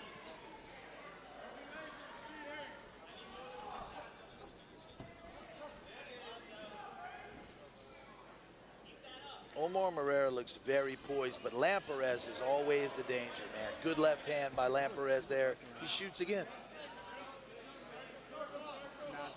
Smith turns it around, but Body going back lock and for forth. Lamprez. I personally think Justice should just keep it standing, but he's going to do what he want to do. He's from New Alberta. Yeah, he was doing well there. Yeah. Oh, big Uchimata, and now he's almost to the mount. Nice elbow from Lamprez, and he's back in a butterfly guard. This is kind of a confusing thing. Why did the referee stop it? Oh, I see. What is he doing? It was Lamprez's. Yeah. I want to Looks like Omar Marrera is trying to do a little triangle choke right here. Man, Smith was sneaky with that one. Sneaked it in. Yep, sneaked it in. Man, Lamprez needs to be careful here. If Smith had kept hold of his shin, and right here, if he's inching his way to get the pressure that he needs. This is getting tighter and tighter and tighter. Man, Lamprez is about to tap. Yeah, it's and over. He does. Omar Smith lands a beautiful triangle, finishes his opponent. Excellent job. Nicely done from Omar Smith. Yeah, absolutely. That was a beautiful triangle. Lamperez just kind of fell into that one, unfortunately, and couldn't get out. Improving his record to 4-1. There we see the finish. And then Smith slowly inching his way to the angle he needed to get the pressure just as Lamperez taps. You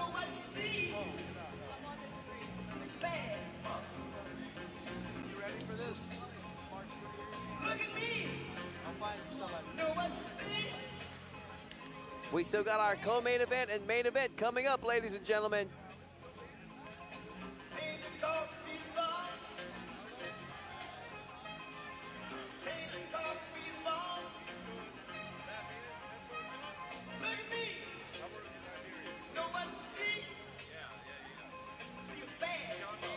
We're gonna make this one official. Hand it over to our ring announcer, Bryce Boudreau. Ladies and gentlemen, official Kerry Mullins calling a stoppage to the action.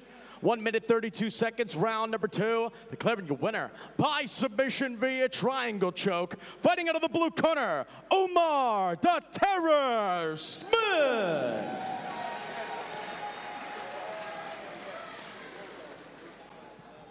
I'm here with your winner, Omar the Terror Smith. I instantly knew we were watching pro fighters. Y'all started out poised, relaxed, focused. It was awesome. I saw you trying to get it, sneak in that triangle the first round. You didn't really get it, but you locked it up into the second. Is that something you've been working on? Nah, well, ideally I just take what comes, and that was the opportunity and the perfect time to set it up. I usually like to get a bit more smoother, but for this one, I just take what I got, went for the finish, and that's all sure of. Well, I know you're both of your coaches over there. They're great coaches. It was a real close first round. What were they telling you between the rounds? Keep it standing, don't go be on my back, and just have fun. Fantastic job. Give it up for your winner, Omar the Terror Smith. Don't go anywhere, ladies and gentlemen. We're going to take a quick break.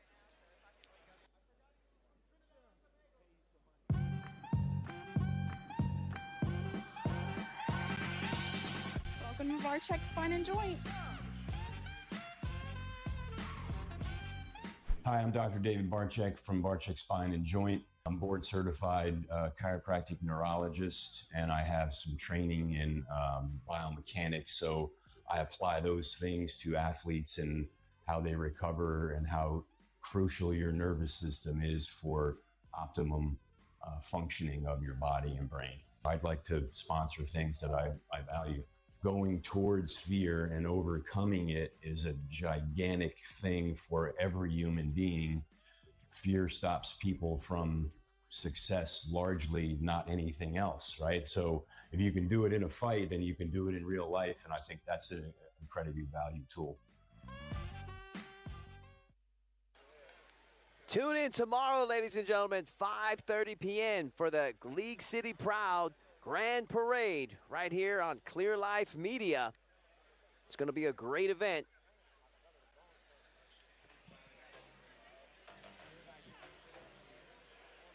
Ladies and gentlemen, we are back to the action here, RFC 4. What a night we've had here in Acadiana. Ladies and gentlemen, up next will be your co-main event of RFC 4. And it will be 3 5-minute rounds of professional middleweight mixed martial arts action.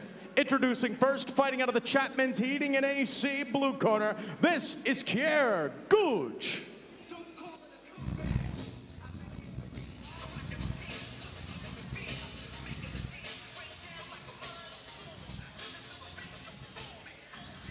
Longtime veteran of the sport, true bloodline zone, Kier Gooch, fighting out of Kemah, Texas.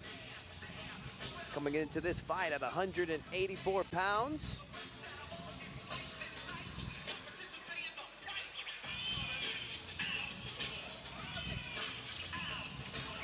Seen a lot of true bloodline fighters here tonight. 8 fights to Gooch's credit.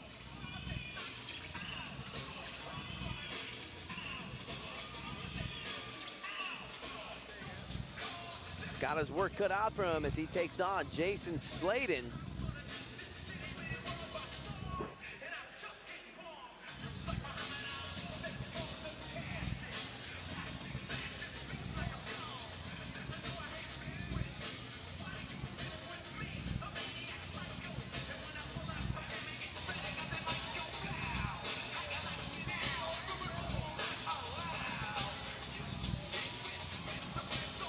Final touches for Gooch. Who do you think is going to win our co-main event, ladies and gentlemen? Comment below. We'd love to hear from you. And then don't go anywhere as our main event, as Justin Meade takes on Brandon Clark in a 135-pound barn burner. Kier Gooch, ready for action.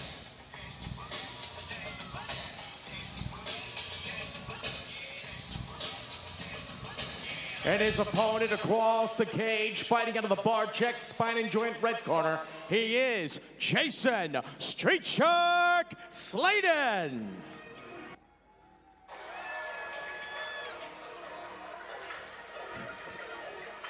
The man known as the Street Shark. Yeah, Jason Sladen's no joke. Great wrestler, bangs on the feet, elite level athlete.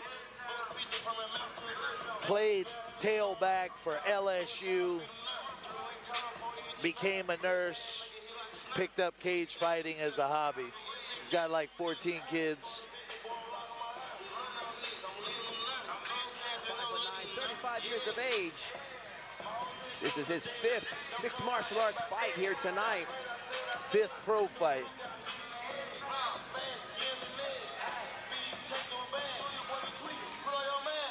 Has been training for the last 4 years.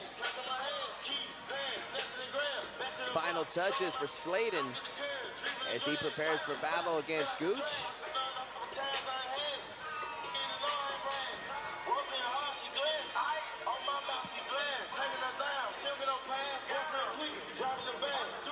No stranger to the Ragin FC cage.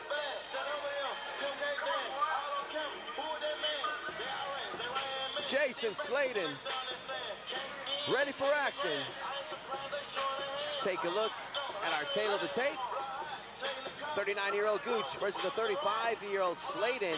5'8" versus 5'9". 184 for Gooch, 186 for Sladen. Both fighters looking for their 3rd victory here tonight. Let's hear the official introduction from Bryce Boudreaux.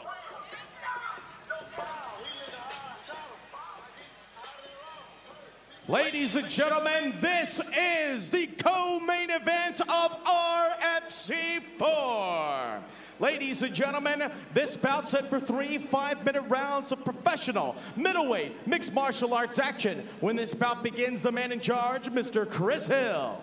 Introducing first, fighting out of the Chapman's AC and Heating blue corner. This man, a mixed martial artist, representing True Bloodline MMA. Standing at 5'8", weighing in at 184 pounds. From Kemah, Texas, he is Kier Gooch. And his opponent across the cage, fighting out of the Barek Spine and Joint red corner. This man is a wrestler, representing the Performance Evolution Fight Team and Three Brothers Jiu-Jitsu. Standing at 5'4", weighing in at 186 pounds, from Lake Charles, Louisiana, he is Jason Street Shark Sladen.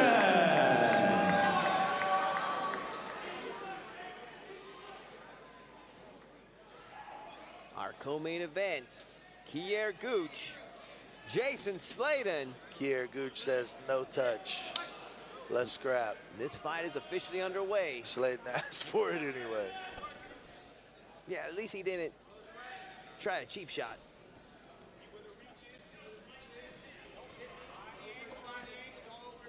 Kier's loading up that right hand for sure. Sladen's got a great double leg if he needs to drop it, but I think he wants to stay on this fight. Gooch at 39 years of age, our oldest fighter on the card here tonight. Looks great. Yeah, throwing good punches. Ooh, lands a hard right hand on Jason Sladen right there. Sladen's got a beard, though. He just shook that off and just keeps on moving forward. Yeah, tough cat, man. Man, Gooch is just really putting everything he's got in those punches.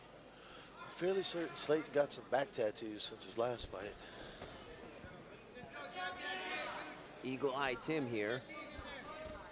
Nice low kick for Keir Gooch.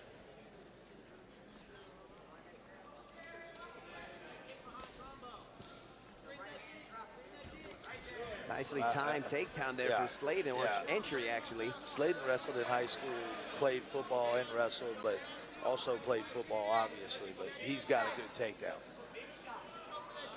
He had a battle with Eric Scallion, 170 pound. At 170 pounds, Eric wrestled at Warburg. Whoa, good right hand again by Keir Gooch. Yeah, that counter. It's timing those leg kicks. Again, I think we noticed the same thing. These guys who've been fighting for a while, their patience level is different. Their composure is different. Nice body kick from Gooch. Sladen stays on his feet. Stumbled there for a little bit after those exchange of leg kicks. He's aimed about 3 solid leg kicks now, Tim. That's going to pay some dividends big right later. hand for Sladen right there. They throwing now. Feeling out process is over. Yeah, we scrapped it.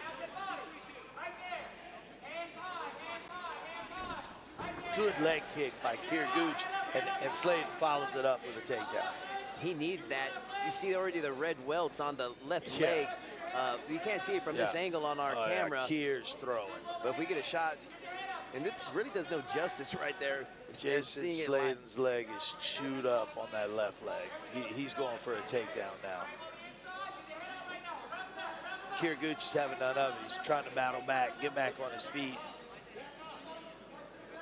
What a story that would be if Gooch could get back to his feet and just punish the leg even further. Sladen now getting the angle, trying to ground Gooch even further. Keir Gooch is doing a great job, though, at not accepting the position. I tell my guys in the gym, you cannot accept the position. You've got to fight. Once you accept, things go bad after that.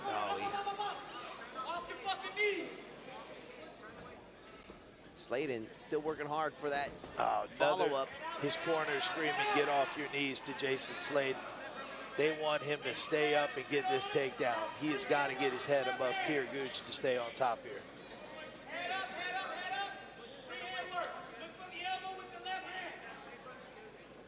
Gooch working hard to try to slip that leg out, but Sladen doing a good job in trapping that leg, grounding Gooch in the process.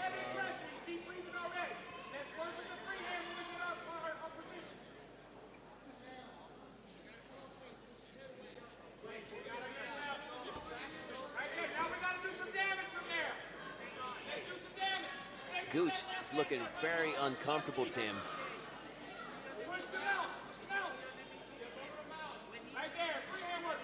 Almost concerned for him that there's like a psychological shift since he can't get up, if he's gonna fold.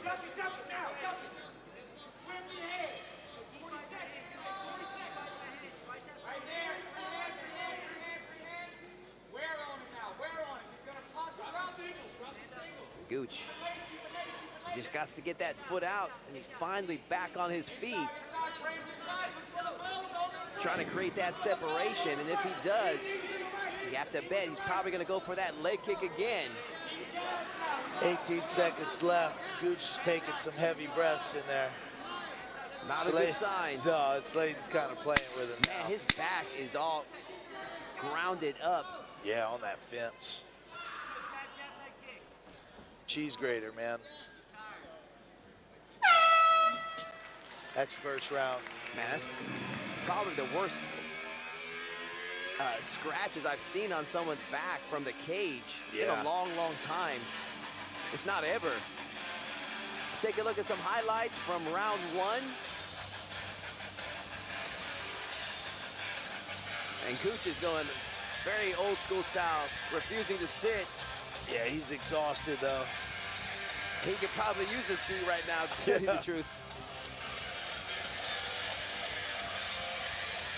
I think I had one corner man even give me that option. He's like, you want to? I'm like, no, give me. I'd like to take a seat. I was never one of those tough guys that was I need like, to catch my breath.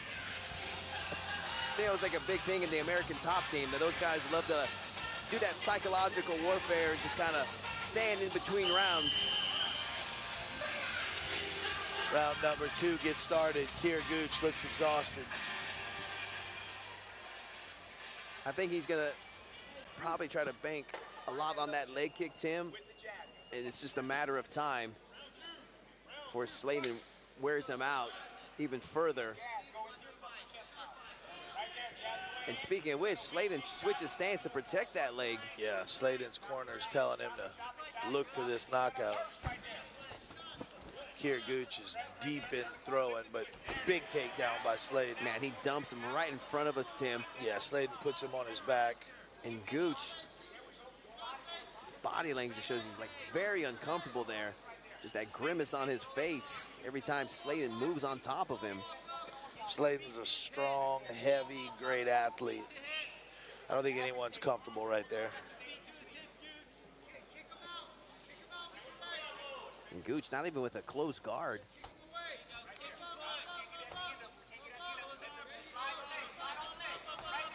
Gooch makes enough space to battle up to his knees.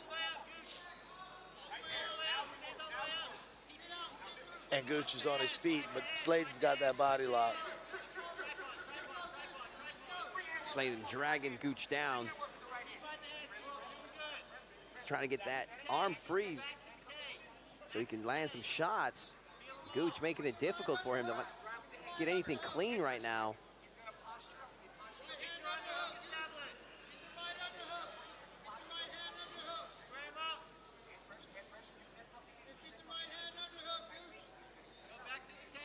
Man, they are right in the corner of Slayton. Slayton enjoying the advantage of his corner, just shouting instructions right in the ear of Gooch. Yeah, Slayton's doing a great job of controlling that right leg of Kier Gooch. He lets it go, but he gets back up and takes it again, back to wrestler's position. Slayton's coach calling for some strikes. Slayton's complaining that Gooch is holding his gloves. Gooch is saying he's holding his hand. They're talking in there. Sometimes I've had fighters do that to me as well, where they stick their fingers inside the gloves. Because that's a hard view to see. And it's a hard thing to get out, too. Yeah, it's super frustrating. Right now, Slayton trying to get that arm out. Deadlift his glove out of that position.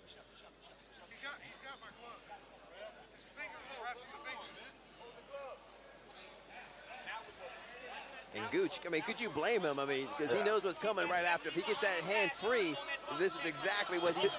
If I let it go, I get a concussion. Desperation throw. Gravity roll for Gooch, but Slayton's heavy on top. Side control, knee cut. 2 minutes left, and it doesn't look to me like Kier Gooch can get up from the bottom. Slayton now. Corner call for him. Now it's time to get to work. Up, front headlock heavy. Make him carry the fucking weight. Make him carry the weight. Make him carry. Watch, he's gonna try to sit out hard right here, okay? Cup the ankle, turn and twist. When he tries to At this point, Gooch is just trying to survive. Yeah. Slayton is just dominating with wrestling. Really just putting a lot of weight on him, forcing him to work. Kier Gooch just doesn't have the gas to finish. Keep going to work. He's gonna hold on to that single elbow. 12 to 6 on the fucking ear. 12 to 6 on the ear. Let go of the choke. Let your hands go. Right there, again. Slayton now with the elbows. Yeah, all those elbows are legal. You know, MMA rules have changed a bit. Those 12 to 6s. Now, I'm a little out of it, Tim. When do they transition to 12 to 6 being legal? 12 to 6 legal in the UFC now. Yeah. Left knee to the body. Left knee to the fucking body. Gooch Unified rules allows for the 12. Ooh, Gooch is back up throwing. And Gooch is dangerous on the feet, though. Yeah. This is his only shot. He can stay on the feet. He still has that one-punch knockout power. And once again, another leg kick on Slayton. 39 seconds, Keir Gooch shooting takedowns. Wow. He is exhausted, and Slayton is just putting his weight right back on top of him. Yeah, that is definitely a big sign that Gooch is just physically just exhausted, as you were saying, just going for that desperation shot. Looks like Slayton's trying to finish with a Darce, but I'm not sure he'll be able to, unfortunately. 13 seconds left in round number 2. Slayton's got the back. Hooks in.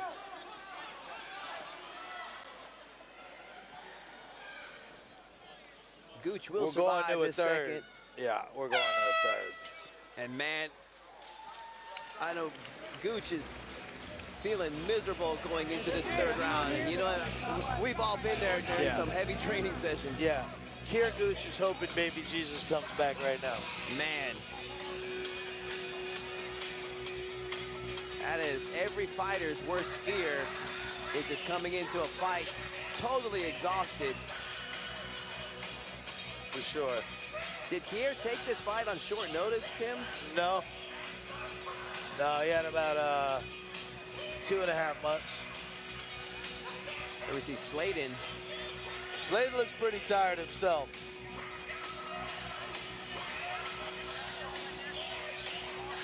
So Gooch gets one more shot on the feet.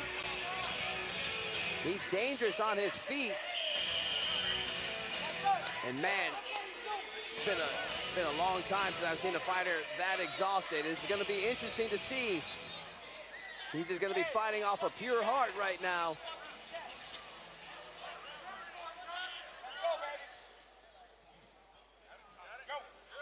Or this could be the best display of possum we've ever seen, Tim. No, I think he's exhausted. Still out there throwing, though. But look, he's a muscle guy. Big, heavy guy. A lot of muscle. And he's fighting on just pure heart alone right now, Tim. Stopping those takedowns. Oh, big left Very there. tough. A lot of blood in his arms. Oh, man, he ate one there, Tim. Big Jason Slayton gets on top. Gooch trying is in to trouble. finish with the ground and pound. And Jason Slayton with the TKO Slayton victory wins here via tonight. TKO over Keir Gooch. It was just a matter of time. Let's see if we can see a highlight of the finish there.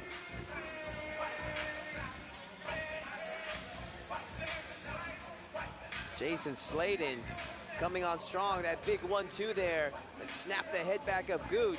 And at that point, it was all she wrote. Jason Slayton earns his third victory here tonight. And a lot of credit to Gooch, man. This is not an easy sport. This is blood sport, ladies and gentlemen. And man, if you have never felt that level of exhaustion, it is not a pretty feeling. And it just totally like paralyzes you. That was always my biggest fear going into the cage, is just feeling that level of exhaustion to where you just can't do a darn thing. Excellent victory here tonight for Slayton over the veteran Keir Gooch. Ladies and gentlemen, official Chris Hill calling a stoppage to the action. 29 seconds, round number 3. Declaring the winner by TKO. Fighting out of the red corner, Jason Street Shark Slayton.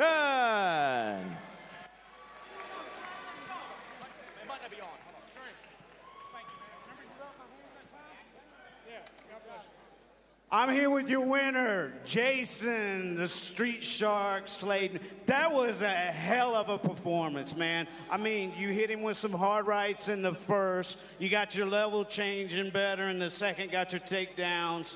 And you kept the fight over by your coaches. Smart, smart, smart. And then you knocked him out finally, and he was a tough appointment. You've got to be happy with this performance, right? Yeah, I had to get that one back. My buddy Eric came in here and whooped me a few months ago, so I had to come put on a show for y'all.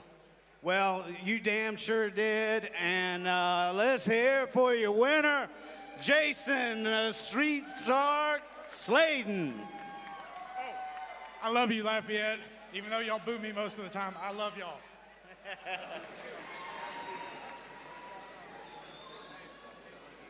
Okay.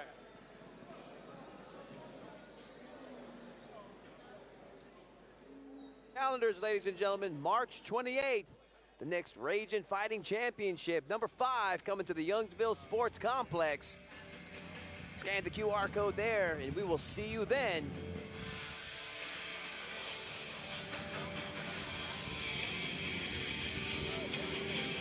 And then there was one, ladies and gentlemen, our main event coming your way. Justin Meade taking on Brandon Clark in a 135-pound showdown.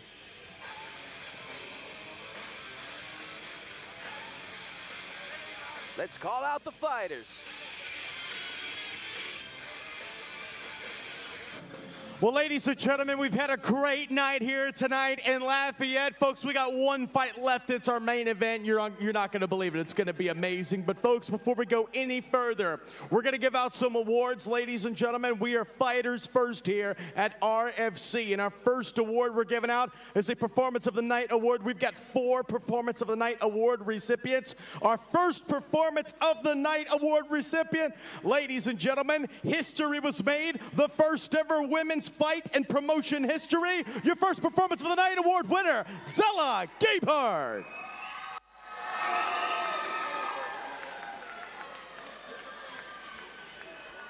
There she is.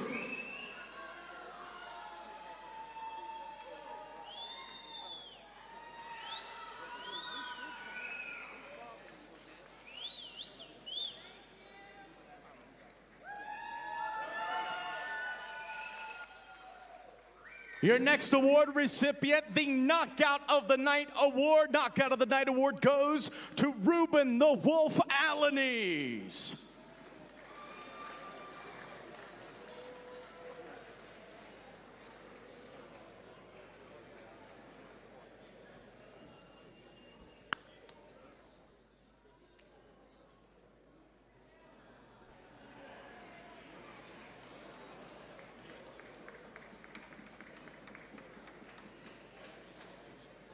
Final award of the night is the Fight of the Night here at RFC4. Fight of the Night award recipient goes to Spencer Turner and Peyton Miller. Some performance bonuses tonight for our fighters, making Ragin FC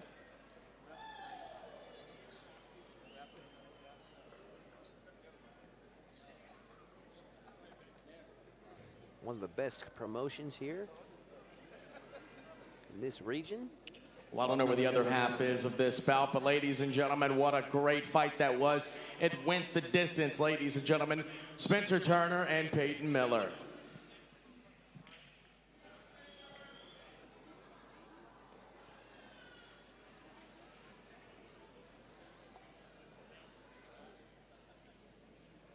Well, ladies and gentlemen, of course, tonight we've had a great night here in Lafayette, RFC4. Make sure you mark your calendars, March 28th, Youngsville, Louisiana, RFC5. You're not going to want to miss it. Mark those calendars. Visit us on social media and online. That's Ragin Fighting Championship. Get those tickets now.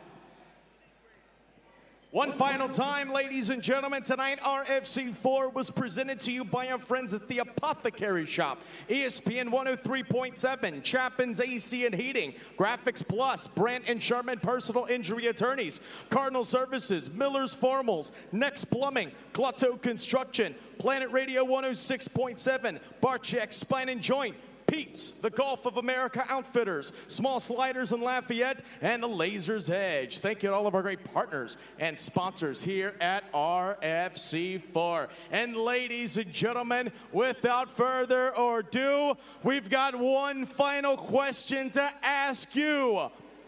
Are you ready for tonight's main event? Ladies and gentlemen, tonight's main event set for 3 5-minute rounds, and it will be 3 5-minute rounds of professional bantamweight mixed martial arts action. Ladies and gentlemen, introducing first, fighting out of the Chapman's AC and Heating blue corner, he is Brandon Clark.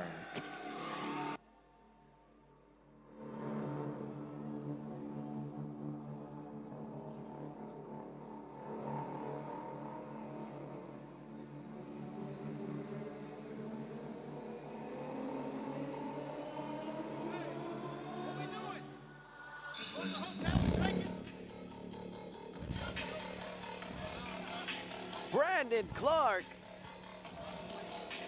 making his way to the cage, 5'8", 33 years of age, heading into his 4th mixed martial arts fight here tonight at Ragin FC number 4, fighting out of Palmer, Texas, has been training for the last 4 years. Plans to knock his opponent out.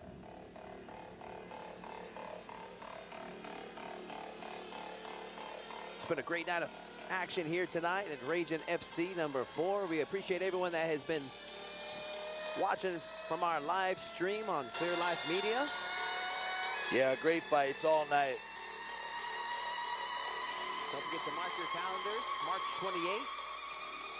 The next Ragin FC, yep, we will be back. I'll be here. Hope to see you guys here too. Myself and Tim. Same back time, same back channel.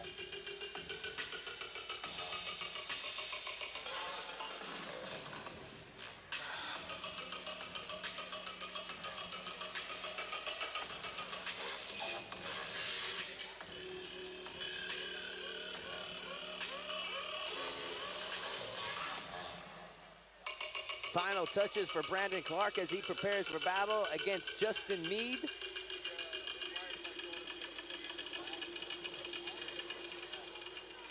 And he is ready for action.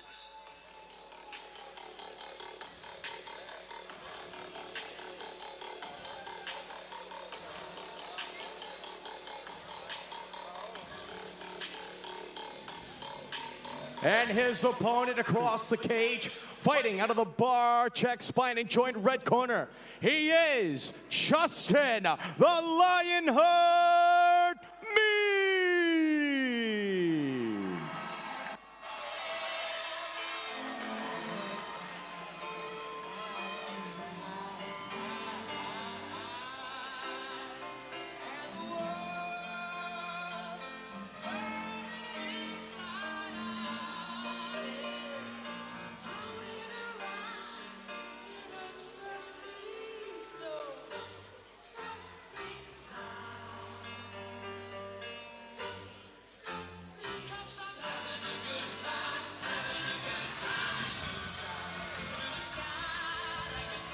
Louisiana's own Justin Meade, 5'9", 37 years of age. This will be his 9th professional mixed martial arts contest. Has been training for the last 15 years. Doesn't plan on going the distance here tonight against the double tough Brandon Clark. Weighed in officially 135.2.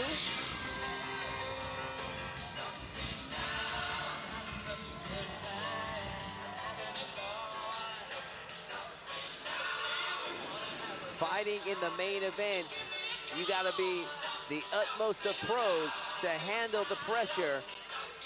Right now, it is 11:14 p.m. These guys have been here all evening in the back, watching everyone perform and just waiting for their moments. Yeah, the wait is the worst. I mean, fight's easy.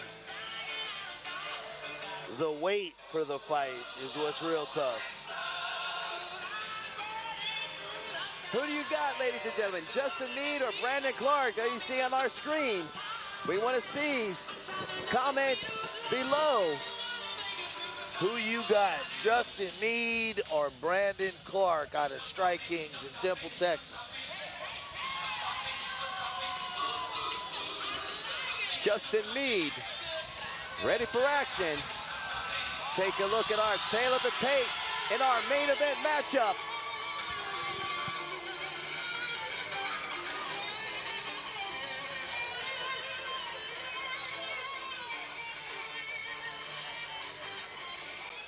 33-year-old Clark taking out the 37-year-old Meade. 8 fights for Meade, 3 for Clark. Both coming in exactly at 135.2. It's going to be a great main event, ladies and gentlemen. Let's make this one official. Let's have the official introductions from Bryce Boudreaux.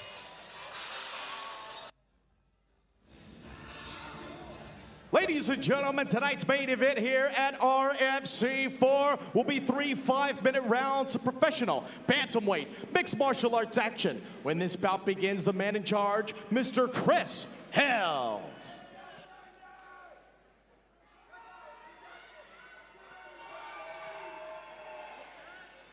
And now, ladies and gentlemen, live from the Cajun Dome Convention Center, here in the heart of Acadiana, Lafayette, Louisiana. This is your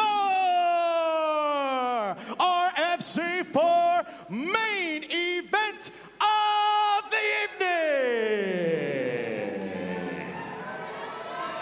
Introducing first, fighting out of the Chapman's AC and Heating blue corner, this man a mixed martial artist representing Strike Kings, standing at 5'8", weighing in at 135 pounds. From Palmer, Texas, he is Brandon Clark.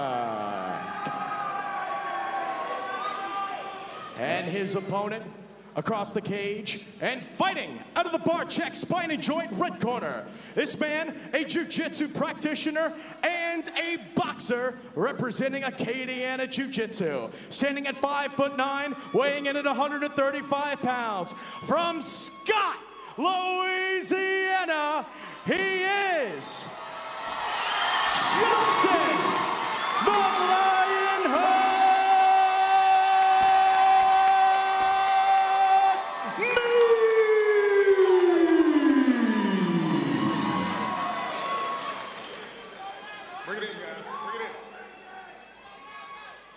The rules, protect yourselves at all times, obey my commands. Touch it up. Let's go. And the moment of truth has arrived, Tim. Let's do it. Brandon Clark's coming to knock his teeth out. Justin Meade's looking to get this W. Let's see where we lie. The battle in our main event is officially underway. Southpaw versus conventional matchup. Brandon Clark comes out early, already throwing bombs. Meade in trouble. Will this be ended? Oh my God, look like the referee had like a... Justin Meade can take a beating. I've seen him take some hard shots. Clark ain't no joke today, though. Man, he's going for it. Clark is determined to get his first victory here tonight. Yep. Good space. He's keeping great space for Brandon Clark. It's going to be tough for Meade to get inside and get a takedown. Man, these are excellent use of frames by Brandon Clark, excellent use of footwork. He's a really strong Muay Thai fighter, got great power in his hands and kicks like a mule. Big right hand by Brandon Clark. Inside leg kick there, also from Clark.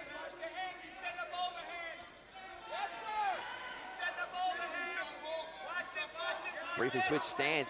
Didn't like that leg kick, went back to it. Oh, wow. Nicely timed takedown from Meade. Beautifully timed takedown by Justin Meade there. He slithers on over. Clark gives up his back.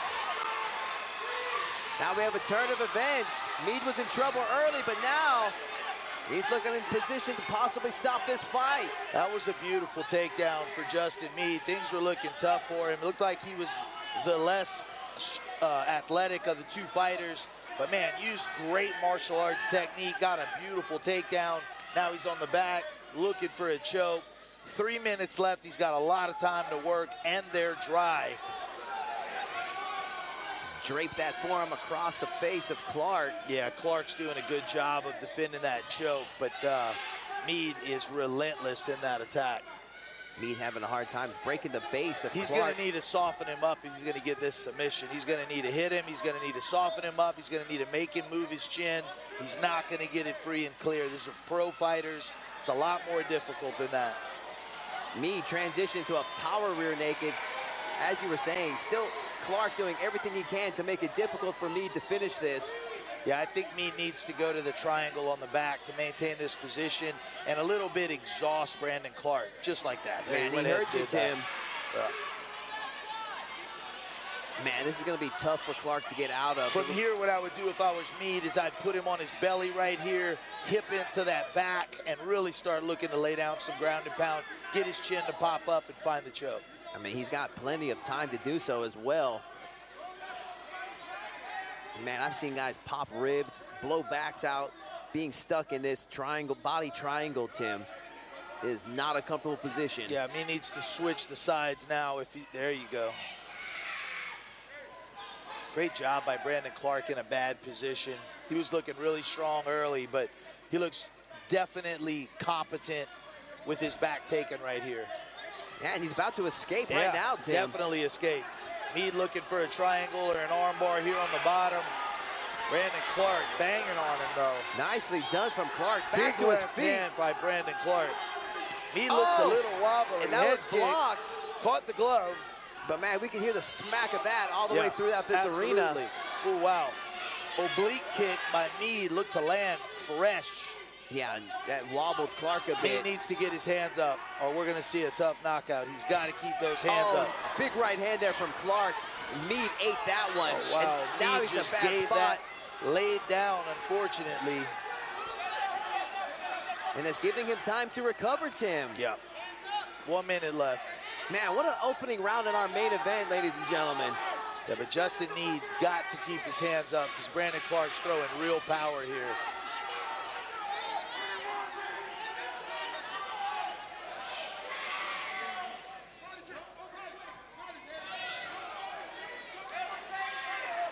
Clark giving everything he's got in those punches. He wants to put Meade again on his back. Another big right hand there from Clark. Clark can tell Meade's looking for the takedown off of his shots. Great job by Brandon Clark. Big knee. Man. 20 seconds left. Meade throwing crazy punches. Meade has been eating every shot from Clark, and he's still in there, Tim. Yeah. Tough guy. Oh, big right hand from Justin Meade. Nice takedown by Justin Meade, or takedown attempt. Does not get it, but we're 3 seconds till round. That was a testament of just how good Clark's defense was, because Meade had that time very nicely. Great hips by Brandon Clark. He has learned from his earlier experiences in that takedown with Meade. Tim, let's see some highlights from round one, and we had a back-and-forth seesaw battle there. Yeah, what a battle right there. Meade took some heavy shots, but doesn't look too worse for the wear. And really, like, how do you score that one? I mean, both fighters had their moments. I mean, there's so much action going on. I'm kind of having to review in my head, like, what we just saw and who's really in control there. I like Clark's start and finish. And you know what? I'm going to go ahead and give that one to Clark. Yeah. Little bit more control. I think he was in control of the fight more. I think when it comes to ring generalship, he dictated the pace other than when he got taken down. I think he did the most damage. I think the fight almost ended a couple times. Because of Clark. Because of Clark. So I'd give that round 10-9 to Clark, yeah. Can Clark keep up the pace? And, man, you know what? Meade is a warrior, man. He has taken everything Clark has had to throw at him. He's still dangerous in this fight. Super tough guy. Yeah, super tough guy.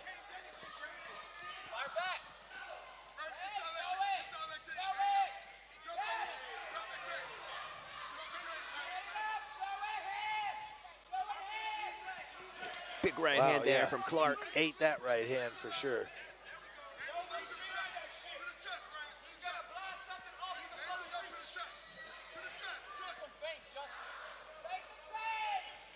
Oh, man, Tim. Another big right hand for Brandon Clark.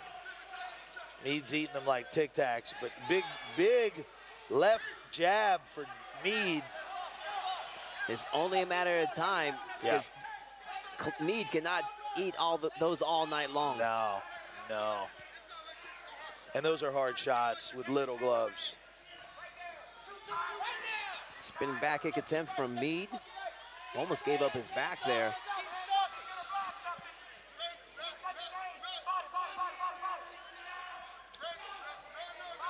Solid leg work there from Clark. You know, I've seen fights where people just got tired of beating up Justin Meade. Like the Homer Simpson style. Yep. But right now, Clark is definitely not getting too tired. To him for sure. Yep. Spinning back fist from Brandon Clark almost lands in a knockout. Oh, big right hand to the body. Brandon Clark's kind of finding his range right now, Todd. That was a hard right hand to the chin. It's like the first body shot of the night for Clark. And Meade right now, almost psychologically, has putting himself on his back like that. This is not a good sign, Tim. No, not at all. Ref's going to be looking to stop the fight soon. I'll tell you this myself, Meade's got a hell of a poker face, though, because he doesn't look as tired as he's acting there. I don't know if it's tired or concussed, one of the two. Well, he's still moving forward, to his credit. Yeah. And, man, Clark once again tries to go for that straight to the body. Meade seems to be struggling to land anything here. Good knees to the body.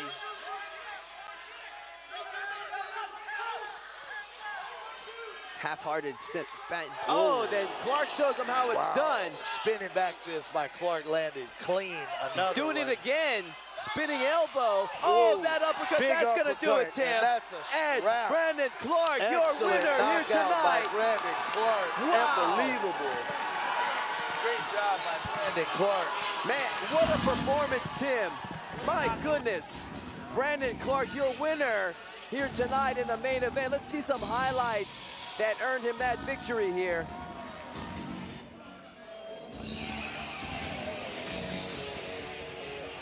And he's apologizing to the commission over there. He's just super excited to earn his first victory here tonight. And to the winner goes the spoils, man. He earned that one. Let's see some highlights here. Not of Bryce Boudreaux, but of that heck of a performance there from Brandon Clark, beating the super tough Justin Meade.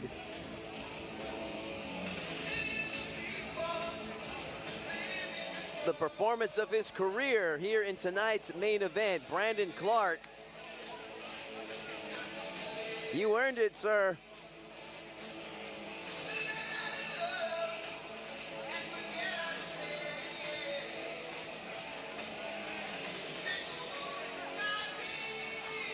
March 28th, ladies and gentlemen, the next Ragin FC.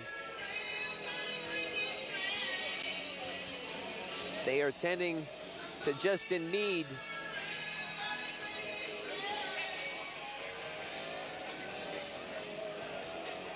But we are about to make this one official and hand Brandon Clark his first professional victory here tonight.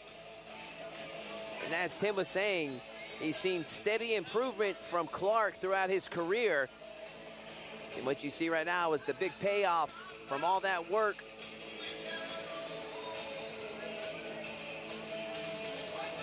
And man, at the end of that last round when Meade was in on deep on that takedown, I'm just impressed from that takedown defense from Clark. And then even more impressed with that finish. What a performance. We're gonna make this one official. Let's hand it over to Bryce Boudreaux.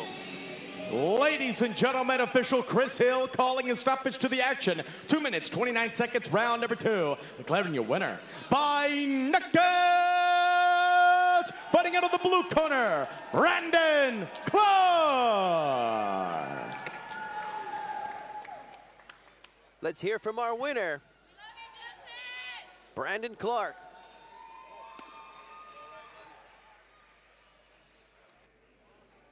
I'm here with your winner, Brandon Clark. That was an excellent showing, man. You went against an opponent who has no quit with your footwork, some hard striking, and a nasty spinning elbow. How's it feel to get your first pro win? Oh, it feels amazing. You know, every fight I've had so far has been against a good opponent, strong people, but I have some of the best coaches in the state of Texas, if not the United States itself. So we work these things. Mistakes have been made before. I just locked in here and changed some things before we came into the fight, mentally and physically, and it all paid off.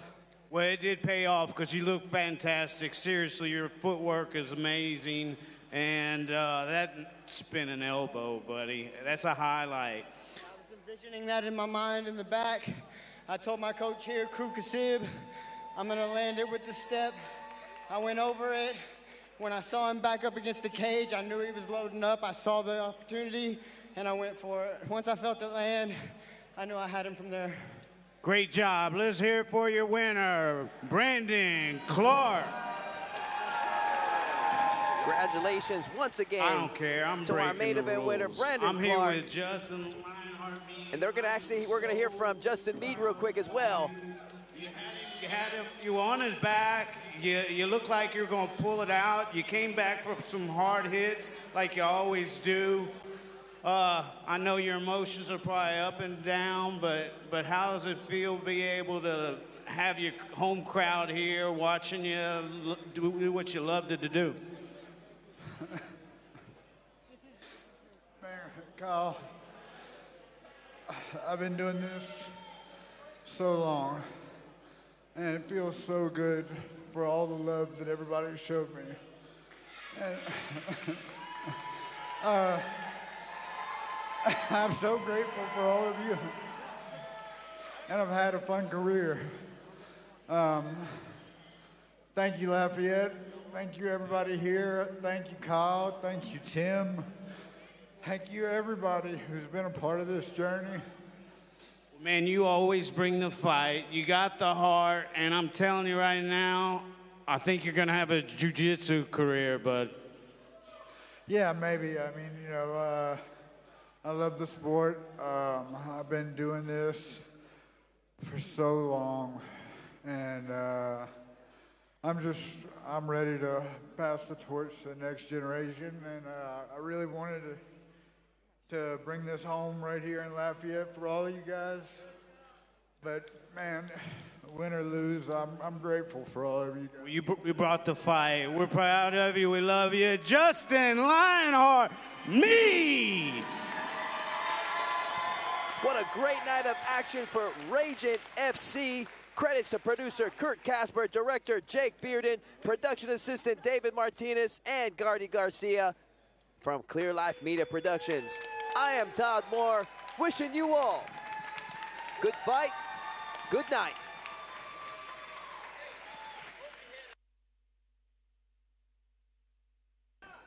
Good uppercut by Alanise.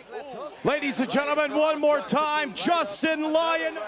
Batista's in trouble, Tim. Yeah, he's in some trouble here. He's trying to duck it. Oh, Oh, my God. that was incredible. Head kick, knockout.